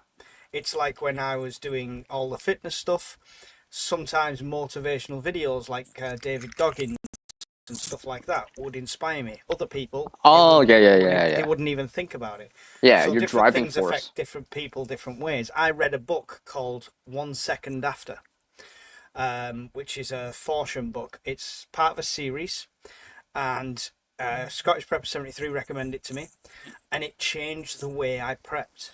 It's a fantasy one. It's not fantasy as in like dragons and stuff, but it's a scenario one. It's not like a factual book, and it's about Non-fiction. Fiction. Fiction. That's fiction, yeah. So total grid down collapse sort of thing. And yeah, it changed the way I prepared, and it gave me really good ideas, and it actually changed my mindset on a lot of things, and that was through a book. So your mindset, it's hard for us to change anybody's mind, right? Yeah, it Just through is. what we're doing. Yeah, I mean, the willingness to, like, let's say these preparedness things that go around, right? Doing inventory, first name, first starter. You have to have the willingness to actually do that. Right? Yeah. Some people can get, I think it's like, it's one thing. See, I think this is what they say about preparedness as a lifestyle, or preparedness is a marathon, not a sprint, right? People might be able to start off, but can they maintain it? It's just like exercise or diet or anything along the lines of that, right? They have the willingness to keep going with it, or is it just going to be a one-time deal where you give it up next week, right? It's well, like I mean, that you user. find that with a lot of people anyway. They do things in fads, and I know preppers that have had a prepper YouTube channel and preached it, and now no longer prep. Suddenly that's gone as a fad, and now they're on to doing something else, and they really don't think anything's going to happen anymore. So they've decided everything they said for the last year and a half, 2 years on their channel was just crap because they don't even believe it themselves. Well, I think this is why, in terms of preparedness, right, I think that kind of 80-20 thing, or 70-30, whatever the number, right, where you prepare for the more likely things is still the way to go, generally speaking. Because, like, I mean, for me, I'm going to give some stories and analogies and some metaphors here, right? I mean, for me, I know in a given year here in Canada, there's absolutely virtually a 0% chance that I'm going to be able to dodge, unless I go on vacation or move away, that I'm going to be dodging the snow or the cold here. There's absolutely no way, because this is where I am, right? It's just an eventuality. Like, it may be milder, maybe less cold, maybe it's only, just below freezing, not minus 30, right? But I always realize that in time, there will be an extreme cold of some sort where the temperature's going to plummet, right? Far below the typical value for that time of year, right? I'm talking about like where like Environment Canada would trigger an extreme cold warning, right? That kind of thing. Or even, let's say, minus 17, minus 20, whatever, right? 0 Fahrenheit for you guys in the US, all right? And I always roll with, like, if people here in Canada or in our places prefer for that, even specifically, you would probably have food and water for other times of the year. You would have certain little things. If you prefer something like that, you'll have like some shelter elements, whatever it is, sweaters, maybe a tent or whatever, right? Some heaters, whatever, right? Extra lights and stuff like that, right?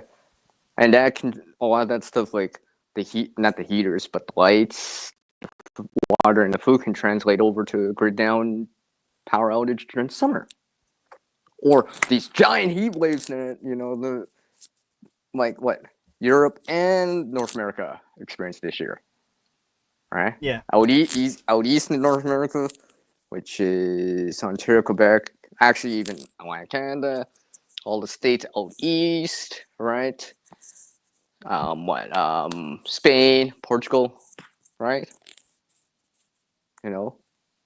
Heat, powers down, grid down, power outage, blackout, rolling blackouts, whatever you want to call it, right? And those things, right? And look at how many people were affected by that, right? Because that will test your resolve, right? Yeah, definitely.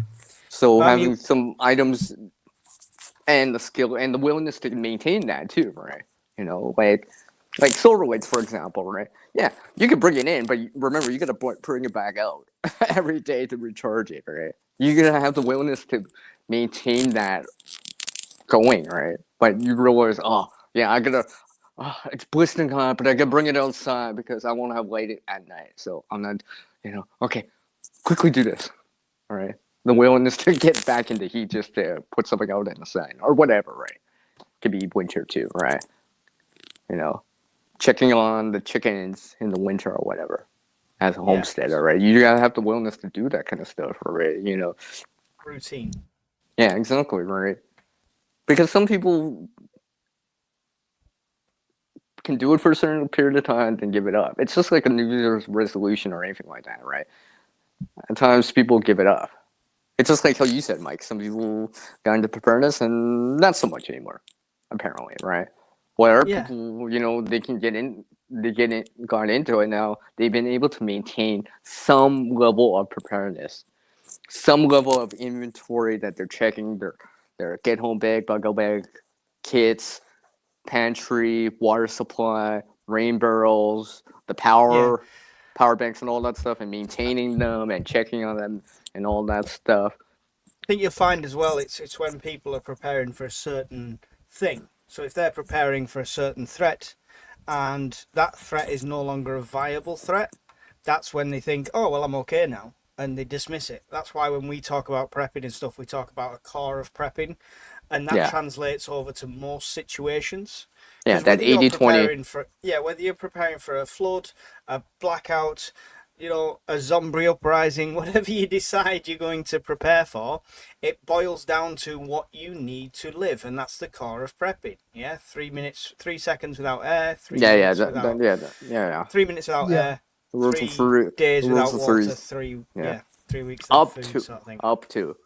Well, that's again, that's a that's a ballpark, because if you live in the middle of the Sahara Desert, it's going to need water a lot quicker. If you live in a more moist atmosphere, it's different. So it's very ballpark, and it depends on your health. But prepping, it boils down to that core of prepping, where it's water, food, shelter, warmth.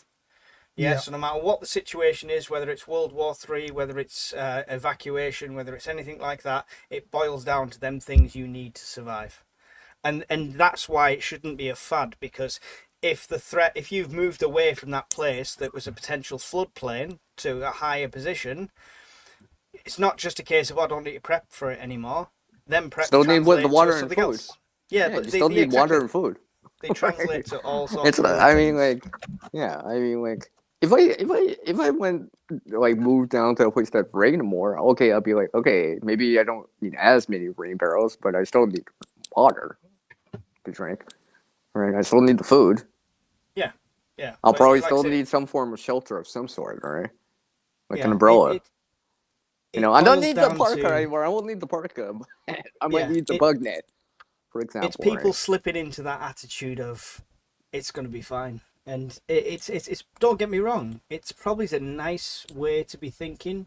I imagine people that are not prepping and think everything's going to be wonderful are much less stressed at times than I am. So it's probably a nice way. However, Mike, remember,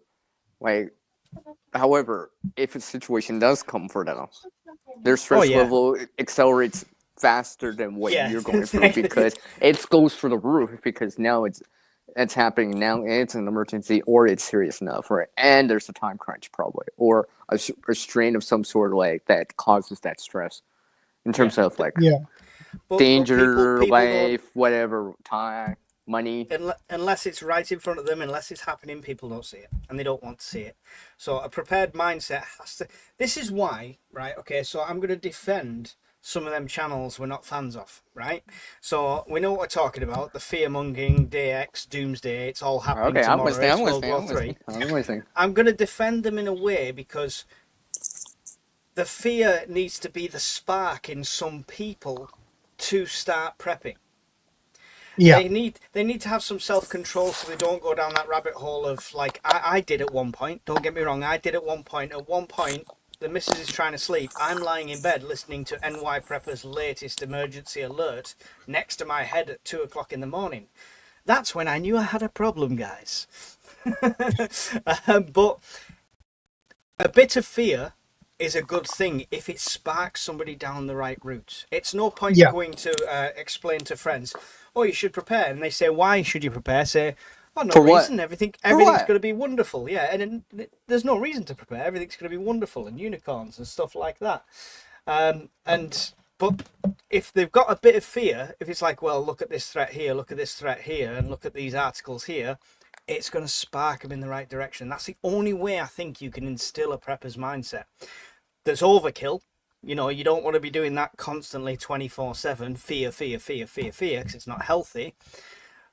But if they're not listening to reason, then a little fear might just push them in the right direction. So there you go. That's my defense for channels like that. Yeah, moderation. I would agree. And Prepper for the Ages says, or conversely, sometimes if things get sketchy in your country, you talk less about it because you don't want to give away your preparedness. I agree with that. Well, see, sorry, what's that? I missed that one. Conversely, sometimes things getting sketchy in your country, you talk less about it because you don't want to give away your prepare. Yeah, I mean, we had this discussion the other day. The difference between secret squirrel prepper and building a community, right? So Yeah. I'm sure Shadow's had the same thing that I've had, where people are like, oh, you shouldn't put your face on the internet, oh, OPSEC, oh, I'm just going to come and steal all your beans if it hits the fan. It's like, all right, you're going to come and good luck. That's all I'll say. Good luck. If you think I show you everything, good luck. But yeah, I think there's something about community that needs pushing more. And the secret squirrel people that they don't tell any, the first rule of prepping is don't tell anyone about prepping. You're going to be a lone wolf. Secrets. You're going to be a lone wolf. And there's a tiny bit of nugget of truth in these Hollywood productions where the survivors are never the preppers. The survivor are a band of random people that have been chucked together because they all happen to be traveling the subway that day, for example. Mm. And at some point during that movie, that series, that television program, they come across a stash of stuff because it was a lone prepper who happened to trip over a nail, get an infection and die because he was a lone wolf and he was on his own. All right. So community is a much better place to go than actually keeping it secret. The first people that are going to be in your mag is not the people you've gone camping with, not the people you train with, not Shadow, who's a good friend because he's over the oceans. He's not going to be part of my immediate mag as much as I'd love him to be. It's going to be the people around me. It's going to be the neighbours, the people you're hiding from. That's going to be your mag, across and the that's street. The way you survive. Yeah, exactly.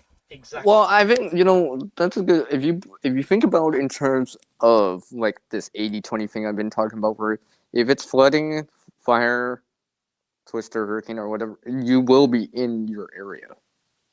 Yeah. Doesn't matter if it's urban, rural, or suburban, right? You're not be in that area. All right. You're gonna see people you might have seen before. For example, right? And if they've already met you, kind of know who you are, kind of to a certain degree. You'll probably you won't have to introduce yourself and get into their good books or and all that stuff, right? Because you've already done this kind of homework in advance, right? In terms of getting to know people to a certain degree, right? Where you can at least trust them to help you out for now because you have a common goal. At the moment, let's just say, a twister just hit your area, right? Well, this common goal kind of thing, Yeah, it's that helping blitz people mentality. out. We call it the blitz mentality over here in the UK because of obviously the blitz during World War II and how communities all came together. And I think there is some of that still about, and I think that would come into play depending on the situation. Yeah, of course. It all depends. It's all orders of magnitude, right? Because everyone's willing to help each other if it's a short-term thing and they can see an end. But if there's no end, all of a sudden, hungry people get desperate. And not only that, they can actually, what's the word I'm looking for? Afford or have the resources or have the time to spare to help you. Right? I mean, if someone's trapped over here and my family's trapped over there, I mean, come on. Something like that, right? I'll be like, sorry, man, my family's in danger too, right? I think people would understand. That's prioritize, or I only have one bottle of water. And it's just 40 Celsius out. Right? Or something like that. This is why part of my prepping has become not just what does my family need to survive for 90 days, 100 days, 200 days, a year, etc. It's, if I get enough of this, I can cook en masse. I've got a huge pot, a pan, I can make potato with what's in the garden. I can make a potato soup that could feed the neighborhood. Right? So once you've established your place, think about how you're going to build them relationships, because in an SHTF situation, whether you like it or not, Your survival is going to be based on social. It's going to be based on the relationships you build with people around you, the right people coming in to help and you help protect what you've got, and also dealing with social situations which are not so friendly, which are hostile. In terms of a mindset, right? In terms of I keep mentioning it as problem solving because if you think about it, preparedness, you're problem solving. You're just kind of in more advanced, right? In before something happens, right? So if you think about it like that, if you're helping people in your area, neighbors or whatever, right? You know, they may trust you or ask you for that assistance just because they know that you have the willingness to try to help. You know, they would understand if you couldn't, but because suddenly you're just walking in the neighborhood and you see them, something happens and you go help them out and they'll be like, oh yeah. CR did that for me that one time. Let's go find him. He'll be a good person to ask. He'll have something to help problem solve this. Prepper for the Ages has mentioned something we mentioned before there, saying that local opinions section brought up the idea of raiding all the prepper houses because they bought up everything. No, if there's a crisis, not a single prepper was at the shop unless they weren't fully prepared. We didn't buy any of it. Can I also mention, sorry Shadow, what Kevin said up there? That's the one. I've had some success in persuading two of my best friends, they are a couple, in prepping, and they have made good progress in just a couple of months. The only reason I want to mention it, Kevin, how did you broach that subject? Let us know how you actually brought that up and how you had success in persuading. That could be another topic too. I mean, I guess we can brush by on it, but I mean, I've talked to people for I always related into something like gardening, for example, or the wintertime here in Canada, for example, right? That's how I related in. I don't even need to relate it into prepping. I'm just relating into something that's, a yearly thing or a seasonal thing that, eventually happens, for example, right? Like if your plants have problems or whatever, or the extreme cold, or, we got freezing rain coming and all this stuff, whatever, right? And people can relate to it because they may have experienced it before in their life. In terms, almost as an analogy or as a metaphor to a certain degree, where I'm because when I talk to certain people, right, if I'm talking to Shadow here or whatever backstage, right, yeah, I'm more open to it in terms of the wording, the terminology, right? But if I'm talking to someone else, right, I mentioned, oh, you don't do. Oh, I think I know. Oh, you do this because you don't want this happening. And they understand. I understand why they're doing something specifically, right?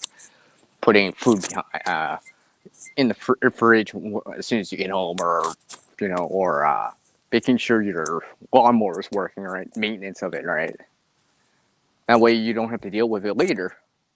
Yeah. For example, right? It's just like people that bring up, they're firing up their snow blowers before the winter actually hits, before that extreme cold, right? And realizing it's like, oh yeah, all right. That way I don't, for example, if I did something like that, like right now, right? People would be like, "Why are you doing this right now? It's not snowy." Yeah, but how I mentioned it to people is yeah, but if something happens and it's 30 below out, I don't want to be doing that outside if I don't have to do it 30 below. I rather do this when it's 0, 10.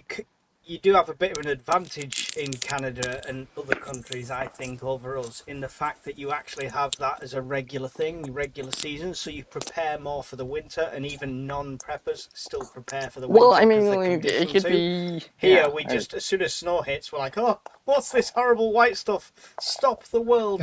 I think it's in the... See, I will mention something. There is one person on the Doomsday Prepper show that their reasoning for preparedness is actually pretty legit, and because I'm trying to remember his name now. He actually has a YouTube channel, right? That's why I was so surprised when I saw him. I'm like, hey, I know this guy, right? Because his channel doesn't deal with preparedness. he does like these science projects and all that stuff with solar, and he melts things and stuff like that. Right? I knew he lived in Florida, and I'm like, what's his name? Dan, I think. I gotta. I'll see if I can find a link or to a video of that, because that was the only time I actually saw where that it was very down to earth. You know, something a little bit more plausible, more likely, because he lives in Florida, and the storms, the hurricanes, common thing, right? Or at least more or less, right? Maybe not yearly, but like winter here, but it's an eventuality, right? Like he knows that in time. If you live there 50 years, eventually one will hit. It's just an eventuality, right? It's just like, for me here in Canada, I know eventually there will be a time where it will be really, really, really cold, right? Mm-hmm. It's just an eventuality, right? Especially if you're talking about years, decades, right? Eventually there will be that time that'll happen. And you're going to deal with it.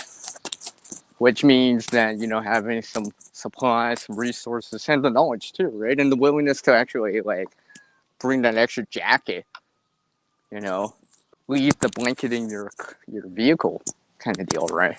Like, when and that whole,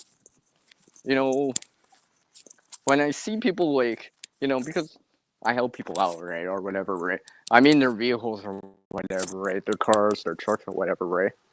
And I just, how I support that mindset of the preparedness is like, I'll be like, oh, hey, you got jumper cables. And they're like, oh, yeah, for the winter, to jump my vehicle, right? They say it like that. And I'm like, oh, yeah, it's smart, right? Yeah, you don't want to be stranded on the road, blah, blah, blah. Like, I relate it into like that, where it's like, I understand it. It's like, a good thing, right? Now, like, why the hell do you have this? Right? Because that's not the motivating one. Seeing it like that, right? Yeah. But motivating it in terms of like it's a good thing, like, it's a smart thing or whatever, right? Stuff like that. Like, if I see people with ring catchment, I'll be like, yeah, I don't make a, I'm like, oh, yeah, good, right? Because I think this is the way to help people out, and maybe a little bit of fear thing to spark them up to a certain degree, by those two things, right? Because then they realize, hey, other people are doing it or thinking along the same lines, right? They understand it, right? It's just like the seatbelt thing or anything along the lines of that, right? Or how I relate things when I'm in the passenger side, right? And I'm looking out for vehicles too while we're on the highway or whatever, right? Because we're in it together on the road, right? They might be the driver, right? Shadow might be the driver, right? But if I see something before he sees it and I tell him, he can steer around it. Whatever, right? Like, I can see on the far right-hand side better than he can because he's on the driver's side, right? I'll be like, oh, yeah, I think I see something up ahead. There might be not a road closure, but maybe an accident up ahead or whatever, right? And then he can start looking for a detour or something like that. We can start planning for it right away, right? Because we're in the same boat, or car in this case. You know what I mean? Yeah. Right. It's just like, it's just like if you were at a friend's place or whatever and something happens, well, you're in the same boat. You're at your friend's place or whatever, right? I mean, your stuff's in their place, your backpack or whatever, your purse or whatever's in their house, right? So if something happens in the house, well, you just lost your purse, right? So, something happens, you like find her, I'll be like, oh yeah, we gotta put that out there. My stuff's inside too, right? Where I'm doing for selfish reasons, good to see you. But yeah.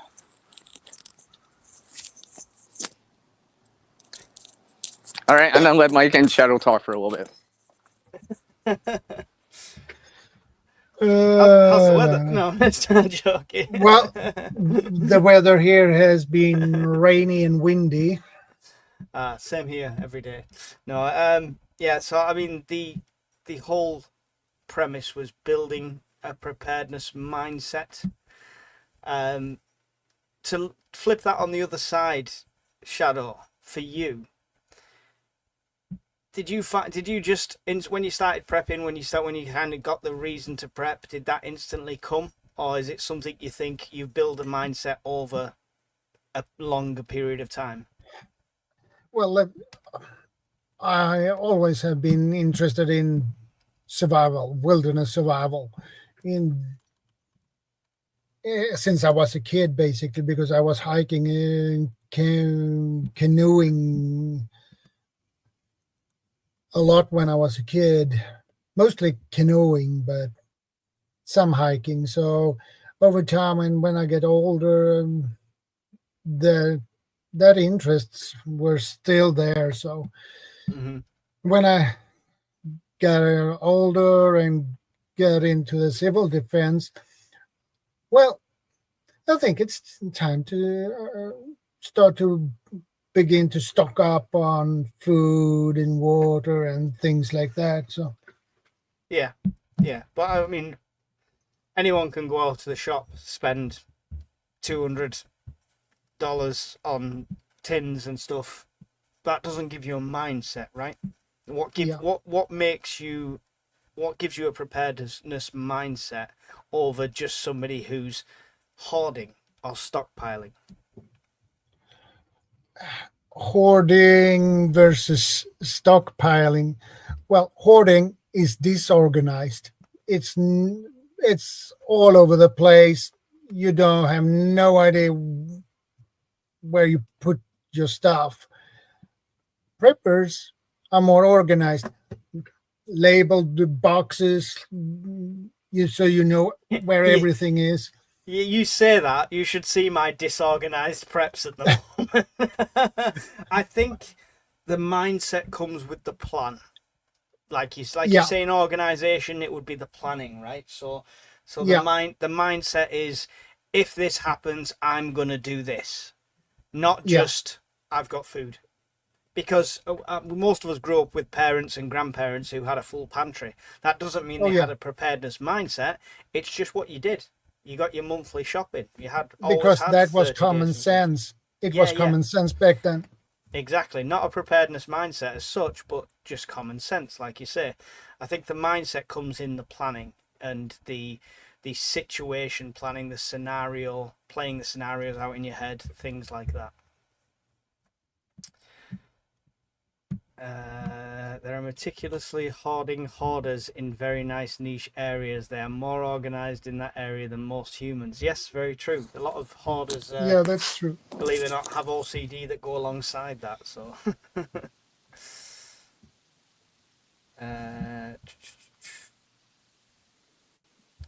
you don't have Mike's link. I think I posted it in there for you. I don't know if it's appearing for you. No, it does not. It's on your side. It must be on my side because she can't see it. I can do that. I can go this way. There we go. Is that better?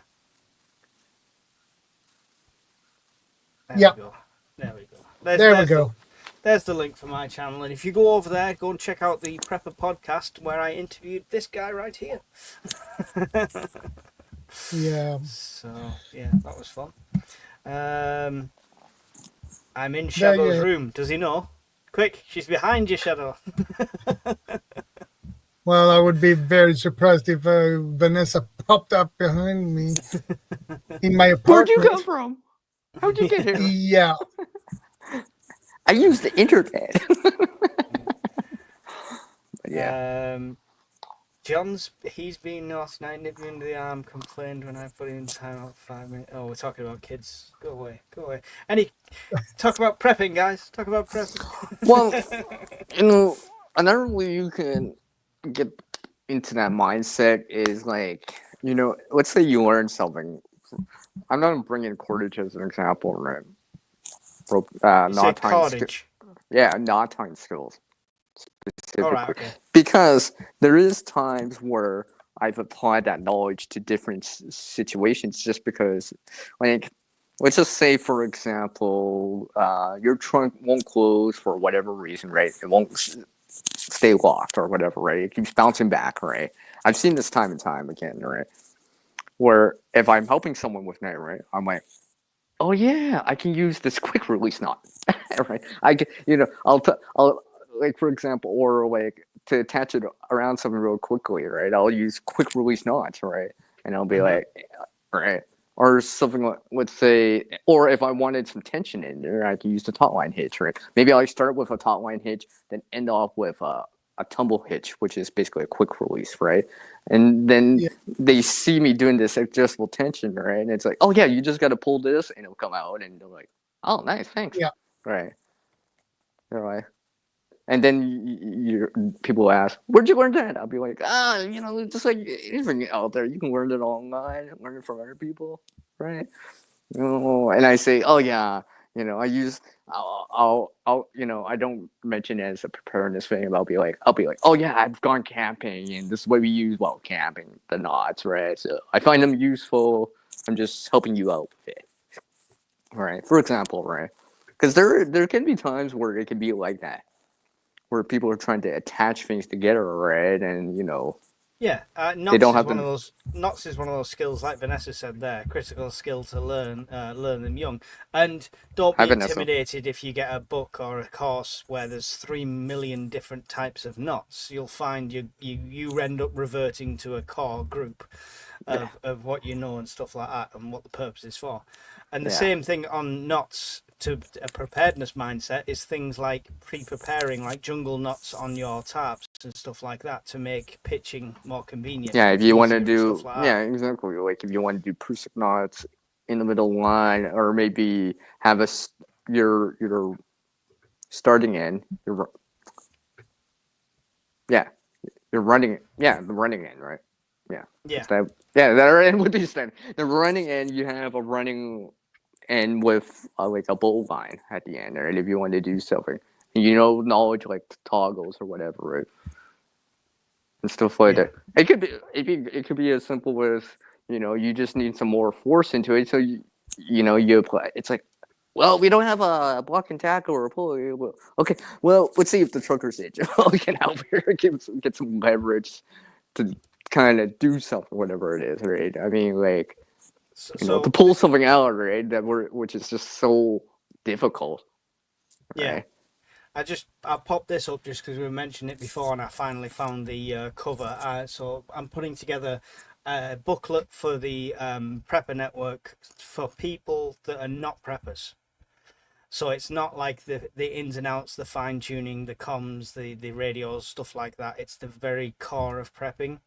And that's kind of the front cover for that. So it's just encompassing water, food, medical, warmth, shelter, and everything that entails. So that, hopefully when that's finished, that'll be something that you could give to somebody who's a non-prepper to kind of show them that prepping mindset in a way. Yeah, that is a really good idea, actually. Yeah, because every other country seems to be giving leaflets out to their population. In this country, we're not. Yeah, I think your government should print up some leaflets and send to the people. I mean, people say, well, yeah, but it'll just go in people's junk mail, or they'll just ignore it and stuff like that. That's probably the case, but if 2% of the population read it, and 50% of that 2% act on it, that's still more prepared than we were before. Yeah. And we did make a point of, like, we discussed this at one point, how could they force it upon people? Like, let's say the war's a real threat, like we're directly under threat sort of thing. How could you force that on people? And I think it was Scottish Prepper that said, well, you could, and they'd have to buy this, that, and the other, or they have to have this safety pack in their house at all times. But as soon as that threat had subsided, they'd all be on Facebook Marketplace. They'd all sell them. They'd just get rid of them because they don't have the mindset. Yep. Can you guys hear me, by the way? Yes. And Mark says the U.S. has reality shows that make preppers look like freaks. Yes. Yeah. No, but I mean, that's what I was showing before with that Joe channel that came and did the media at the Prepper Meet. it's what sells, Mark. You know what I mean? It's Yeah. at the end of the day, if I spoke to a photographer and a videographer about doing a documentary in this country, I want to do a pilot episode and send it off to Netflix and hopefully get some interest.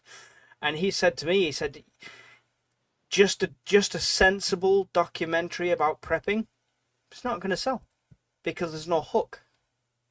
There has to be a hook. There has to be a reason, like, oh, look at these crazy people with guns, or look at these nutters forming their own community and stuff. They have to have a selling point, and nobody wants to hear straight talking logical arguments because it makes too much sense to them, and suddenly they're worried. So it's what sells. Easy. What's that? I said it can't be that easy. What?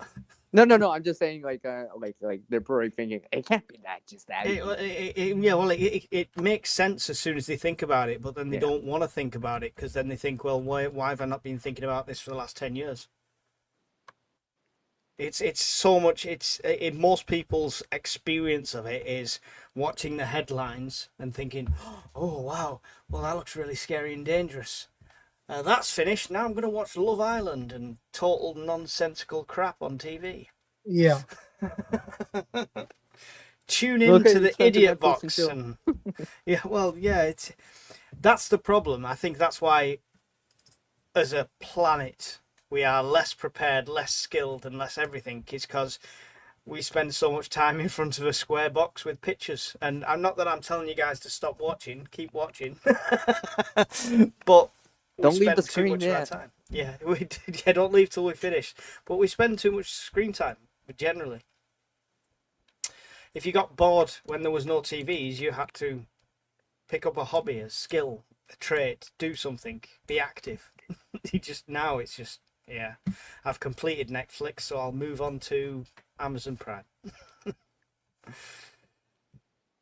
People want comforting lies, not the difficult truth. Yes, 100%. But most of the lies in this country told by our government are not comforting whatsoever, and everything that comes out their mouth is one of them. But that's another story. Best not say too much. I'll have a knock at the door. Yeah. I never watch stuff like Love Island or soaps. I prefer favourite YouTube channels and anything with zombies. There you go. Yeah. It's the way to go. Learn how to sew. Yep. Oh, I've got one here. Where's that gone? Look at this. This is my little Temu special. So this is like cost next to nothing, as Temu usually does. And you pop it out. It's got 2 reels of cotton in there, and in the center little section there, it's got some needles, all different thicknesses. And surprisingly, for Temu, the quality on it and the fact that it's in a little waterproof container, it's spot on. The needles are strong. They've got good size eyes on them, not trying to thread a needle. But yeah, there you go. Little sewing kits. I've got millions of them everywhere. They're good in crackers as well. You get them in some crackers have a sewing kit.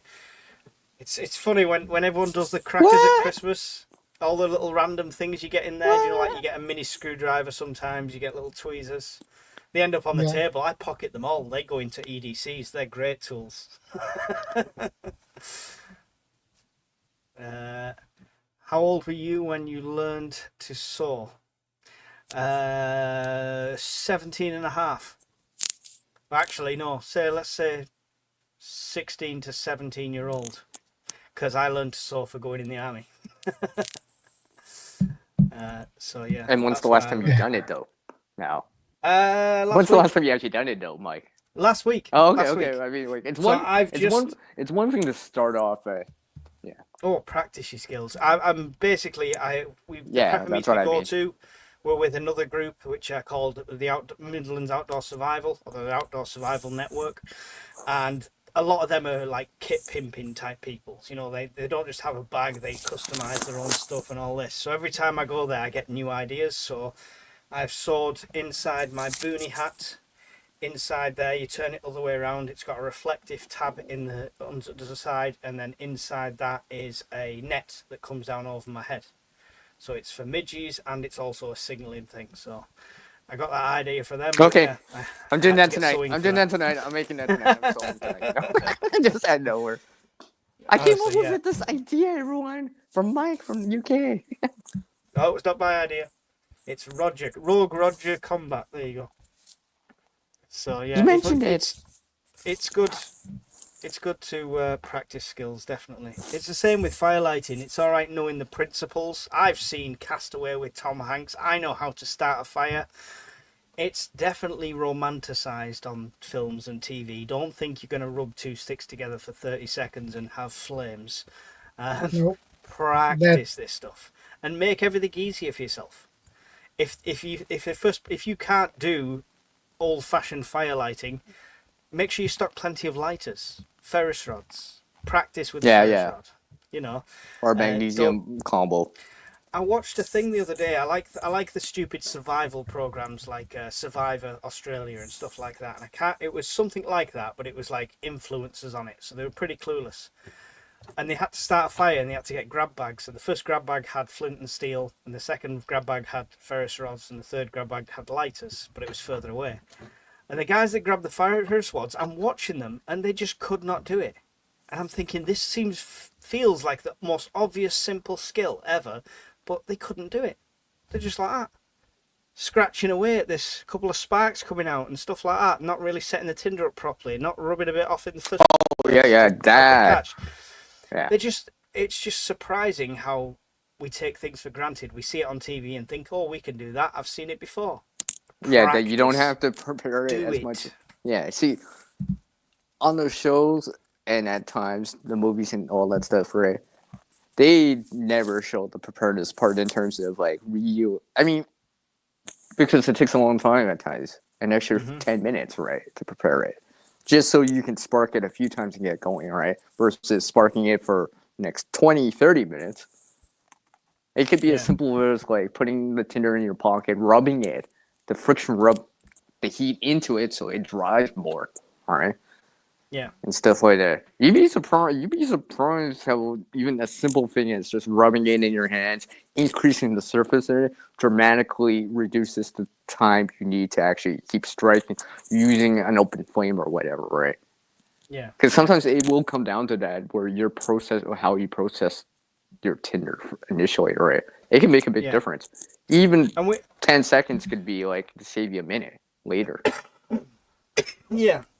And it's about practicing that as well. It's like everyone can buy every survival book under the sun, but you don't want to be learning it when it hits the fan. So go out and practice these things. You don't have to go out and survive in the wilderness for 3 days on your own and risk your life.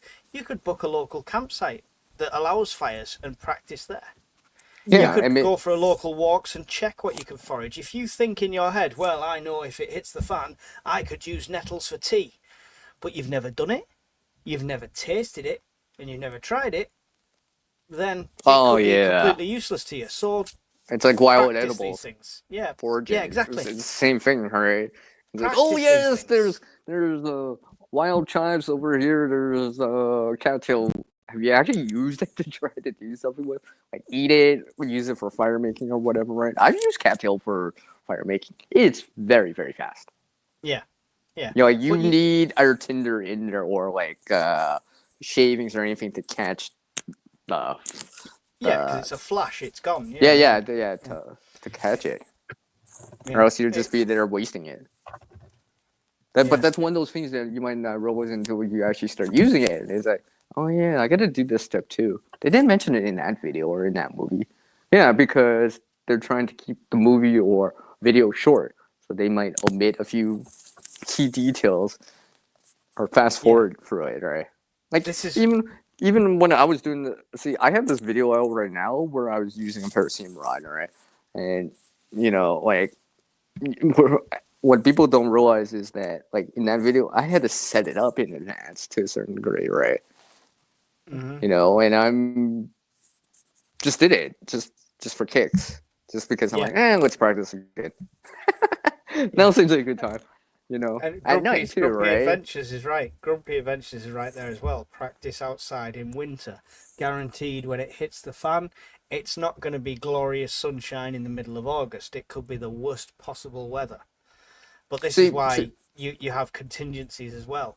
No, of course. Don't just think I live near plenty of trees, so I've got firewood, I've got fuel.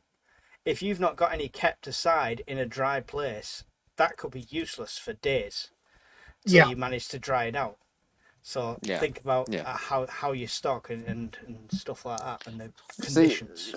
You know, that reminds me of this one time where I stuck my hands in like ice cold water in like minus 24 Celsius. That's minus 11 Fahrenheit, by the way, if you guys in the US, right? I did that as a challenge, right? That showed me a lot right there. To just sense that.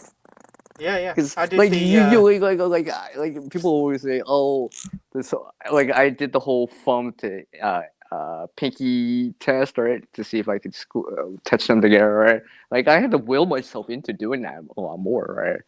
And it's just like, and the things you don't experience from like video, TV shows, and movies is those physical aspects, like the heat, the pain, or the cold. You don't sense that through that medium, right? What you don't but experience when you, I was like, it's the mental aspect, right? Yeah, because I like when I first put my hands into it, I was just like, it was this. Then I'm like, I can take my hands out because I'm like, a little bit more, all right. But I used the smallest theracene rod like ever in Striker, right?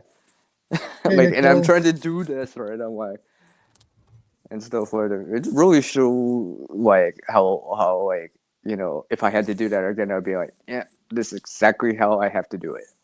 Yeah. Methodically, make sure my tinder's there or whatever, right? And this is without a lighter, right? I'm physically using my hands to doing it, right? Obviously, with an open flame like a lighter or a match, it'd be slightly different. But I mean, I could imagine trying to do that with friction fire. Yeah, but conditioning like that and training like that is the next level of preparedness for me. It's like, so when I was doing my hike, I'd never done that before solo over that kind of distance. I didn't know how good the weather would be. I didn't know how cold it would be at night. Part of the training for that is I did the Wim Hof method, which is where you get in a shower and then 10 seconds before the end, you turn it to ice cold and you stand there and you take it. And then the next time you increase that time and you increase that time. And Wim Hof is a survivalist guy. You can see he's called. Or I could just walk out in the middle of winter. Yeah, but it's conditioning yourself to that point. That's what I'm saying. It's like baby steps into that point, to the point I can now get into an ice cold shower for 3 or 4 minutes, no problems at all, no shortness of breath. So it's conditioning yourself. Yeah. I totally understand what you mean, because like here in the wintertime, there's this kind of, it's just below freezing too. It's 0 Fahrenheit, minus 17, then everything lower than that, right? And I always rule, especially if the conditions are not changed for a significant amount of time, I'm like, well, I might as well just start getting used to it. Yeah. Because it's just going to get colder, right? So it's just like, I might as well get more comfortable, or at least not really climatized to it, but like more comfortable to it, right? Where I'm like, yes, I know it's cold, but you know. But it's you need to practice them skills, like Vanessa just said there. Mm-hmm. Ever start a fire in extreme cold or wet conditions? Can you get it done before you're hypothermic? This is why you don't want to be learning on the job. You want to learn now while you can control that environment. You can have that safety net. Exactly. Exactly. Right. I mean, so that's like, why you train. So then it becomes second nature when you're in that situation. I remember this one time. I'm walking like 10 kilometers for 3 hours in like minus 20. Everyone's like, your nose looked cold. I'm like, yeah, but I was trying some stuff out and understanding it, right? And then I did have a safety net because the grid's out, right? I could have walked into any building, any whatever, right, and warmed up, but I'm like, no. And then simulate this as like, hey, it's in the middle of the night. I can't just simply go into a place. Yeah. For example, or I gotta walk home, you know, let's say a vehicle or whatever, like, or something like that, and I gotta walk back, right? Yeah. Just simulate that. Yeah, definitely. At the end of the month, I'm cycling. At the end of the month, I'm cycling to island, 260 miles, no hotels, no support crew, nobody moving my stuff, me in a trailer taking everything I need to survive that. That's a simulation in a controlled environment. That could be a bug out method. That could be a bug out location. It's roughly the distance to one of my bug out locations. So it's a test, but I'm in that safe environment where if it hits the fan halfway through and I need to call somebody, I still can. Yeah. You know? Yeah, like it could be like for me. This is why I don't mind doing some of this winter stuff. The only thing is, it's hard to record it.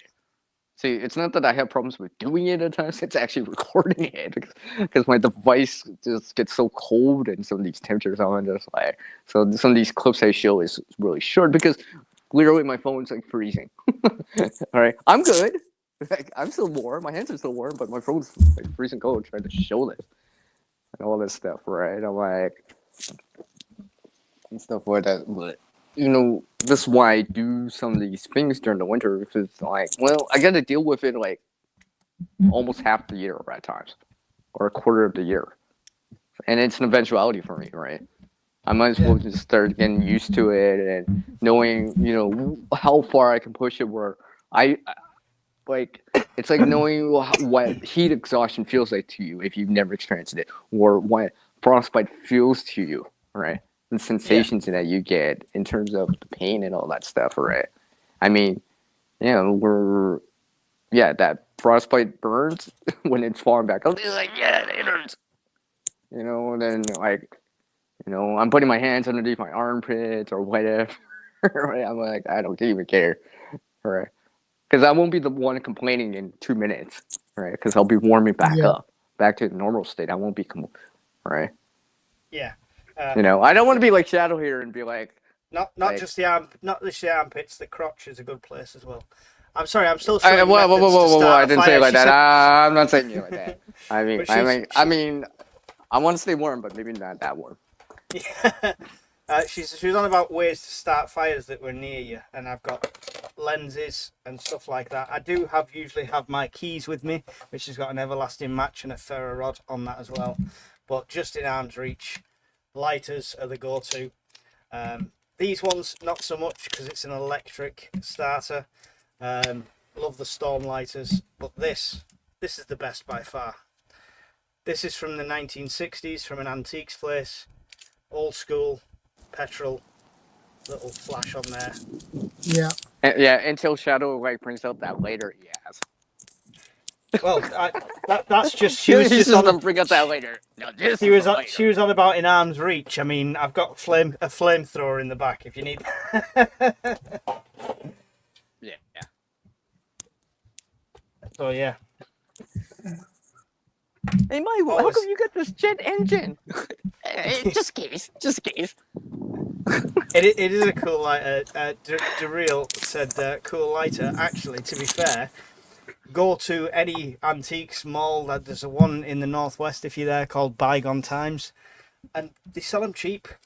They sell them really cheap, and that flint has never been replaced. It's original. Look at that's a birthday candle. Look at that. I pull out a lighter, he pulls out a lightsaber. He's always got to do... It's the knife thing all over again, isn't it? We're going to have a short about this. Is that always going to happen? I've bought bigger knives since you did that. I came up with that short. And I thought that would be a fun thing to do. Yeah, I can't answer you back, though, because of the laws in the UK. It's like... Yeah, if it ends up comparing stuff like that, I'll get a knock on the door. World Survivalist, good evening, good to see you. Go on, let it spoon. Hey, Alan. I see you've played Knifey Spoony before. What is that anyway, Shadow? Show me that in detail, not just the flame. Show me what you had there. The lighter itself. Yeah. So I assume this is something you refill with just regular gas? Butane gas. Yeah.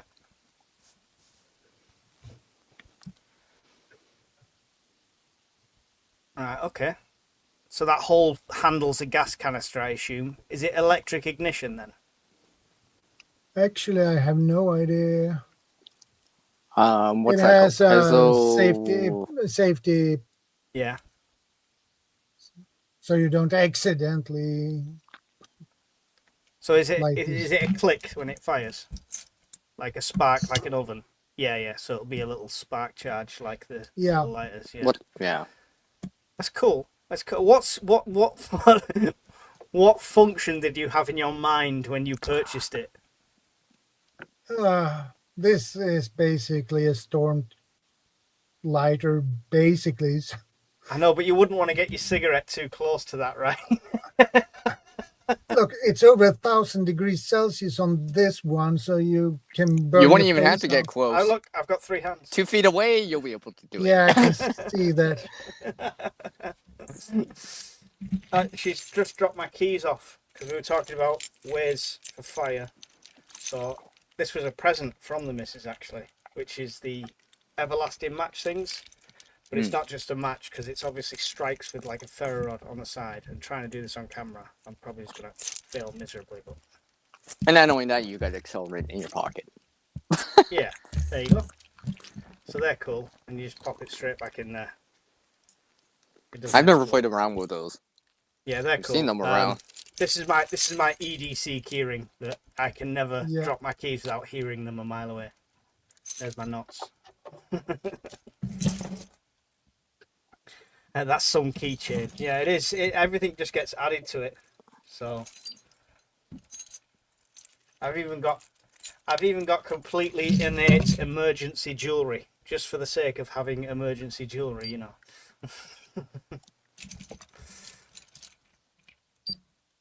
Call that a spoon.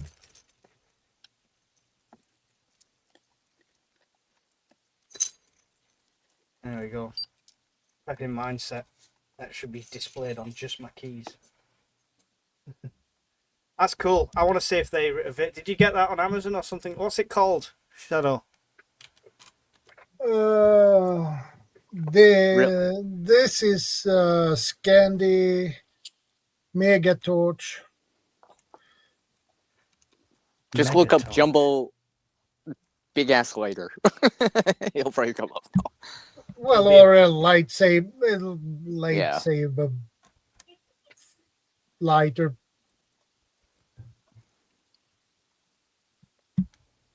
Nope. It says, computer says no on UK Amazon.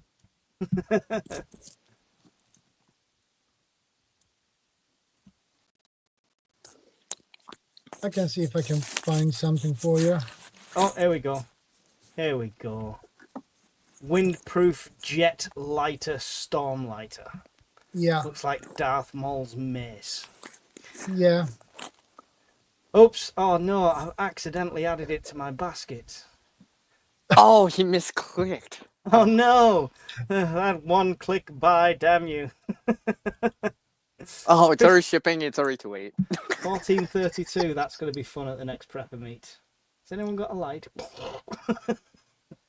Yeah. Everyone will be like, Mike, whoa.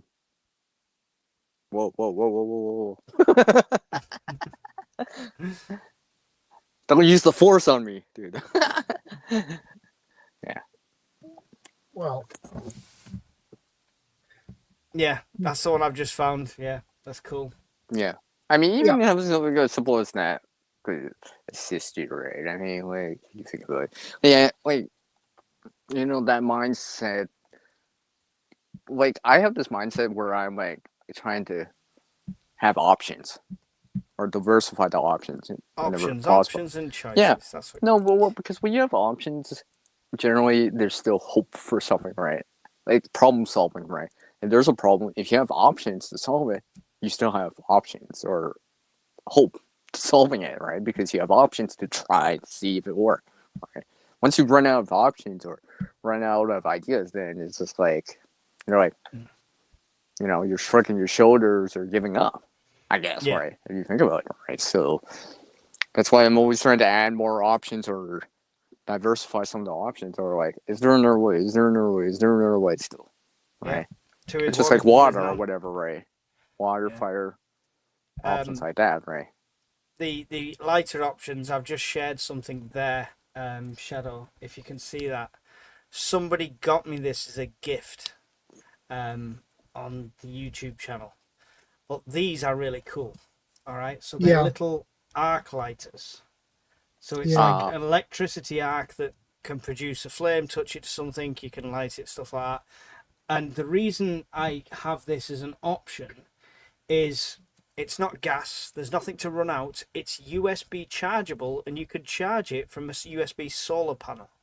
So this is the lighter that never runs out because you can always charge it. I can't show you right now because it's locked in a Faraday box, but you can always put a little solar panel in and always charge it. No gas, nothing like that. Little USB thing. And for the top tips from a prepper to another prepper, don't buy the camouflage one. Why shouldn't you buy the camouflage one? Because guaranteed at some point you'll drop it on grass. You're not going to be out in the open waving your lighter around, so don't worry about OPSEC with the orange one. Don't have it dangling from your neck. Yeah, I Just think don't have a green one, because if you drop it, you can't bloody find it. Yeah, I think there's some reason, like I'm not a fan of like solid black lighters, right? Because you can hear it, but you can't see to see the fluid level, for example, right? Yeah. And it's easier to misplace because in the dark or whatever, right?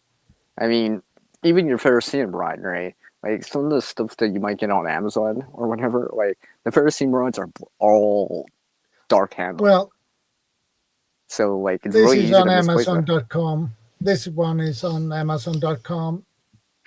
Yeah. Yeah. This that one is similar to the one I have. So yeah, because I imagine if you're actually using that in a serious situation, right? I think if you're trying to start a fire, I think the last thing you're worried about is the op spec of like your tool, because you're going to be generating like a flame or smoke. Yeah. To a certain degree, right? You know, but misplacing your ferrocerium rod, oh, that's probably very likely, because you're trying to do this fast, probably, right? You know, whatever, right? This comes down to organisation. Organise your kit, organise your bag, know where everything is, and have contingencies upon contingencies. Yeah, I mean, like, there's that famous, well, now he's famous on I YouTube have to anyway. take a bathroom break. I'll be back in a minute. Yeah, No anyways, he was on alone, right? Basically, he tapped out because, you know, I'm gonna put down my ferrocerium rod and start this fire and can't find it again and can't find it again. Yeah, and he had to resort back to selection. Well, he had to resort back to bow drill. Yeah. Use more energy, right?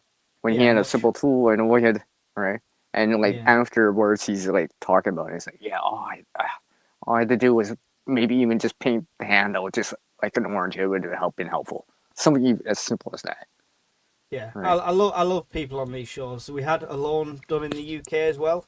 Yeah. So the UK ones did it, and the guy that they all introduced themselves and they were talking about the skill sets and stuff. And we're watching, we're thinking that guy's got some stuff about him. Plus he's a joiner and stuff like that. He'll be all right. Literally day one, sliced through his leg with an axe. Well, never mind. That's it. I don't think he's gonna make it. And this is why I don't bet. Yeah, exactly. Right. No, I've seen a lot of shows like that, right? And I'm just like, I sometimes I'll just, excuse me, watch the pilot or whatever to see if I want to get into it, right? Because I want to see, what are they doing? I applied for one of them, but didn't get in.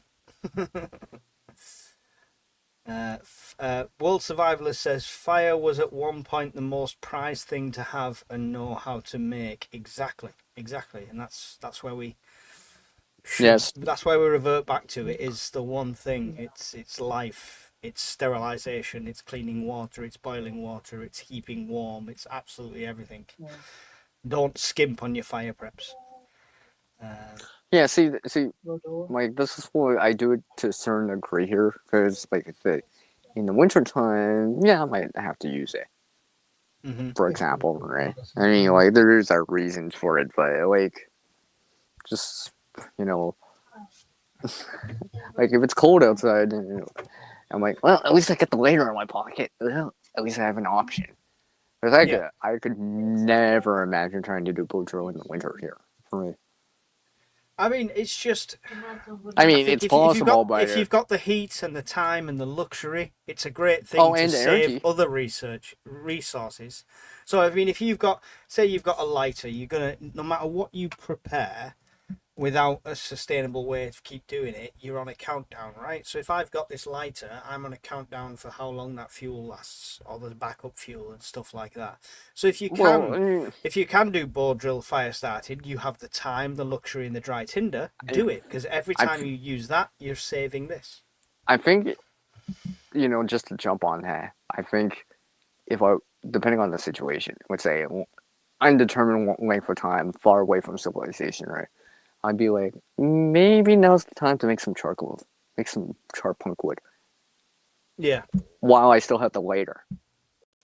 Exactly. Let's just say it's a full standard big lighter, whatever, full size, regular size, right? Well, I'll be able to get more out of it and not have to resort to bow drill later. Because I'll be able to still get a spark even for a little bit of time, right? Yeah. I won't be using, I'll just flick the lighter for 1 second just to ignite the char cloth or char punk wood, and that's it, and blow it into flame instead, right? Save me, it'll take a little bit more time, but I'll save the resource if I deem it necessary, right? But then again, it could be as simple as your lighter's running low. You found a lighter, but it's really, really low. Yeah. Right? It'll still generate sparks, but you realize that the flame aspect is very finite right now because you don't have that much fluid. You can see it or hear it. You're like, well, I might be able to get 2-3 minutes continuous flame, but that's about it, all right? And then I'm back to sparks, right? Yeah. So if you had a chance to make something that's charred like punk wood or char cloth or whatever, right? You have a tin or whatever method of doing it, I would consider that.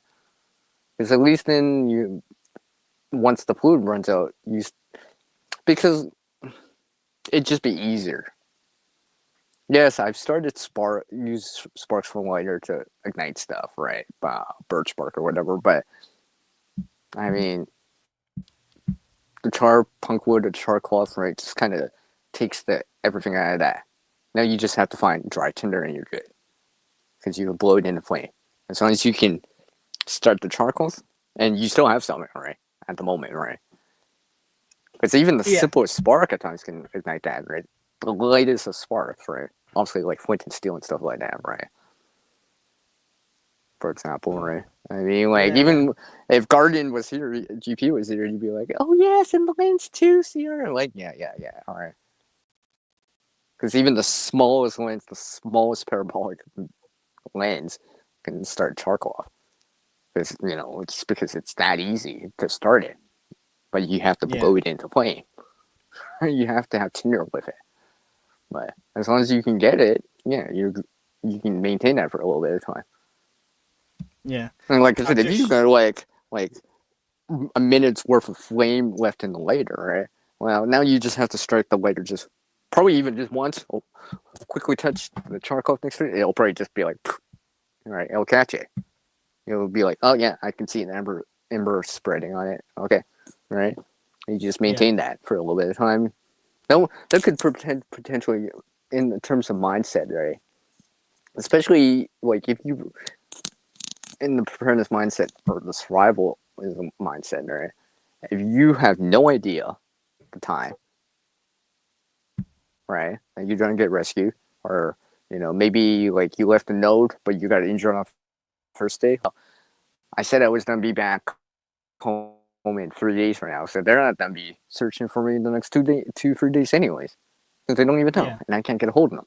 They wouldn't know, right? Until so you have to extend the resource out, which means that you got to find another option, something that you can sustain for a little bit more time, right? Yeah. That was a small lighter. Especially if you're random.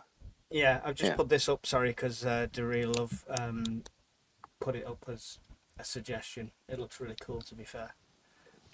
This is becoming an expensive. Maybe I should change my icon back. I didn't realize we were on top of fire again. I should change I wonder what the price on that one is. Yeah. I'll add it to my ever-growing prepper list. That's just. Hey, Mike. I think stuff your to get. list is. I think, Mike. I think your list is bigger than Santa's list. It was. This is It tiny. was? This is tiny because this is my wish list that I publish on my videos, and everyone's happy to get something for a £5 or a £10, but nobody wants to spend £1,300 getting me a tent box. So, so this is just the stuff left I could over use that a I freeze need to pick up dryer. myself. Yeah, yeah. I'm not stuck a freeze dryer on there, not for £3,000, but yeah, that light is really cool. So I've added that to the list there. Cheers for the suggestion, Daryl. Yeah, I mean, I think that mindset, like I'm realizing that, even how do I say this? I'm trying to relate this into a show here, one of the survival shows or whatever. And I'm trying to think of an example here. I keep thinking of like Dave Canterbury and Cody Lundin, and I'm trying to. I mean, when they were doing that show, right?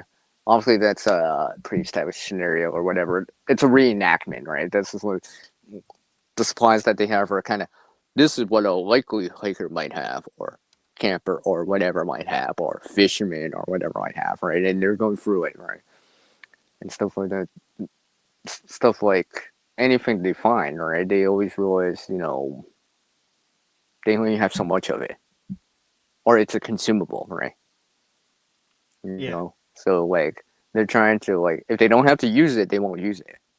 Try to use things off the landscape if you can, right? Obviously,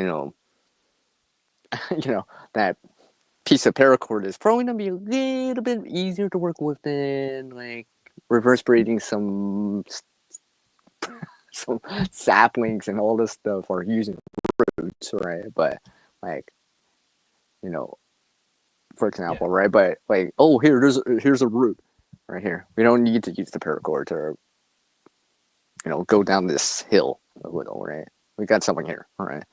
Saves you the time, and you can still use the resource of the paracord later, or the rope, whatever, later, right? Oh yeah, save resources wherever you can. Yeah, I think because when possible, but if you deem it necessary to use it and it's important enough, well, you'll have to make that judgment call and probably just use it. It's just the way it is, right? If you have a water filter with you and you need water, well, you're probably going to be using it. Yeah. Just saying, right? Day or two, you're probably going to be using it. You might find ways to try to extend the life of it. Which is, I mean, this is a long scenario with the water, but I'd be like a grid down or whatever, in terms of let's say a longer term power outage or whatever, right? Let's say I got to use water filters, right? You got to filter,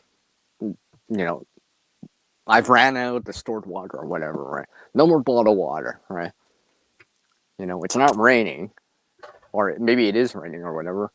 I'd be like, okay, well, I don't know how much longer this might go through. I better extend the life of the water filter by, I'll pre-filter the water first. That way my good filter doesn't have to do so much.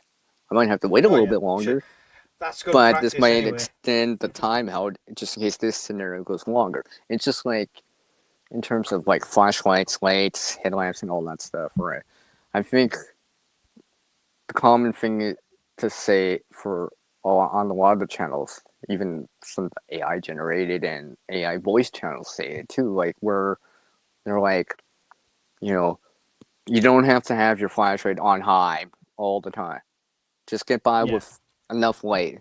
Even if it's on the low firefly mode, whatever, right? You don't need it on turbo all the time, right? On the high, right? You save that for when you need the distance, or see the whole area very brightly, right? You don't need to be like, hey, I need to see what I'm writing, right? I just need enough light to see it. I don't need oh, it's gonna be 10,000 lumens in front of me. I gotta see everything, right?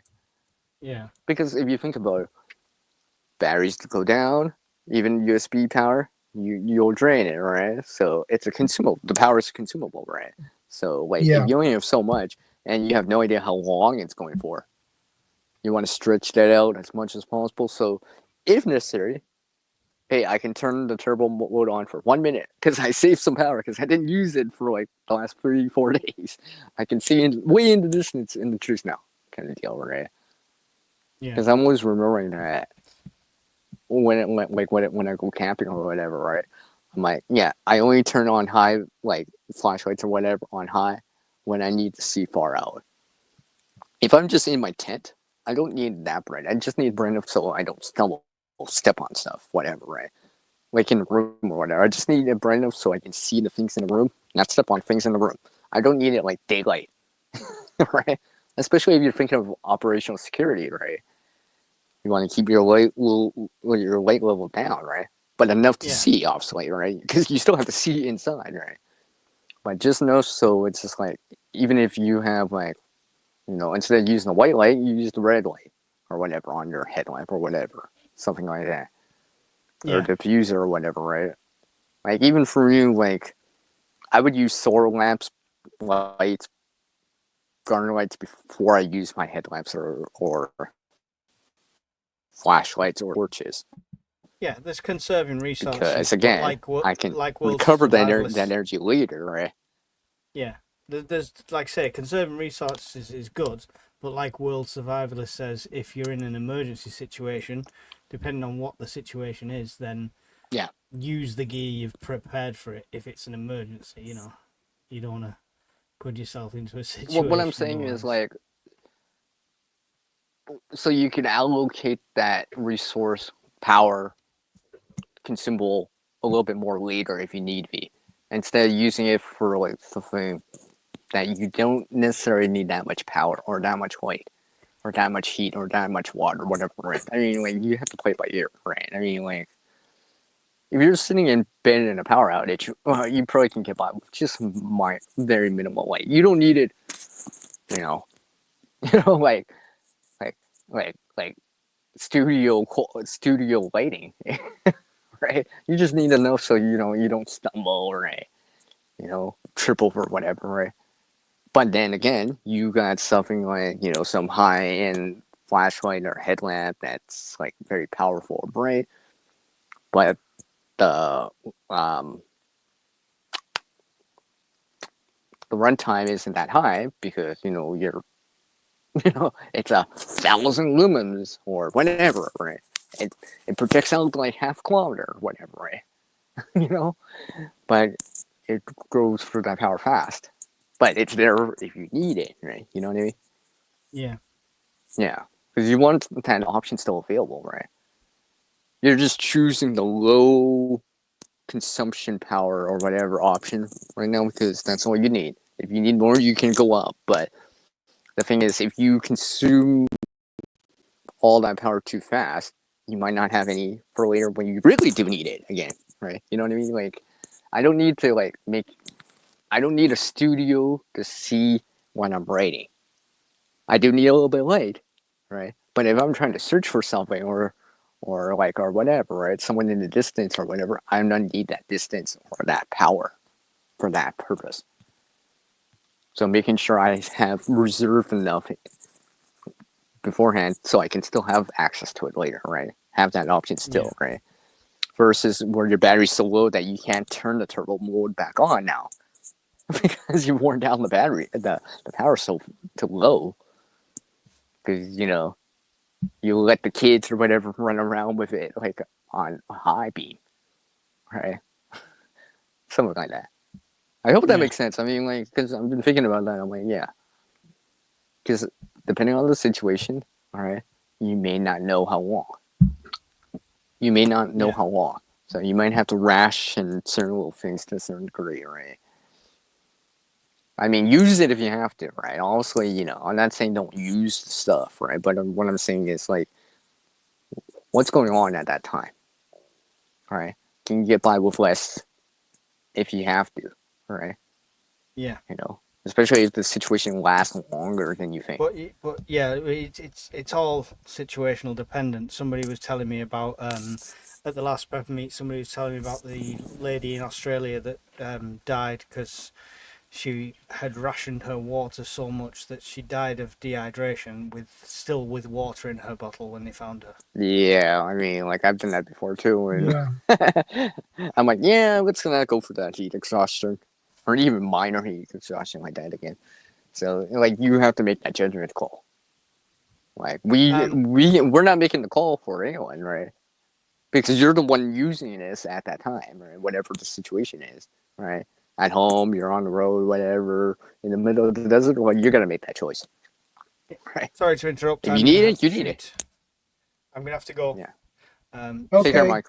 No problem. Cheers, gents, and I will speak to you all again soon. Anyone who's watching on my side via the link, just go over to ShadowScoutSwede, where the live will continue. If you want to continue listening over there, so make sure you go and. This is where you drop the if link you've not already. on your channel.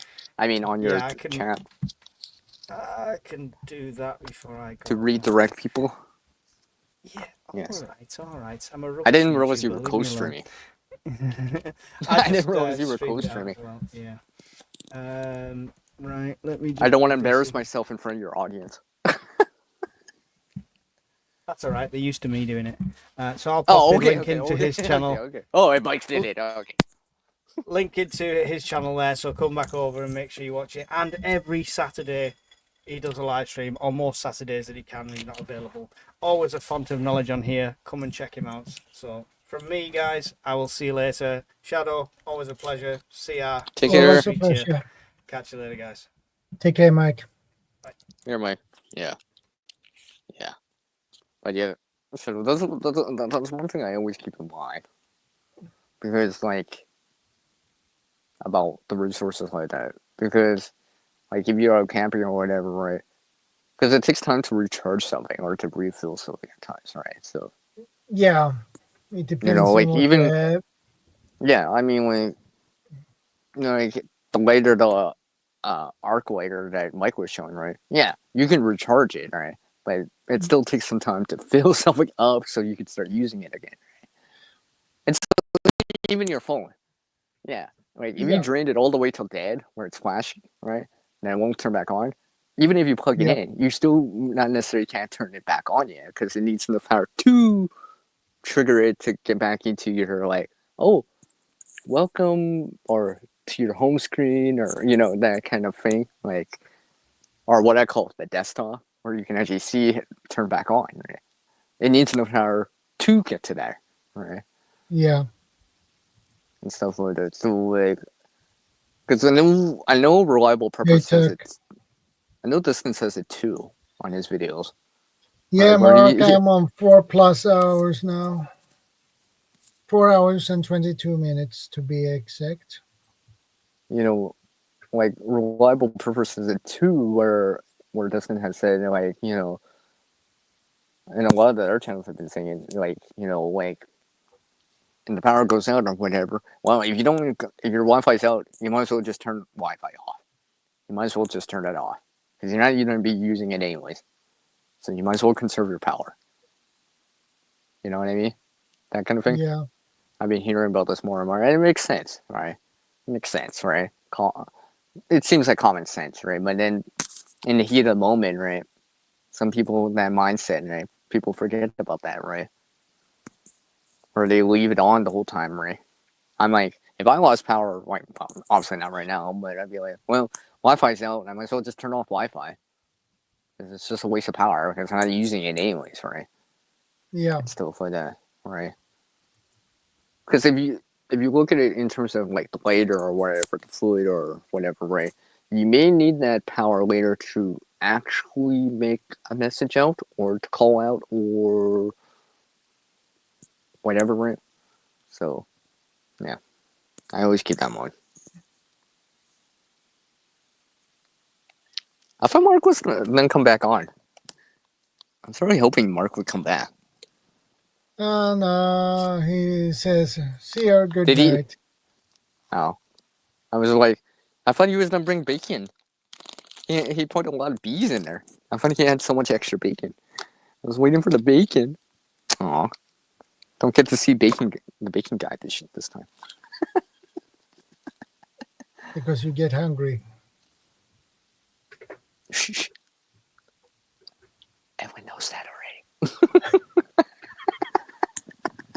Yeah, I know. No, but like, yeah. Like I said, like in terms of this preparedness mindset, I mean, like, it's just, the willingness to keep going and not give up and have some options available and, learn from the experiences of not only yourself, but other people too, whenever possible, right? Mark Like, says, next week, CR, I'll cook live. yeah, and I'll eat live.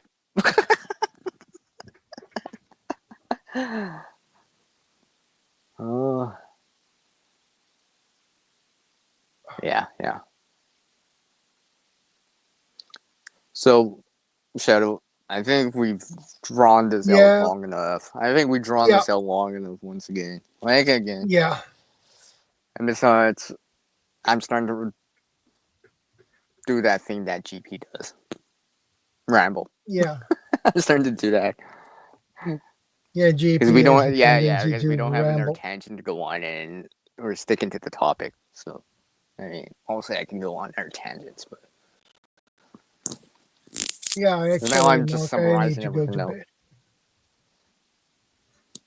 So, did you come up with some topics for next week or the week after yet? The missus probably have one suggestion. I will need to check with her first. Well, like I said, National Preparedness Month is coming up. Since September is coming up soon. We're halfway through this month, right? So, like, it's coming around in the next, 2 weeks, right? So, I mean, personally, I've lined up a few things in advance, so. Yeah. Because I want to see what people are going to be talking about this year. I mean, honestly, there'll be common things, but certain little things might be more on people's radar. A lot more the food aspect or the water aspect of it, right? Yeah, and Mark says, "Time to go, CR. Say good night." Oh, night, Mark. Even though it's the middle of the afternoon for us. I'll catch you later, Mark. It means that I need to go to bed. All right.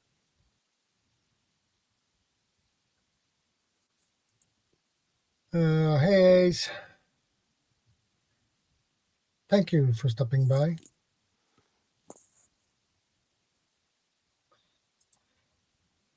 Well, I'll wrap things up now, guys. First of all, thanks for stopping by. I appreciate it. And I will see you next Saturday. It's same time, same channel as usual. And, well, don't forget, be part of the solution, not the problem. And God bless. Take care, everyone. Take care. Stay safe.